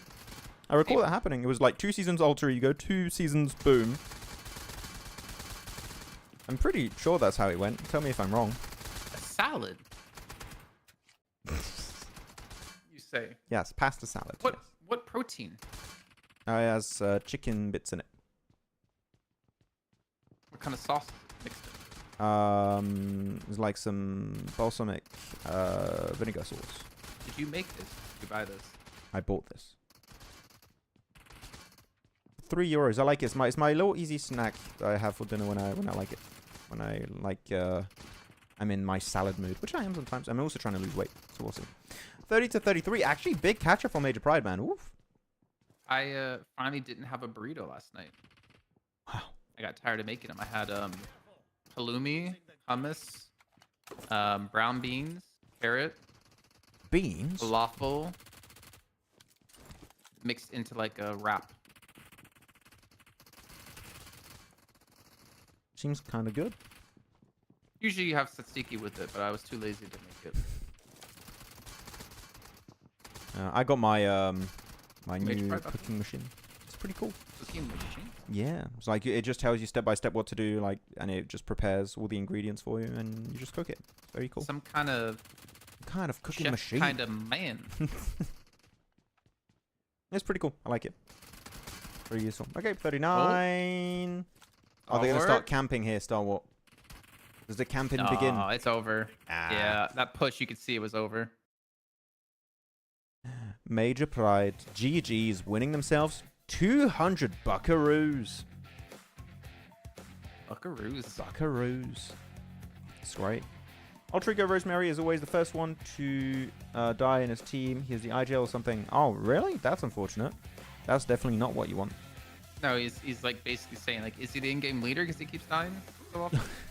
It's the problem for Rosemary is he has to live under the shadow of the Maxman curse, and that makes things a lot harder for him. Yeah, it's not like I'm picking all of Alter Ego. I'm picking Rosemary in particular. So it's concentrated on one player. It is so unfortunate. But okay, that's going to be it for our TDM. We are going to head to the real break now. By the way, we only got our last TDM tomorrow.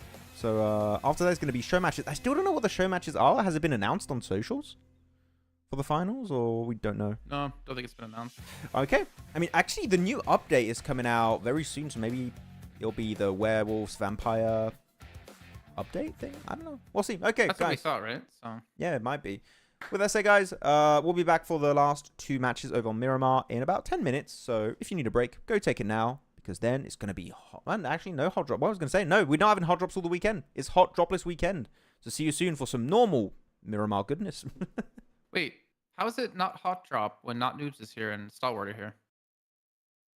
What teams are playing today? Star Wars not playing.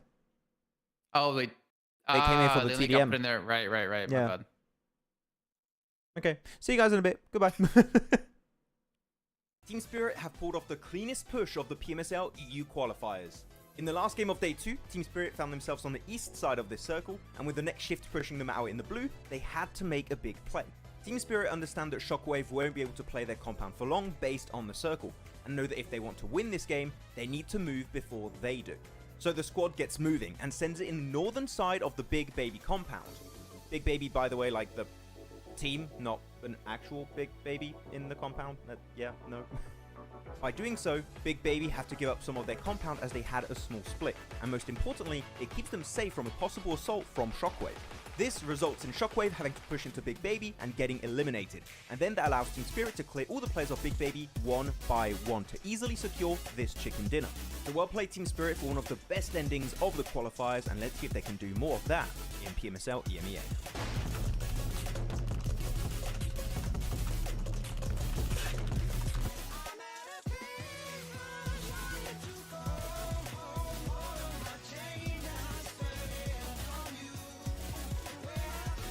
Oh, seems like the drops off PMSL CSA have been revealed. Let's check it out.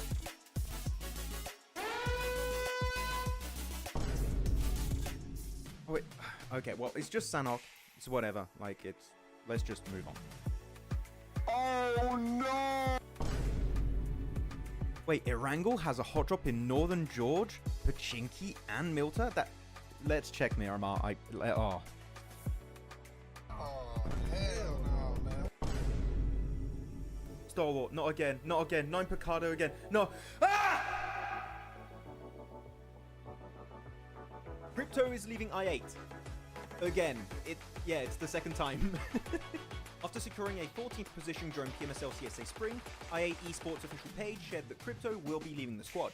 Though, from the comments that I read, it doesn't seem like this is a massive surprise in the community.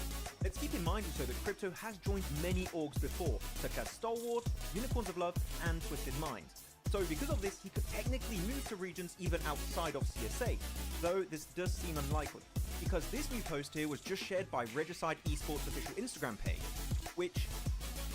Wait a minute. Whoa. That's Crypto! That's Crypto right there!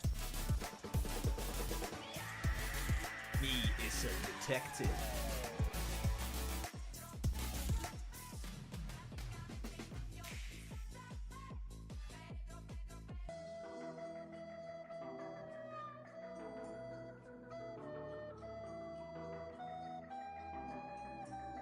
Koops is leaving Enigma Galaxy.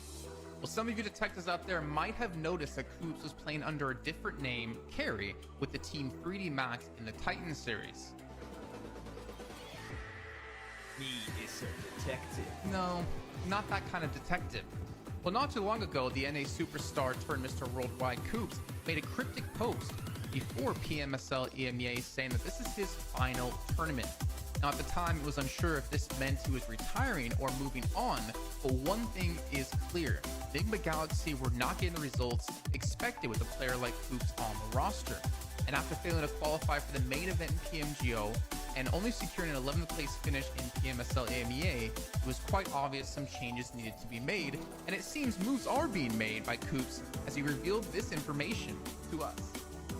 The legend himself has confirmed he is signing to a new organization soon. This message comes just days after seeing him play with Rob, Snow, Zuko, Nate in the Titan Series Season 5 under the tag of 3D Max.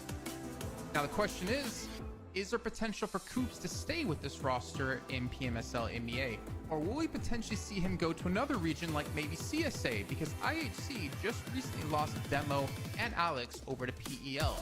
Let us know in the comments who you think Koops is going to be signing to. Real quick, what's your favorite weapon? M4. Mini. Scar of course.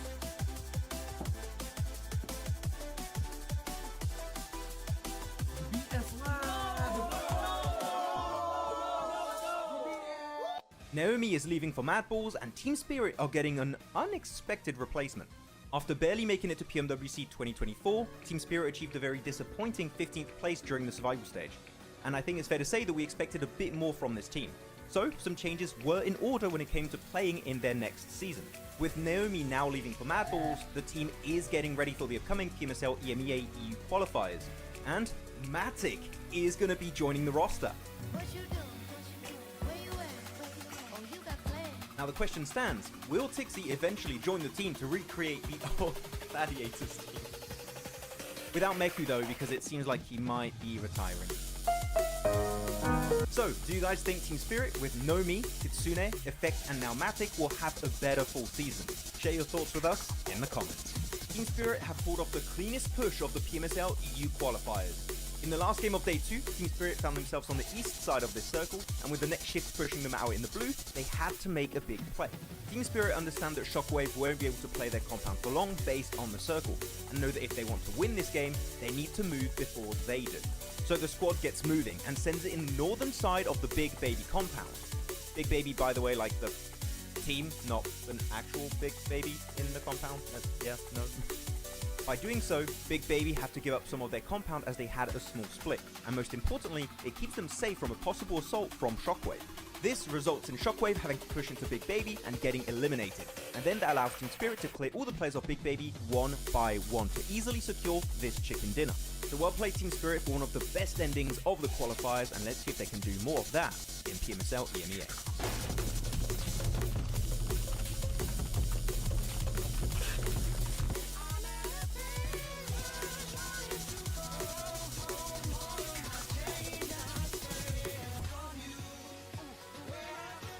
Oh, seems like the drops of PMSL CSA have been revealed. Let's check it out.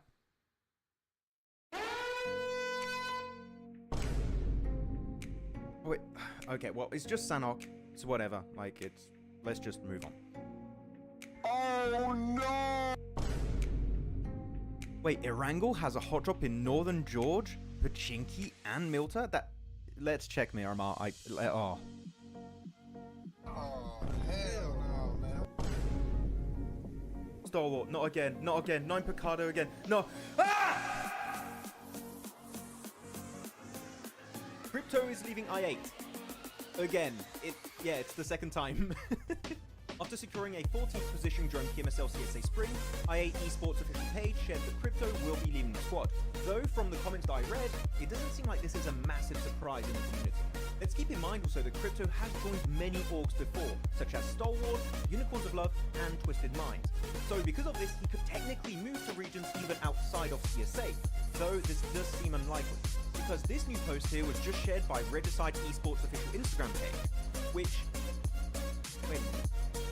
What? That's Crypto! That's Crypto right there! He is a detective.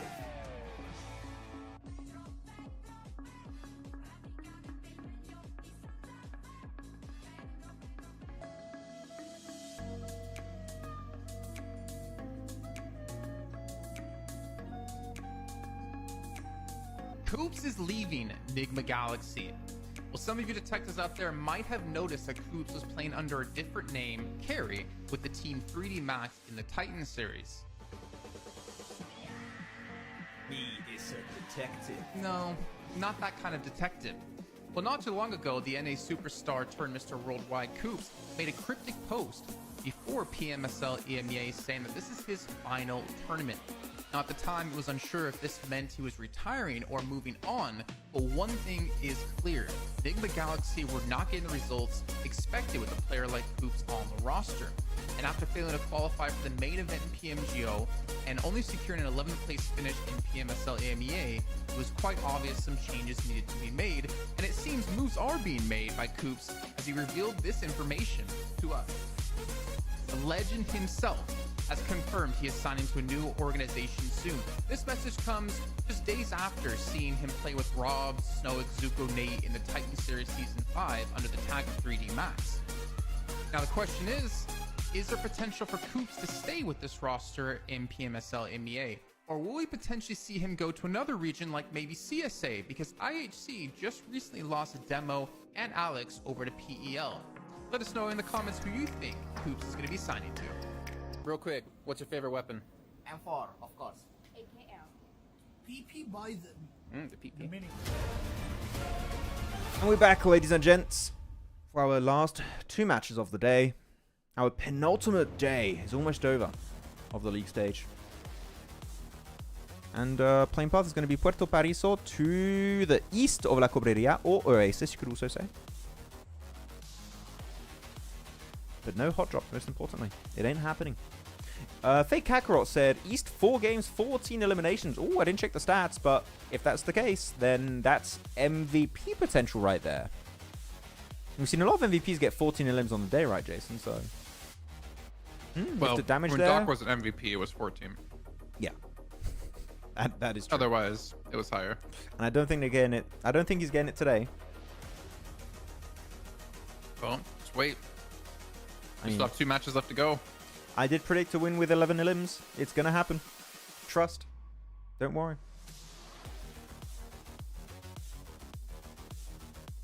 Now here you go. Where's everyone gonna go? Not noobs. Finally, gonna have Picardo. Not gonna be scared of losing any players early game. This is an instant drop for R8, by the way. This is perfect for them. Just instantly, just click the moment you can, and you're out. And you're at your location. I missed the hot drop. We're so inconsistent. When we don't have it, we miss it. When we do have it, we hate it. We're hypocrites. And I don't care. And actually, good circle for a bunch of the teams based on this playing path. It's pretty decent. I would still like to have an island finish. I've never had one in games that I'm covering. There was one in EU along, or in, was it Spring East of League? EU. Was it East League of the World League we had? There was one. Yes, yes. Wait, actually, did we? I don't know. Oh, wait, what's happening here? Winchester? Roshan? Come on. Come on, please. Come on, please. 3 more bullets. Can only hit 1 more. No! Where's Sleepy when you need him? Where's top when you need him? Yeah, actually, with the mini 14 last game, doing some work. Until Regicide closed the gap. I mean, good luck. I mean, not good luck, but R8 get a little bit lucky here with their drop plus the zone. It's like, hey, we have all the time in the world to get where we want to go and get all the loot. I actually kind of favor maybe also AOR a bit because I always like it in these type of circles. Of course, if the circle keeps going towards the east of Los Leones, the high ground east of Los Leones is absolutely goated. So if the circle goes over there, AOR, if they move quickly, could also have good potential. But again, it's based on circles, so like a lot of RNG to take into the equation. Everything says if east in form, if east is like in form, I guess he means. Falcon's gonna take with this top and action. I mean, So you're saying when East is in form, this version of Falcons can win anything. That's what I think I understood. That's what I understood. I mean, especially after that Erangel win, right? They had. They got on the Sanhok Island. East was very detrimental to their win. He was doing a lot, especially with the car play that you mentioned at some point, Jason. Wait, right? you said East was detrimental? Detrimental. No, detrimental is like bad. Oh, wait, what's the word that I'm thinking? of? Instrumental. Instrument? No, it's not. Yeah. Instrumental to the win. I'm thinking instrument. No, he was a very core reason Oh, yeah, what the hell? of why they won. To the Detrimental means he detriment. was like, yeah. What the hell? Yeah, you're It's right. Why did I say that? Oops. that's fine. That's why I'm here. Instrumental, detrimental. Yeah, makes sense. That's like the biggest mess up you can do when you're trying to say it. I was like, why are you trying to say my boy East messed up that game? No, he did good. He was instrumental. There There you go. Well, I can just reduce my vocabulary. He did good. He did very good that game. He was good for a match. He did good. Go R8. Oh, I thought that was One word. Golgorate. Yeah, it was like, I was like, what is he talking about? no, I read Go R8. great. It was like, oh, go R8. It's like, oh, okay, yes. I'm Japani. What was the username? Japan in my eyes. Yeah, Japani. Yes. Or I'm back. What did I miss? Welcome back, Nawaz. You missed a Major Pride win versus Star Wars in TDM. In Tudum. Very cool. Yes. And by the way, you guys might not be able to hear it. I have an insane thunderstorm here. So I haven't heard it a single time. If that helps. yeah. It's not. It's loud. It's not like that loud to break the sound barrier on the stream. To break the sound barrier. But if you guys unfortunately see the stream just disconnect, it's possibly because I've been struck. And you know what Jason will be doing? Walking his doggo. Like, okay, guess it's walking the doggo time. Because I don't have anything set up to stream for this if your internet goes out or your power goes out. We should try and like get that sorted in case. No. Yes. I mean, Yeah, baby. But then I'll probably do like a really good job, and you'll be like, okay, well, Jason can do it now. Yeah, I'll do it. I'll just leave. Maxman skipped English classes, lol, yeah. My god. Don't hate me, Max, but I have to go do the thing. Yeah, go for it. It's happening. It's happening now. It's happening! Oh my You're right. god. Yeah, okay. Goodbye. But yeah. It's interesting because I'm bilingual, right? And I do mix up words between French and English sometimes. And sometimes I just mix up words just in English because I'm thinking of it in French. It's very weird how my brain works. Sometimes I think in French.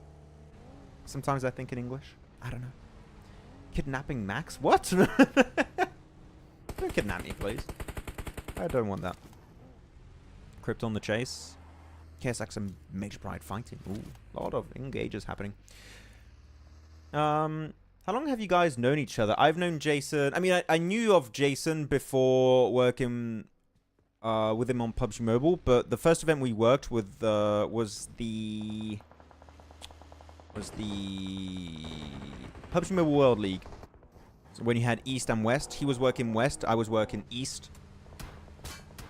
But the first event we actually worked together was, I think it was PL Western Europe or something like that. Like that we were actually together, I think. Yeah, so like, what is that now? 4 going on 5 years, yeah. It's gonna be 5 years next year, but 4 years right now, I'd say. Yeah. Stop showing the map. We're not showing the. We're not PR, and I did not show. I did not click anything. I wasn't even showing the map. If you want me to show the map, our map I would show would look like this. There you go. You brought this upon yourself. PRRN. I'm showing the map because you were wrong. No, I'm memeing. It's all good. But I didn't show the map. I didn't show it. Max, will 4MV get a win today? I told you. I told you, Shahid. They're gonna get a win with 11 eliminations. Okay. Trust in 4MV. It's gonna happen. It's actually interesting because 4MV were in 3rd place behind R8 and Not Noobs. And now the gap has increased because initially 4MV had a 10-point gap between them and Not Noobs and a 2-point gap between them and R8. 4MV had such a silent day that they've been overtaken by Falcons and RUKH. And now R8 and Not Noobs have increased their lead, like quite significantly. That's a, what, 30-point lead between 4MV and Not Noobs? 4MV are not having the day I think people expected them to have at the end of this league stage. 4MV, 3 matches, 12 points. I8, 12. I8 also had 12 points today? Really? Oh. I8 pulling a 4MV? If they don't, I'll shave Maxman's eyebrows. Shahid, you don't... Shahid, we can talk about this. Shahid, please. Shahid, please. Nah. Alian, after seeing crypto... I feel like Zico is making a lot of fun of Alian. Zico, do you just not like Alian? Zico, why you gotta do that to him? Bro, come on. Pepper Paw, do you work only for PUBG Mobile or you have more jobs or casts? So, I've had different jobs. I've worked on other games before. Oh, wait, what's happening here? Major Pride versus R8. Whoever said go R8 in chat, we blame you. But nah, they shouldn't get the flush. I think it'll be fine. They should get him back up. But no, I worked on other games, and for 2 years, in 2022 and 2023, I was also social media manager for PUBG Mobile Esports. So, like, I was doing the social media posts for example, PMWC. Well, PMWI. Like, the 2 years of PMWI, I was doing the social media posts on Instagram and TikTok and all that stuff. And also, I was doing the social media coverage for PMPL MEA. Oh, well, no, PMPL Arabia, or MENA, you would say, Africa, Turkey, NA, and Europe. I was social media manager for all of those regions for 2 years, and also doing the global events at PMWI. And, yeah, in terms of professional experience, that's all I've done. Welcome back, Jason. Thank you. Thank you for having me back. No problem. But man, they keep dissing Alian in the chat, Jason. I don't know. I don't think we've been that mean. I think they just took that and ran away with it. By the way, R8's player was flushed out, it seems. So R8 gonna have to play the rest of this game as a trio. I don't get what Faizan's saying. Reason? How come you never do your house chores while working? Because it's very unprofessional to do your house chores while working. Yeah. He had to do the laundry real quick. I actually, typically what I do is I always turn on my, washing machine. Always. Literally 3 hours before the expected end of a broadcast. And I let the broadcast ends and I can instantly put my laundry out to dry. It's all about I timing. have laundry to go hang. I did it right before I showered to get ready for the show. Oh. I need to go hang it after this. I mean, I hope you didn't hang your laundry outside because it's gonna be Nah. wet. No, I don't have a balcony. That's what I would love to have, a balcony, to be honest. That's one thing I miss. Good old balcony. I miss having a dryer. I don't need a dryer. I need a dryer for, like, if you have 2 people in a household, then dryers are pretty good, yeah. What are the PMGC qualification criteria? Get a lot of points. Those are the criteria for PMGC. Get a lot of points, blackjack. But now you got different qualifications criteria. Just don't put it all on red blackjack while you're playing blackjack. Nah. So, like, what are the 3 we have, Jason? You have regional points, right? Like, for example, the team from Pakistan with the most points. Pakistan, South Asia, Then you have Central Asia. Then you have the PMSL region, so like CSA points you Yes. can get like in total, and then the top X amount of teams from a PMSL season in the full season of 2024, like that one in particular. And then you have some invitation slots, blah blah blah. But like those are the 3 different ways to qualify if you're not invited. Yep. There you go. And that's also the order, right? In that order, it's like regional, PMSL CSA point regionals, and then full season 2024 ranking. So there you go. So that's why we're going to see Rosemary in PMGC. Hell yeah. My dog's behind me, sitting down, wanting to get pets. So I'm like awkwardly turned. I don't know why he's over there. Gotta give him pets, man. But does Just that... rotation. Just crashed the compound of my office, and he got free scratchies. But does that answer your question, Blackjack? Please tell me if you need any more clarification, or is it clear? I'd love to know. I'm going to show the map real quick also, by the way. I'm really paying attention to Phase 5. I'm waiting for the prediction. I don't want to mess it up again. I want to have one good one. That's to get you off topic so you don't notice. No, don't do it. So, Max, about One Piece. Oh, and then it's Phase 8. Wait! No! And then it's the end of the show. Yeah. Max, do you think 4MV should change roster for PMGC? Or no. This team has a lot of potential. Just need a bit more global experience, you know. And also playing Edge on globals is very rarely hyper successful because you don't have those feeder teams. Edge is very focused on you have feeder teams that you can just bully in the lobby. Unfortunately, globals typically you don't have that many feeder teams. And even if you do have feeder teams, they're typically pretty decent. Well, we talked about 4MV when they last played that they were seeming to play more central. That I was feels that. Yeah, like a little bit of rollback. Sorry?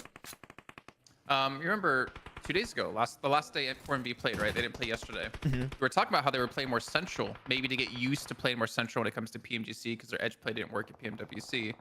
But they're not playing central, at least they weren't at the moment.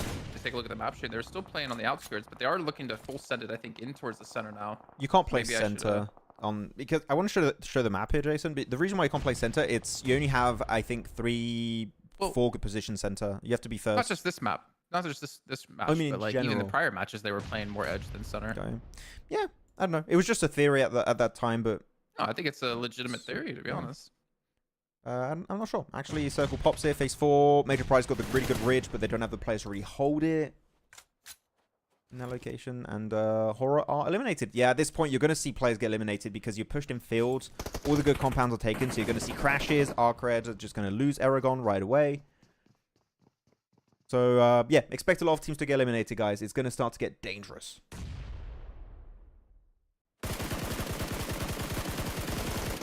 Oh, Fragger, man. He's some kind of unfortunate. Good fragger, job by man. Striker. Well, he's not right now, clearly. Good job by Striker just for that quick response. He might get caught out by Bad Boy. It's a slow little take here out of RUKH, and I kind of like how Striker flexes out and gets a different position. It's a game plan. Oh, man, Maxi on the pipes. That's an angle you would really not expect. It only works if no one's behind you. But that elevated position is not too shabby for Maxi. I like that.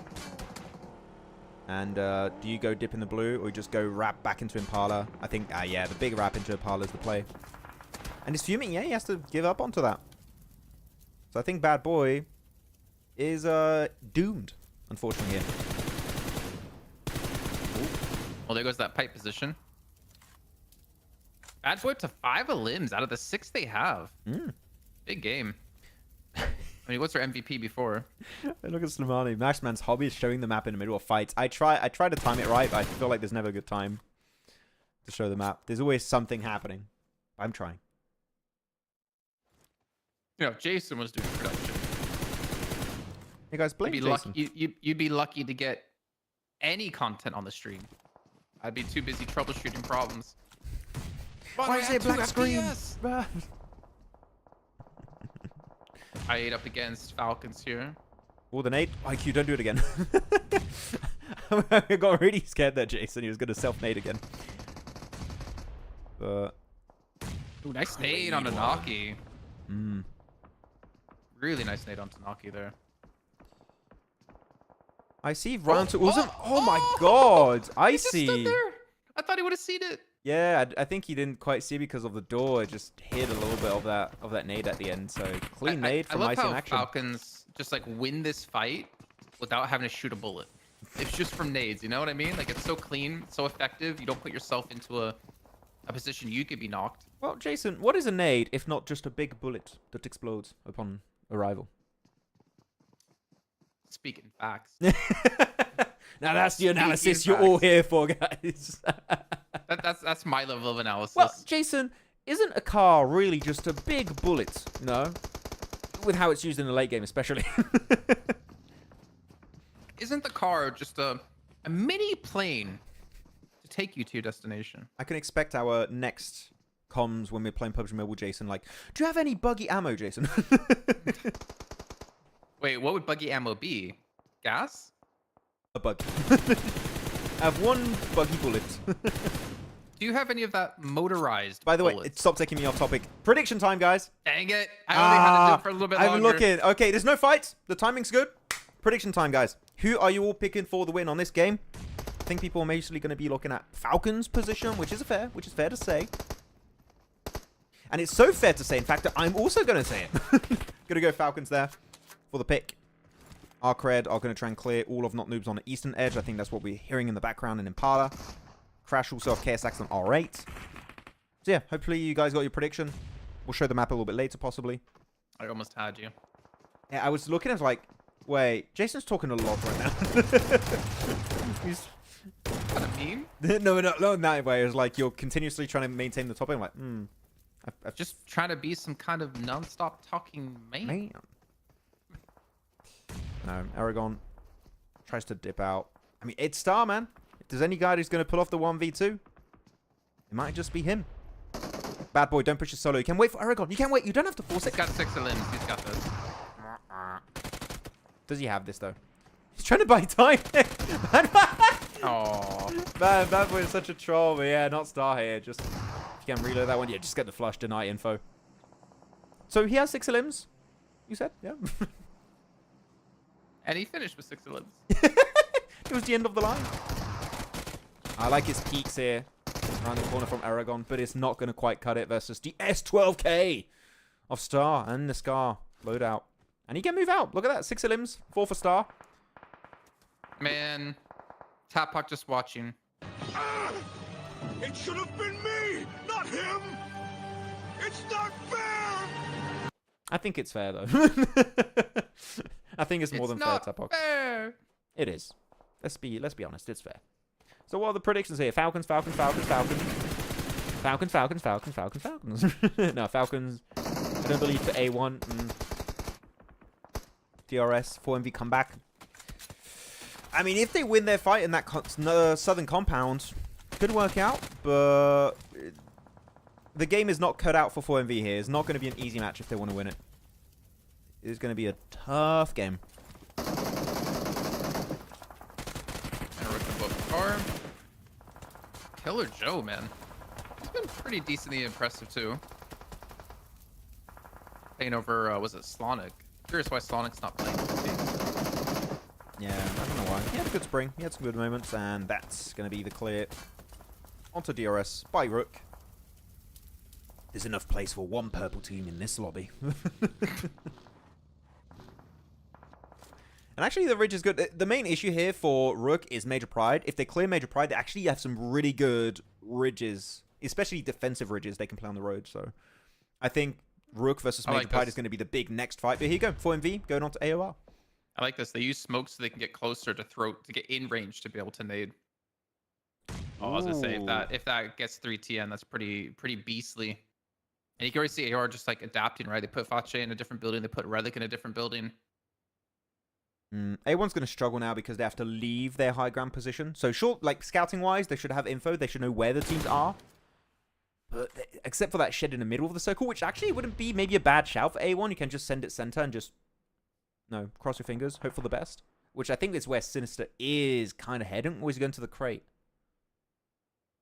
Or maybe just scouting. He's going back. Yeah, he's just scouted, like making sure it's clear. And that's going to be a great nade of Fache onto Doc. Does he need to be cleaned up? He gets behind the ridge. Or to get away. He's fine. Maybe not fine. Actually, I almost want to say if you're AOR, do you potentially push this with that knock? no. Otherwise, Falcons breach you, I think. You need to hold the position. You don't want to make yourself too vulnerable. Like, just keep the angles on Longhouse. And actually, one cool thing, Jason, is that if AOR eliminate 4MV, they can start playing the roofs of some of these buildings to get extra intel. Like, especially Longhouse roof, where 3TN and Red Lake are, is really powerful. But Reefus and Apex going so wide south Doc here. again. And yeah, Doc is just getting bullied. And he's out.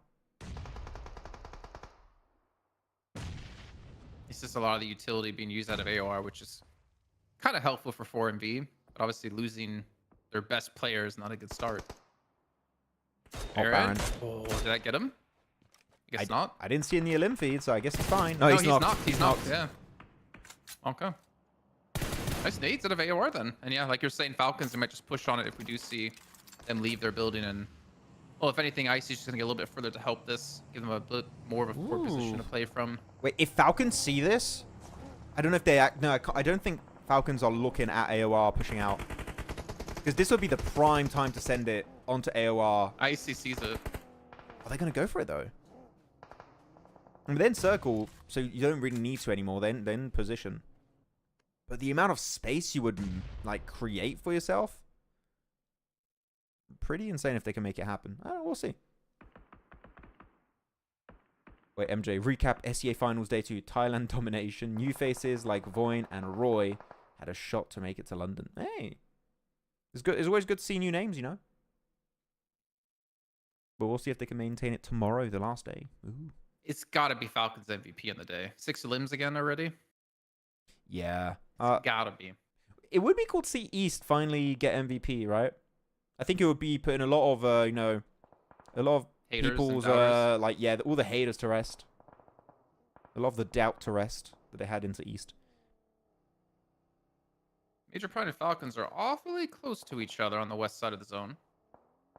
So I have Yankee as a solo, Major Pride with just 2 left, 4MV with Reefus, so 2 solos, a duo, and then 3 teams with 4 players. But I mean, you would imagine Falcons win this just based off the caliber, right? Compared to like A1 or compared to AOR, but AOR is up to 6 limits themselves, and we've seen Westron be like a very strong player from AOR. And speaking of him, he gets knocked. So Yeah, I mean, I'm AOR gonna had a shut great up now day. so I don't have the curse. No, but AOR has had a good day, generally speaking. But they still have the cars.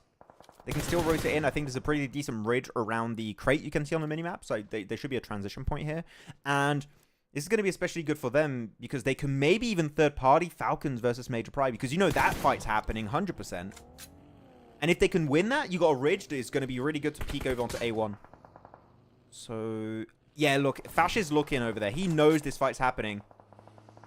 So, or you go south and play it passive, or you go for the big, ballsy western breach onto Major Pride and Falcons. And I think I would maybe favor that. But from the looks of it here, Jason, they're going to play passive, I think. Yeah. You'd favor that even with the zone right now? Yep. Yeah, because I think here, the only way to deal with A1 to currently have so much control on the east is to have as much control on the west. And that ridge gives you that control. Again, you got different ways to play things, right? But if I were IGLing that moment, I would say, let's third party. But now it's doesn't seem feasible because they're pretty much engaged in a fight with A1. I don't think would even let them leave this location, so they're fully committed. Well, I mean, it looks like Rowdy was trying to be a little bit of an off-angle player. You can see on the mini-map there towards, or pretty much outside the zone, but he gets knocked. I don't know. I don't know if I want to say A1 have this fight, to be honest. Even though 3TN is down and it's a 3-on-4. I think one thing that we've seen A1 not really be successful on is taking fights and being successful with them. Not to mention playing off angles, which have been so successful these last weeks in CSA. Whoop. Oh, that buggy's fuming, mate. Knocked. Oh, he makes it in.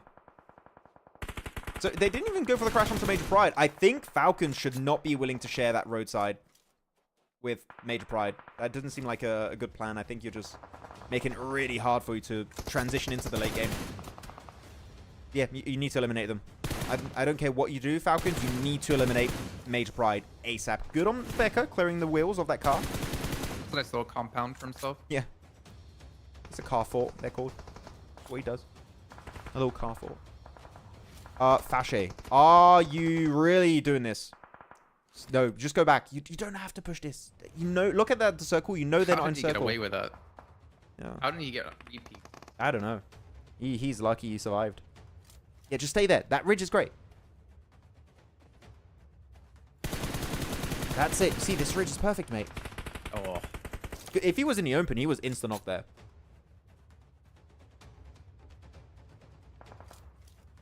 Okay, someone's down on Falcons, aren't they? Someone's knocked at the moment. Oh, Hitman. Doc is taking heavy fire. Westron ends up getting one of them, and it's just down to, what is it, Icy and Top, I think? Ooh. And what have A1 been able to do? Have A1 done... Okay, they have 6 eliminations, yeah. Have they got any eliminations recently? Sorry? Have they got any of these eliminations recently? Yeah, it's been in, like, the later stage, I believe. Because they've gotten this ridge earlier, and I think they've just been looking at teams. I don't remember them getting much early. At least we didn't see a lot of their fights, I think. I mean, we're hitting stage 9 pretty soon here, and it seems like no team wants to get towards the center. Good job. If Falcons win this, I'll be massively impressed. I'll be surprised. Not impressed because it's Falcons. Impressed, surprise. You know, that's it. Look at how much freer they feel now. They cleared the angle of Major Pride. Like, we can finally play this bloody ridge we've been wanting for like the past 5 minutes. We can finally play this ridge. Look at the amount of info you get. This is so good for top. Like, sure, next circle is going center, but no team center right now. No team is center. If you've got utility, if you've got smokes in particular, that's not an impossible transition for Falcons. That's not impossible. But AOR got this high ground, and look at that little ridge for Westron. Man, that's good. And with a P90, damn, that's going to be tough to move. But everyone's moving at the same time. I mean, I think Falcons have to move first. I think everyone has to move at a very similar time. It might be like a 5-10 second difference in terms of moving. But AOR's got a car. Nice. And Top's got the angle. Blue. Yeah. Yeah, you got the crate to play from. You got the car you can play behind as well. It's only Hitman there to defend, and he's now on the blue. Ooh. Nade comes through, and it doesn't unfortunately connect enough. Watch's down, but it doesn't matter. He's going to be cleaned up. So now it's just Falcons against AOR here. And AOR, I guess, kind of have the better position because of the crate in the car. But Top has been cracked this game on this in these like final circle sprays have been so good. There's already up to 4 eliminations. Icy's going for the off angle to the side. He's got still 4, like now 3 nades. Wrap up the game. What, man? That is one of the most impressive wins we have seen in terms of like the execution in the late game, the timing of the fight, and the top tier sprays. Come on, shake his hand. Top doing it with a scar as well is impressive. Yeah. He didn't have like the ideal weapon loadout, but he was still able to put in a lot of impact in the very late stages of the game when they needed him to put in the impact. And you see another 11 eliminations for him, man. They're on like I think they're on like 40 limbs today so far. Yeah. The Scar is very underrated. It's not insanely good at very, very long ranges like the M4, but like that kind of mid-range, this Scar is still very, very strong. But top, woof! Back to the era of goodness here. Of the Falcons. Yeah. But again, you saw instantly that big change when they eliminated Major Pride, right? Top, the moment they get knocked, is like, I can finally play that Ridge. And he had an absolute field day to just look at A1, look at AOR, go for the spray. And because he was so aggressive with his sprays, it allows Icy to just slowly sneak into the southern edge of the circle, get in nade range, and then wrap up the fight. And even if Icy gets knocked, guess what? The Blue's pushing AOR right into the spray off top. Like, it's the easiest win when you have the setup of top and Icy that way. I'm even thinking, really, of doing a video on that. Like, that entire late game scenario was so well executed. And again, you would not expect it to happen. It's very impressive. The nade was perfectly placed as well. Like, the timing of him having to push up directly into that nade. Good to see. I mean, the thing is, we see so often so many glimmers of hope and the potential that Falcons have, but it's so far and few between sometimes that you really start to lose hope. But deep down, they're still an insanely good team. They just need to find their groove. Yeah, and I think they're finding it. They're getting there. The icy nade at the end, as Jason said, was just on point. But cool. Put music back on. Voila. I'm gonna clip this and send it to 52's play. What the? Zico! Zico's so mean to 52. What's going on? What'd you say about 52? He said he was talking about how they should play. Oh. But yeah, how do you all feel about this game from Falcons here? Good game. They got lucky. How do you guys feel? If you say they were lucky, I'm sorry. East A. We can forgive East not getting like too much done this game because he did so much on that Erangel game, right? They were doing so much. Him and Icy. It's really impressive. East and Icy really have been just setting up these late game scenarios if they survive as a 4-man team. They're really just enabling plays to happen. Also, if East popped off right there, then there wouldn't have been many bodies left for top to take. So. True. You know what? Just being a homie. Be happy. When East gets eliminated, you can expect top to rise up. They'll step up big time. Pure skills. Very well played. Zone favor with them today. Wait, what? Wait. Jason, am I going crazy for thinking that is not absolutely not zone favoring them today? No, the zone favored them for sure a lot of the day. Wait, you think they were favored by what? Yeah, every game they've done well on, they've been favored heavily by the zone. Like, ever since this team has been created, it's just been because of circle luck. No, for real. Like, do you guys think they got circle luck today? Like, Xiao thinks they got zone favor. They might have had like early zone favors, but late game, not really. He didn't say hello yet. To who? Ratto boy. Hello, Ratto boy. I didn't see your message, sorry. At least said hi to you though. He didn't say hi to me. Yeah, say hi to Jackson, Ratto boy.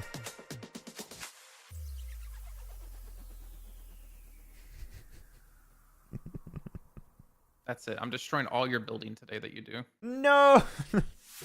MVP. I'm gonna rush every boss. Actually surprised. Tops there wasn't it Westrom with the damage 6 limbs? Yeah, actually the damage 1.1k and survival time. Yeah. Well, I guess Westrom. No, I guess he was still up for a while. Yeah, 6. But yeah, damage just counted for quite a bit. Top won that game on his own. Now, Icy did a lot. Like his angle at the end to make sure that it was an easy win was also very important. Random, we can't show you yet. We need to show you when all the games are done, but the easiest will be tomorrow to show that information about how the bottom 4 teams need to perform to qualify. We'll have the exact setup. We'll know how things are going to go down. We don't say hi or hello to our best friend. So I'm his best friend. You guys are besties. Wow, he's your boy. I mean, to be honest, Jason, you've been, I feel like, the first in the English challenger, at least I don't know what the language is, but to speak up about Death Wolves / now Twisted Minds VR. Probably true. Yeah, you did. Probably true. Oh, like they only got into PMSL this season, like this year, and they only team to qualify from the survival stage who got put in the survival stage, and then they performed super well. Like I feel like the rookie team of the year, just in mind VR. I agree. I think we mentioned it also because you brought it up, and I think I even mentioned I said those words on the show on PMWC, and I was like, yeah, like they are the new bloods currently of Brazil for sure. When you're in the shadows of Team Liquid and Alpha 7, it's so hard to stand out, but they've done that. They've achieved that, and that's so hard in a region like Brazil.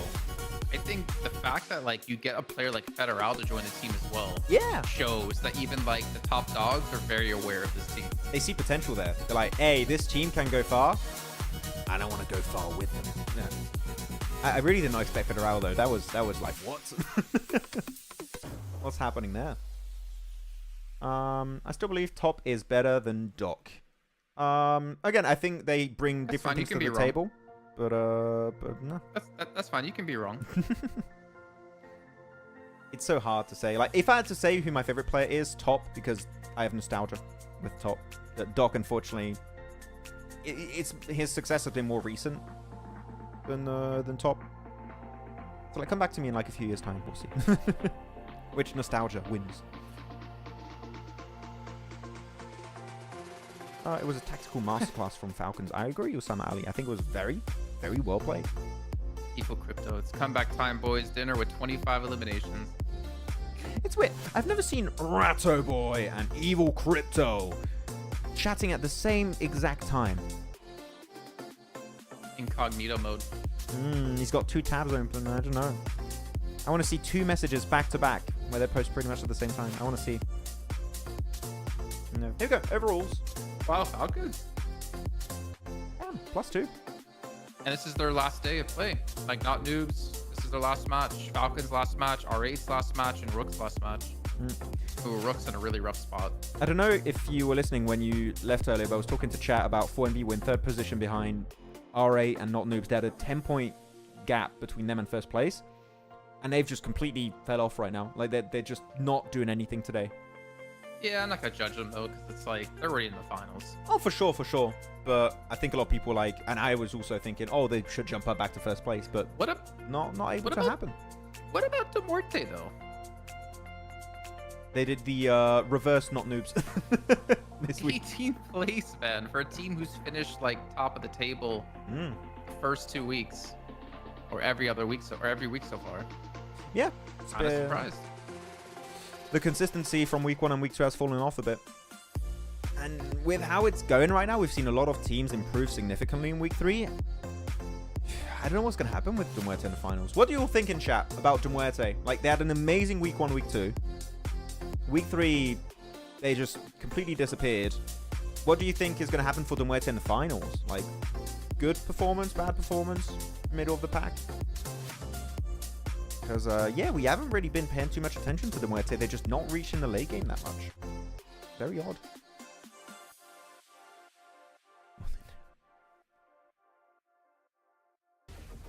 Here you go. Come on, guys. There's a camera in front of you. Do something.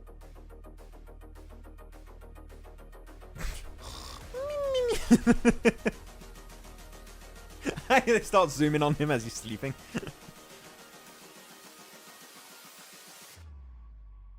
Did Alien and Crypto change positions? Did they? I think they did. Crypto was always on the end, and now Alien's on the end. I don't remember the order in which they were placed.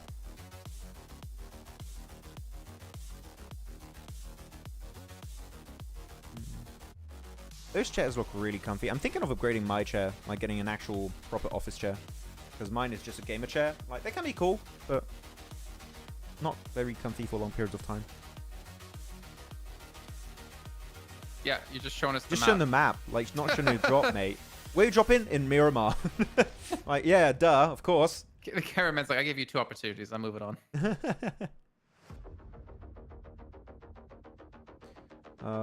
Most best individual players are from which region? Individual players? I feel like every region's got really strong individual players. It's... I don't know. I don't know. I don't know. I don't know. Which region does have the strongest individual players? Do you have a region in mind, Jason, or not? I don't know. That one's tough.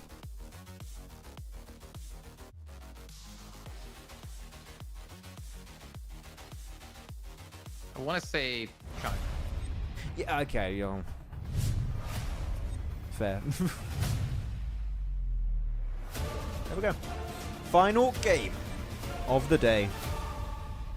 And then tomorrow, again, if you guys are new to the stream and to PMSL CSA, tomorrow is going to be the last day of the league stage, which means after tomorrow, we'll know which 16 teams will be moving into the finals. And we'll have a chance to compete for a slot into PMGC 2024, a $3 million tournament. It's going to be cool. I'm gassed up. Do you disagree, or do you agree About what? with China and the strongest individual? Oh, players? I was just moving on. I mean, I think they're maybe the region to have the most, top tier players. It's just we don't see a lot of them play outside their region. What's this, the most best individual players? I don't know. It's so tough. I'm really struggling on this question, man. It's tough for me to get stumped sometimes on question, but this one I'm like, God damn it, I don't know. I don't know. I would if. Oh man. Yeah, I think you've done it. You've officially stumped Maxman. Yeah, Maxman.exe stopped working. Oh, it's Japaniminium Mayes. Hello, Japaniminium Mayes. There we go. Very western plain. Partona all over to the area between Ruins and Cobreria.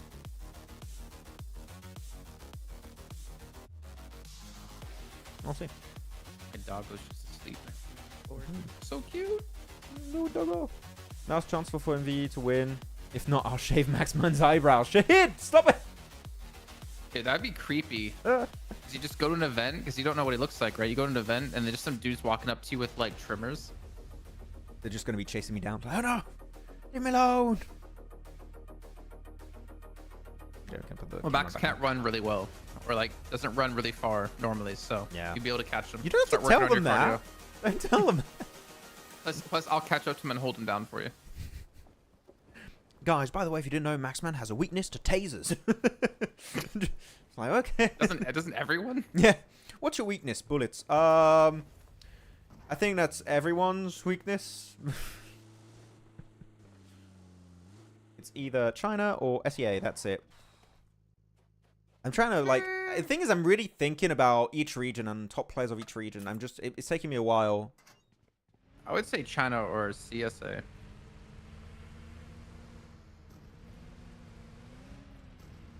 Because it depends what you value, Jason. It depends what you value, I think. It's like, are you... When you say which region has the best individual players, right? Do you mean which region has the largest amount of top-tier players?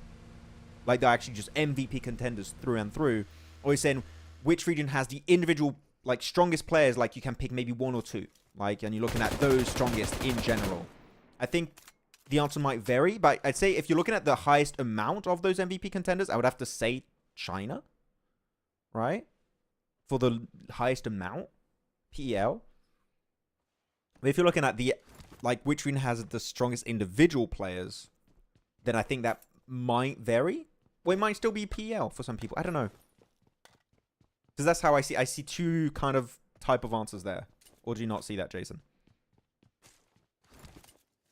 I think I know what you're getting at. But I feel like it's the same. You're saying the same thing, just in a different way. I don't think I am. It's like if you're saying which region has the best teams, like you can say, oh, like is the lobby in general a good skill level, or which regions have teams that can actually win global events. Yeah, I got it. Yeah. So if you're comparing the top 10 players from each region, I think that works better, right? To what you're trying to say. So top 10 individuals.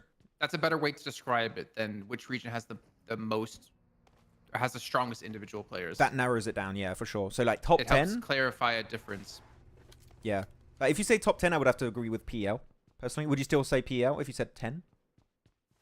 So you take the 10 best individuals from each region, And you're saying PEL is stronger than CSA? Yeah. I mean, would you agree, or would that change your answer? I would say possibly 10. I think CSA is Really? stronger when it comes to top 10, but I think PEL has more good players. So that's the thing, because now if you say you narrow it down to, like, I don't know, a top 3 or like a top 5, now I would say CSA. I feel like top 10 is a pretty big sample size of players, and I think their PL wins. Well, okay. Top 50 players. No, because I mean, I think even 10, like, you can ignore the 10. It's like, which region has the best, strongest individual players? And I think it would be CSA, but I feel like PEL just has more good players than any other region. Yes. But not maybe the best in the world. Exactly. So, like, if you narrow it down, I think I would have to go CSA if it's a smaller sample size. If you take in, like, more players, then I would have to say PL. Yeah. That's interesting. Yeah. But Rishu Kumar, RK is, like, both wrong. So, who do you all think? Who do you all think? Which region has the best individual players? Strongest region so far, Mongolia? No, we're talking PMSL regions, or, like, you know, regions that have a, like, competitive circuit, like, yeah. Prove me wrong. I mean, we're talking PMSL, so you would say CSA, Anmo? right? Yeah. So for Anmo, it says PEL is difficult to say as they play different version. They have to adapt in globals. True. So think about this, right? Nova, who had to not only adapt different versions, also had to adapt POV. from playing first person to third person, and they still won PMGC. That kind of like counters argument you're making. Like, Chinese teams have adapted to having to play. Yeah, they play their own version, but then when they come to play the global version, they still do really well. Whereas we look at the regional clash with PEL, CSA, and SCA, China dominated. So clearly, the teams outside China have a harder time adapting than the teams from China adapting out. To be fair, I think Chinese teams play outside of the region more often than any other region does into China. So like CSA plays way more on their version and hardly ever plays against PEL teams, whereas PEL teams play more often against global teams. So there's more opportunities for PEL teams to play on PUBG Mobile versus Peacekeeper, but they've been able to do it and have success at global events. So yeah. I almost have another topic here, but I feel like that one could also take a while. But I just want to go through some of the answers of viewers. Are prizes for rankings in PMGC for each player individually, or it's money for the whole team? For the whole team. It's for the whole team. Like, if a team wins, I don't know. Whole team, and we don't know how it's divided. That depends on contract. Yeah, contracts. But normally it's given to whoever, like, provides the banking details. And... The organization. Yeah, the organization normally. And then they split it however they, like, see fit, and how, like, normally it's agreed upon before the event.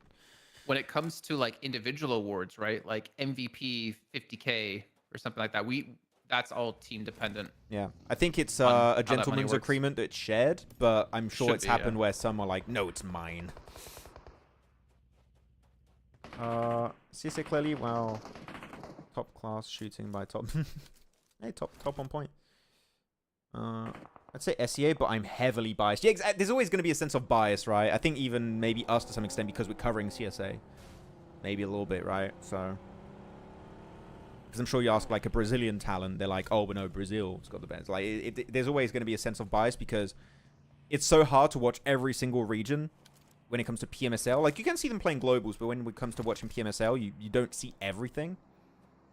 So you're missing a lot of the context, I believe. I don't think... So if we didn't do these watch parties, I don't think we would have rated CSA as high necessarily. I think we still would have rated them high because, I mean, 4MV did really well. Falcons did really well. IHC won globals. But I think we're definitely more biased because we've been doing the watch party and seeing the results firsthand. Which is why we were so sad during PMWC. Yep. Our disappointment was immeasurable, and our day was ruined. No, I actually had a topic while I'm seeing, like... by the way, circle, very southern. A lot of teams were in the center in the previous circle towards Hacienda, San Martin. So you can see right in the map feed the big northern dash that's happening. Like, all of these teams are just trying to send it. Getting close to the graveyards in the middle there, which it's not going to be an easy transition. We're going to have a lot of potential clashes. But actually, so you were talking about Nova and the disadvantage of going from their previous version where they were playing first person into TPP, right? Which I definitely feel like it makes it hard for you because you have to get used to the whole, like, how the POV works and how it functions. But I still feel like there was one advantage that is kind of not spoken about too much, which is playing in FPP. Scouting is incredibly tough. Like, if you're scouting, you're technically visible to your enemies. If you see someone, they can see you. That is the general rule of playing first person. I think it kind of made scouting for them go in easy mode because we can get this information without putting ourselves at risk. We were training and being successful in our region while struggling to scout. And now we take it to global and you can scout pretty much for free while taking zero risk whatsoever. I feel like their scouting was made way easier because of that change. Fighting, maybe a bit harder. I would agree. But scouting, easy mode. What do you think?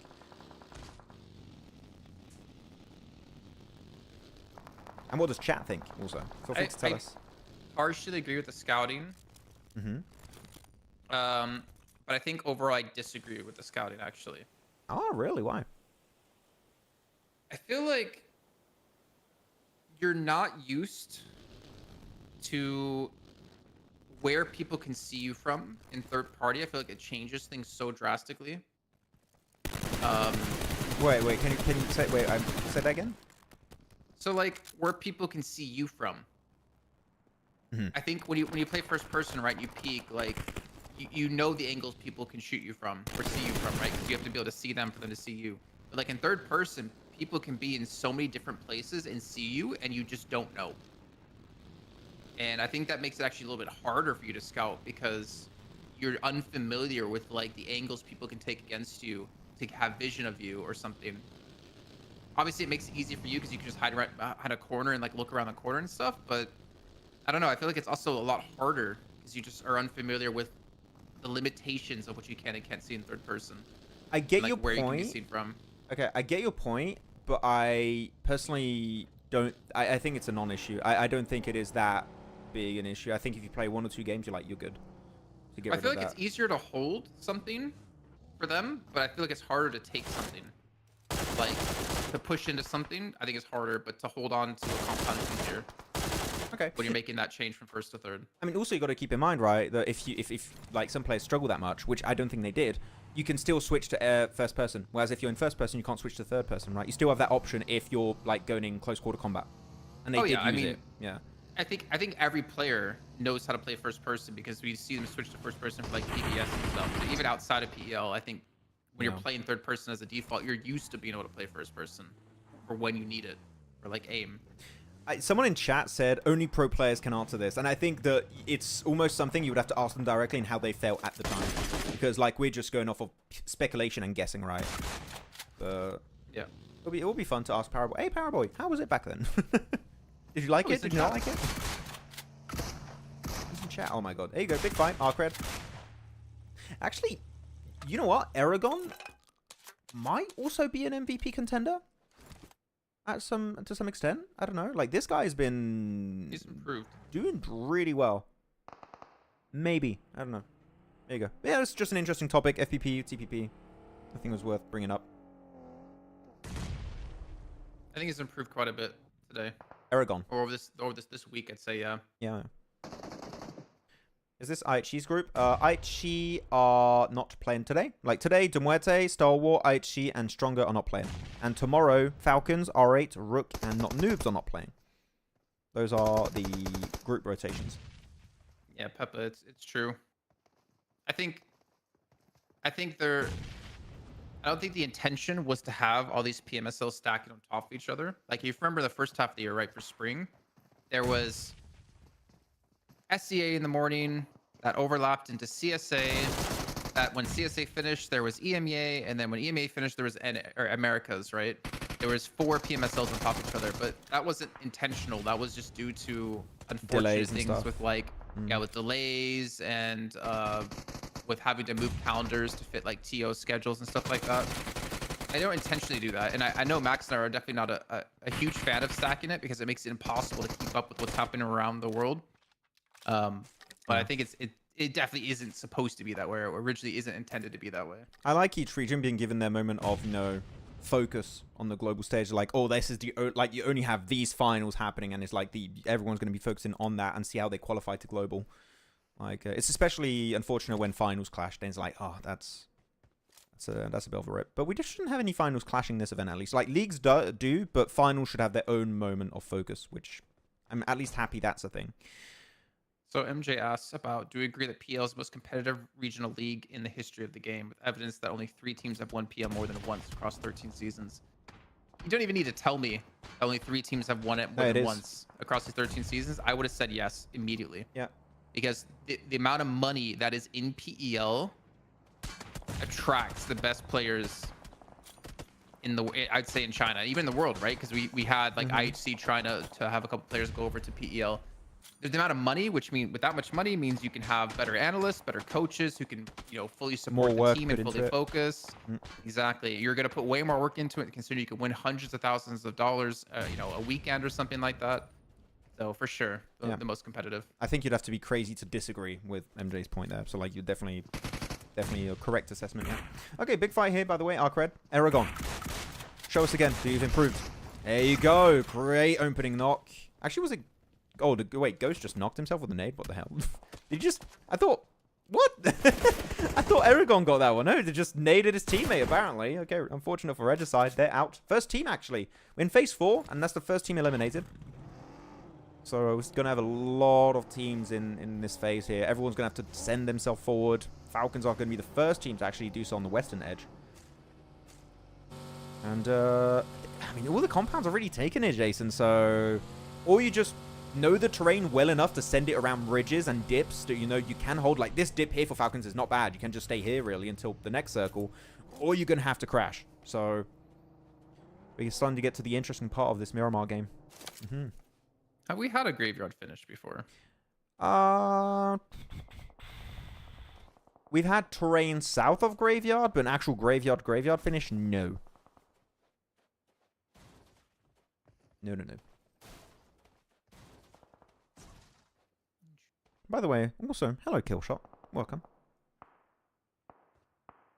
It's self-nading there. I know, right, man? We had that Erangel of earlier, and we're... Oh my gosh. This game.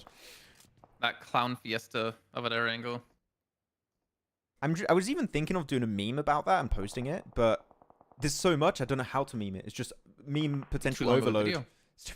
Just do 3 videos even out of like a 15-second clip. Apex, good shot onto Huzaifa. Very nice. At that kind of range. That's like a... like 250-meter range from Apex.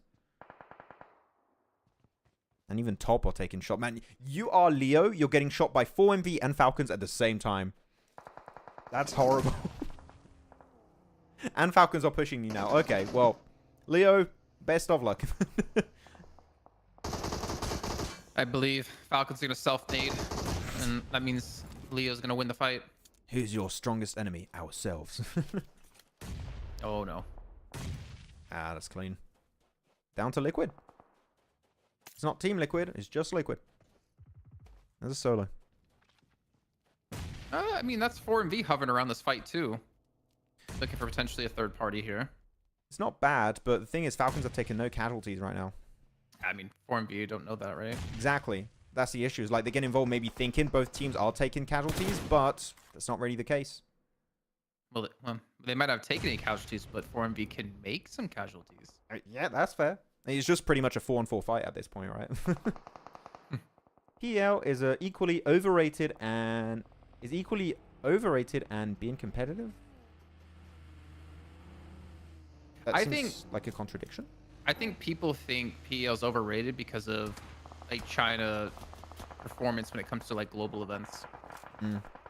But I don't know how to say this without sounding like mean, but I think that's kind of like BS because they make more money playing in PEL than they would like winning a PEL. I think you win more money than you do winning a PMGC, right? Not sure like for PMGC, 700? PMWC. It depends of the like split of the prize pool.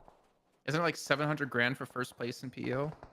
It depends. It depends. It varies. I don't know what's the prize pool like this season, for example. I haven't looked into it. Because it does I vary think a little bit. that's the interesting thing is like people forget that they make way more money playing in their region than they would winning a PMGC or PMWC. So I don't think they need to like care as much about a global event, unfortunately, as other teams outside of the region. I get your point, but there's so much prestige around winning a global event. I think that they are still trying pretty hard for like those. Well, see, that's where I'm still disagreeing because I don't think China as a country cares about like being the best globally when I mean, whether they are or not the best doesn't matter because to them they're going to be the best. I disagree with that. I mean, just look at the Olympics, man. They took so much pride in trying to like overtake Americas over there. Yeah, so, that's kind of true. So I think there are regions very proud of trying to win, you know, these global events. I think they are trying their best when, especially PMGC, PMWC, PMGO, debatable, but like PMGC at least, I feel like the amount of prestige you get from winning global. Like people to this day still keep talking about the Nova era. That is something that is just ingrained in PUBG Mobile Esports to this day. So sure, the prize pool might not be like as relevant, but I think that they're still trying just as hard. There you go. 780,000 USD for first place in PL Spring. Okay. You win 400K for winning PMWC. That's just the finals, though. Or is that like including league and stuff? Yeah. I don't know. And then also, once the legend said qualifying to PMGC from PEL is much harder than winning PMGC. That's what they said. I think, who said that? Was it Barraud that said Probably. that? Like in one of the years they won PMGC. It was like, oh, qualifying was so much harder than actually winning PMGC. PMGC was so easy. Okay, by the way, man, that's a bit of a late prediction, but we got prediction here. It was such an interesting conversation. I got really, really involved in that convo. Here we go. Circle pop. You guys can make your predictions here. Go into Graveyard. Graveyard is still in play. So actually, I have a Graveyard finish here for I8 currently that is in Graveyard area. Eastman is... I mean, Jason, looking at the East, how many teams do you have there? 1, 2, 3, 4, 5. Like, East is kind of tough to survive, yeah. Yeah, so you guys pick it. Falcons are still fighting 4-B right now. They are. And we'll go back. I feel like I want to go... You know what? I haven't picked I8 in a while. Let's go I8. Kind of a straightforward pick. Okay. But I think... What's your real pick then? No, they're my pick. They're my main pick. Because I think you could...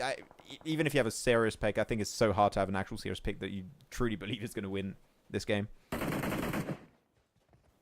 This is top action East. All pushing up onto 4MV. I kind of felt like 4MV had a bit too wide of a split and made themselves vulnerable to just a full squad just swarming your individual locations. Because now 4MV are down to 2 players, I believe, right? Well, they're also kind of fighting on different frontiers because Baron is fighting AOR during all this. I think he gets 2 knocks. I think he got 2 knocks himself, and AOR is actually wiped out. Baron, did he just solo AOR? Did he? That's in the 3 Olymp players feed, I see that he got. In the Olymp feed, it looks like it. What? Okay. I hope we get a replay of that later. That's wild. That's nutty. Horror also going to get eliminated on Northeast versus A1. There was also DRS, Major Pride looking their way, so they were just completely surrounded by foes. Yeah, Baron on 5 limbs. What? I really want to see that now. Sorry, Anas, I have to. It was written in the stars.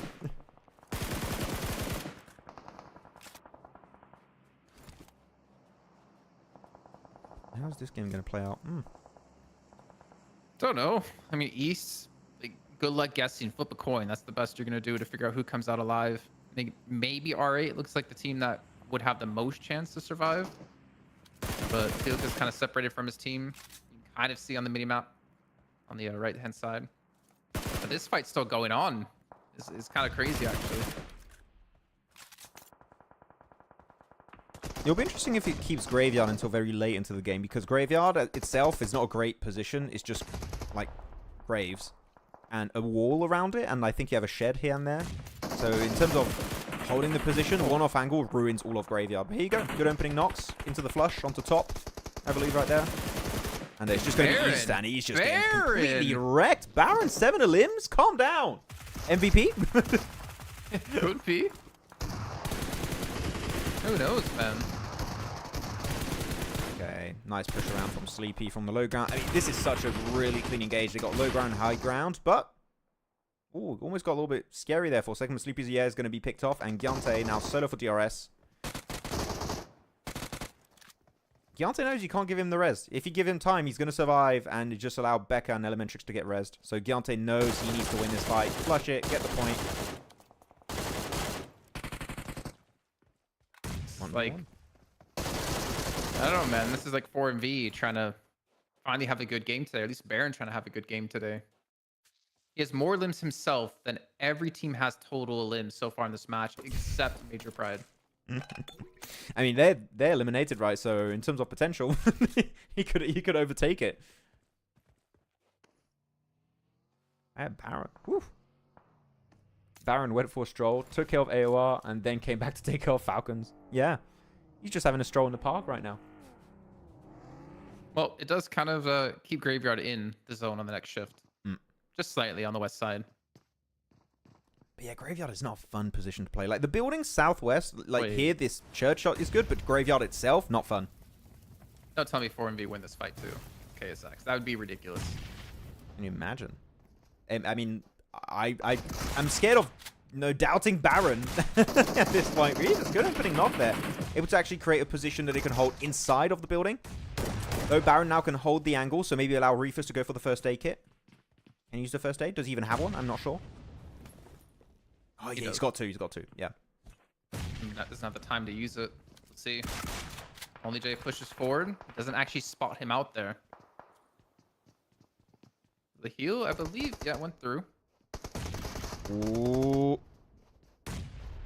Fortunate nade from Baron there. Reefus flushed out by Only J. And the offense. I was going to say, I think we were going to see an IA third party, and they just come around the corner. They got a nice 2-2 split. So, good involvement. PL 2022 Fall had a prize of $1.3 million for first place. Whoa. I mean, wait, didn't we have a PMGC where the first prize pool, sorry, the first place prize was 1 million? Yes, we did. I think Nova won $1 million in their second year of winning or something. The prize pool distribution was very odd that year. I'm gonna look back. Give me a second. Focus on the game first. 2020. Max, the game. Yeah, the game's still there. You have it. You can talk about it. Go for it. Can't say that. Yeah, the game's still there. 521K was won by S2G 2022.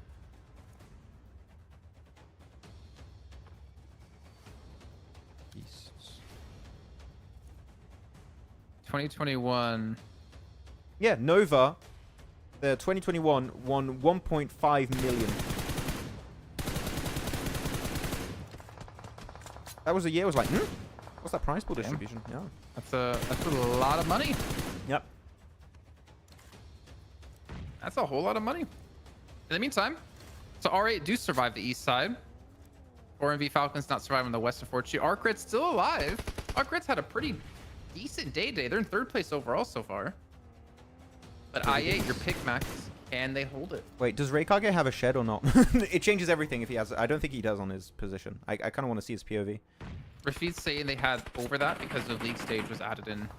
Yeah, but plus finals. Yeah, but the finals gave you $1 million if you were first. I'm pretty sure. I don't remember the exact. I'll check it after the exact prize pool distribution. We'll see. Look at R8's angle though. Yeah, RUKH is going to be cleared away. They got this high ground, and I've never seen this many players inside of Graveyard itself. This position is horrible, horrible.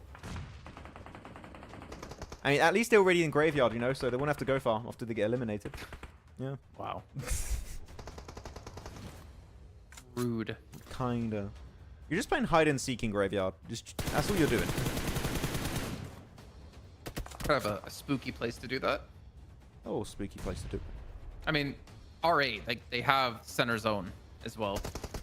So there's no way IA8's taking this. There shouldn't be a way IA8's taking this unless somehow R8 lose their two players on the high ground. Yeah. It ain't happening. It's a fight for second place between Fragger and the two players of IA8. And Tulika currently is more focused on IQ and Uzum. Nice job cursing IA8, Max. Hey, they're making top 3. You know what? It's not that bad. It's not that bad. It ain't that deep, bro.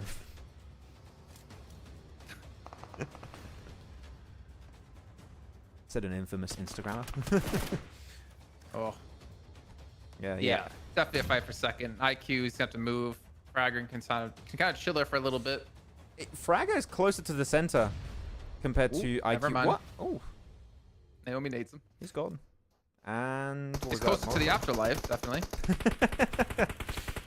Clean alright win. Actually, the fact that they were part of those Eastern cluster of teams and able to survive for as long as they did and actually wrap up a win with, what was that, 4 players alive, right? I think, to be honest, they kind of avoided all the fights on the East, which is why they were able to survive. How many limbs did they finish with? 10? Okay, maybe. I think they were involved with a little bit, but I feel like the majority they did avoid. Yeah, I mean, they were south of them, right? Actually, it's surprising they didn't fight AOR. AOR just got cleared by Baron. So, actually, if Baron doesn't do that, maybe R8 don't make it that far into the game. But, yeah. Thank you, Baron. Is what you really have to say. And I don't know who our MVP is. It's got to be someone from Falcons, I still think. Anis. Oh, Max, if I catch you. If I catch you, Max. Oh, don't catch me. I can't run well, as Jason said, so... You might catch me, but hopefully not. GG. Fragger's close to the center and then bombed. The cursed power is extreme, Max. Hey! He was, Rafid. He was closer to the center. He was also closer to the grenade of R8, so... No. so I was correct. Unfortunately, so... But yeah. Now the question is, MVP? Who? East MVP? I mean, I think Kakarot. I think so. I mean, is there anyone else, Jason, really? I mean, Star had some good moments, Baron there, maybe, but Formby didn't play well today. Star, Top, I think, also did decently well with the limbs. Aragon. But it has to be East, right? And this is the first time East would be MVP. Again, if I think I said that earlier, but I think it is. Yeah. Okay. Yeah, I'm going to check again the prize pool distribution of PMGC. I want to get to the bottom of this. I'm just going to Google it. Just Googling it right now. I just want to see the distribution. Grand Finals. Grand Finals. Hey, on the Grand Finals itself, it does say 1.5. If I go to the league stage, let me... League West. League West had... So, prize pool distribution of the grand finals, 1.5 million for first, 600,000 for second, 300,000 for third, 150,000 for fourth. I mean, in the East League stage, Nova won 66,000 in 4th place in the League Stage East. Damn, just imagine coming in second place and winning 600,000. Like, you're getting over 100,000 per player. Yeah. Crazy. Like, that year was the oddest year when it comes to prize pool. PMGC's like, what? You become a millionaire team purely off of winning PMGC? The hell? But no, GG's. They did it. Max, see you tomorrow. See you tomorrow, Darth Rake. Yeah, he was. Only 10k for MVP, though. I think you don't share man. it. Yeah, 1907 Fenerbahce Esports. 4 Rivals Alliance. Godlike Esports, Team Secret, M1, The Infinity, Alpha 7, 628, Stalwart, Chaos Next Bria. Yeah. See, that year was wild in terms of prize pool. Like, you can make so much money. I'll be the happiest man alive if East got MVP. Are you a big East fanboy, Kakarot? I thought Kakarot would be really sad that Goku Bot's not playing. Didn't talk too much about him. Well, how can Goku bot play when Kakarot's out? Fair. Kakarot, why are you not playing? And again, Crypto's playing with Evil Crypto in chat. Baron MVP, what a surprise! That was the face he made when he won before AOR. I really want to see his POV, man. I'm so sad we didn't see that POV when he cleared AOR. That would have been such a good fight to see. I love how 4MV, like clearly one of the most successful teams in CSA, by the way, their sponsor is called failure.gg. Like, is it failure or failure? It seemed like an A. It seemed like failure.gg. It's kind of ironic. Huh? Looks like it's supposed to be an A. Yeah. With the best team in CSA, Failure.gg sponsorship. Yeah. There you go. Top players: Baron, Zerich, Elementrix, IQ, and Erangel.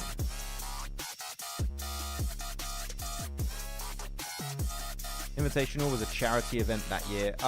If it was one of the early mid-year invitationals, it was charity, yeah. I think that was the Gamers year I Without. did it from. Yeah, I did it from the studio, and I did both shows back to back. Yeah, East and West, right? And it was Gamers Without Oh my Borders, God. right? I think it was called. That was so hard mentally to separate everything in your head, because you're doing both regions, so you're doing 32 teams. It must have been rough. Like, oh, but this team is. Oh, actually, no way. I'm in East. Wait. Yeah, that was correct. Kind of sad Crypto didn't get MVP in week stage. Hey, I mean, he had some good moments today. Keep believing. Maybe tomorrow. If you noticed one thing, because of the team's participation getting increased, even though the PMGC prize pool also getting increased, with first place prize is no more 1 million. Yeah, they did a better distribution, which I think is a better thing to do. It makes for a better ecosystem. Exactly. Just participating, you make quite a bit of money. It's healthier. Crypto is the Anthony. But what? Who's Anthony? Who is that guy? Some kind of Anthony guy. It's these guys. These guys. I8 29 points, 4MV 29 points. Oof. Again, it was interesting. 2021. Was that Dubai 2021? 2021. That was. Katowice was 2020. Dubai 2021. No, Dubai was 2020. Dubai was 2020. Yeah, because Berlin Then- PMCO finals was in 2019, True. and 2021 we were in Berlin, and they were all in a hotel somewhere. And then 2022 was Jakarta. 23 was Turkey. The Anthony meme, Maxman. Anthony is meme material. I don't know that meme. I normally am pretty on point when it comes to memes. I don't know that meme. Maybe I've seen it, but I just don't know the meme. Let me check. Anthony meme. What are the hats that R8 are wearing? I think they're just very cool traditional hat. Anthony meme.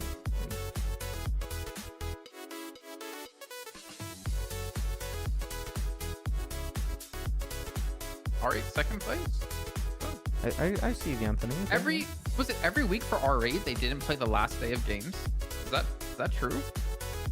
I mean, they didn't I think actually, wait, Group A, yeah, R8's there. Yeah, actually, every day, every Sunday they didn't play.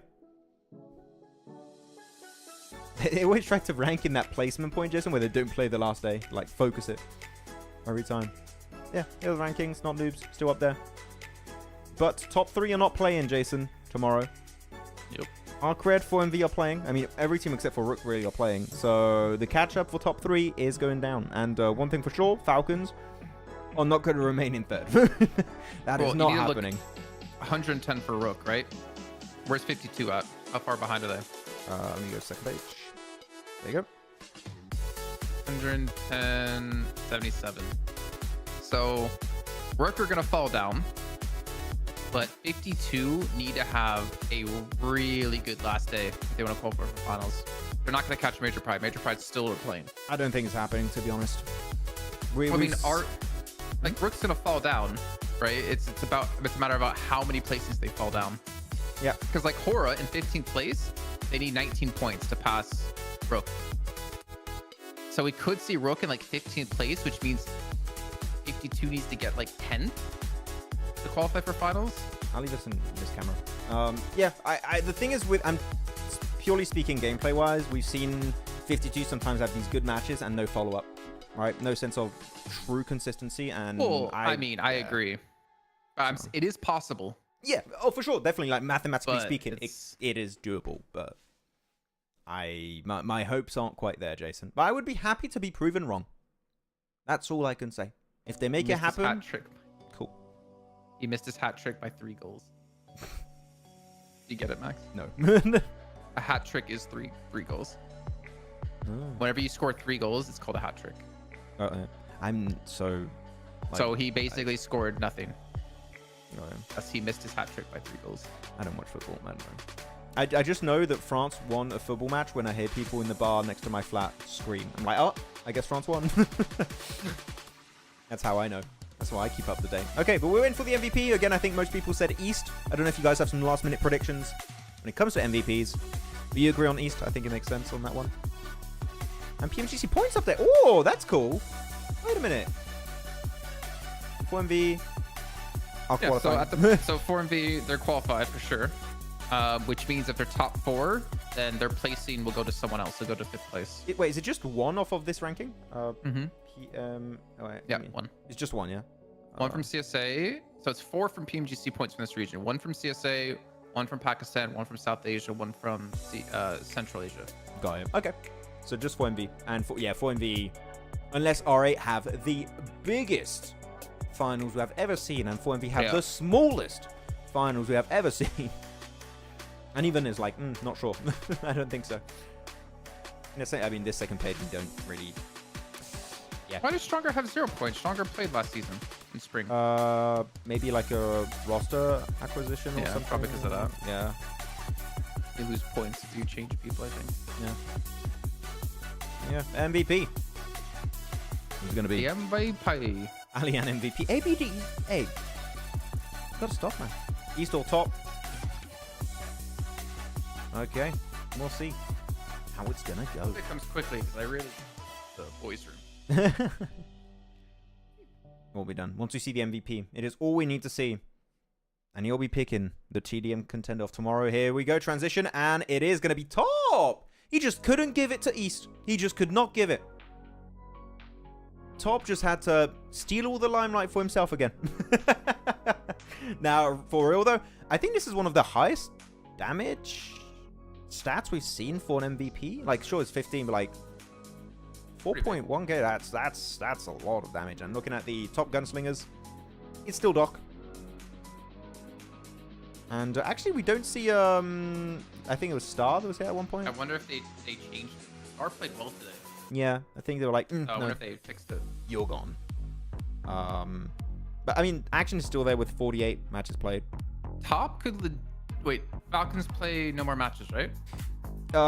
Falcons tomorrow are not playing. Yep. Okay, never mind. I say top might be able to pass them. No, because he has 66 matches and 72 also, and they've played every game. So, sorry, I'm gonna bring this back. I wanna. Yeah, Falc's still there. He's also playing tomorrow, so he could overtake top. Falc could be in second place when it comes to gunslingers. Actually, no, actually I lied. Look at the damage difference between Falc and top. Like 6 matches ain't gonna change that. You're not catching up to top. So maybe in finals. And Bad Boy still up there for RUKH, which I would say is the biggest surprise in terms of individual fraggers. Like, good stuff, Bad Boy. Day summary. Here are your total wins. 2 wins for Falcons, RUKH, not Noobs, Regicide, and R8. They'll actually then end week 3 with a win because they're not playing tomorrow, right? So Good they can end the finals and be high ranked. Yeah. How can this guy always give so much damage? He loves giving. Every day's Christmas with him. Yeah. He's really just built different, man. If you don't know what to say about players that's doing well, he's just built different. It's just the standardized compliment. Just let him cook. He's built different. He's good. Okay, well, with that said, that is going to be a wrap for us today, ladies and gents. Anything to add, Jason? You good? This bottle's looking real good the longer we take to end the show. Just saying. Okay, thanks for watching, guys. As always, feel free to check out Pandemonium_news on TikTok, Instagram, and YouTube. Jason did post a meme over today, so if you want to go check it out and give it a like, give it a comment, we'll appreciate it. And we'll be back tomorrow, same time, same place, for the final day of PMSL CSA Fall 2024 League Stage to see which are going to be our 16 teams to play into the finals for shot at a slot in PMGC. See you guys tomorrow, and have a great rest of your Saturday. Goodbye. It's Senator. Where is he? And Senator. Okay, goodbye.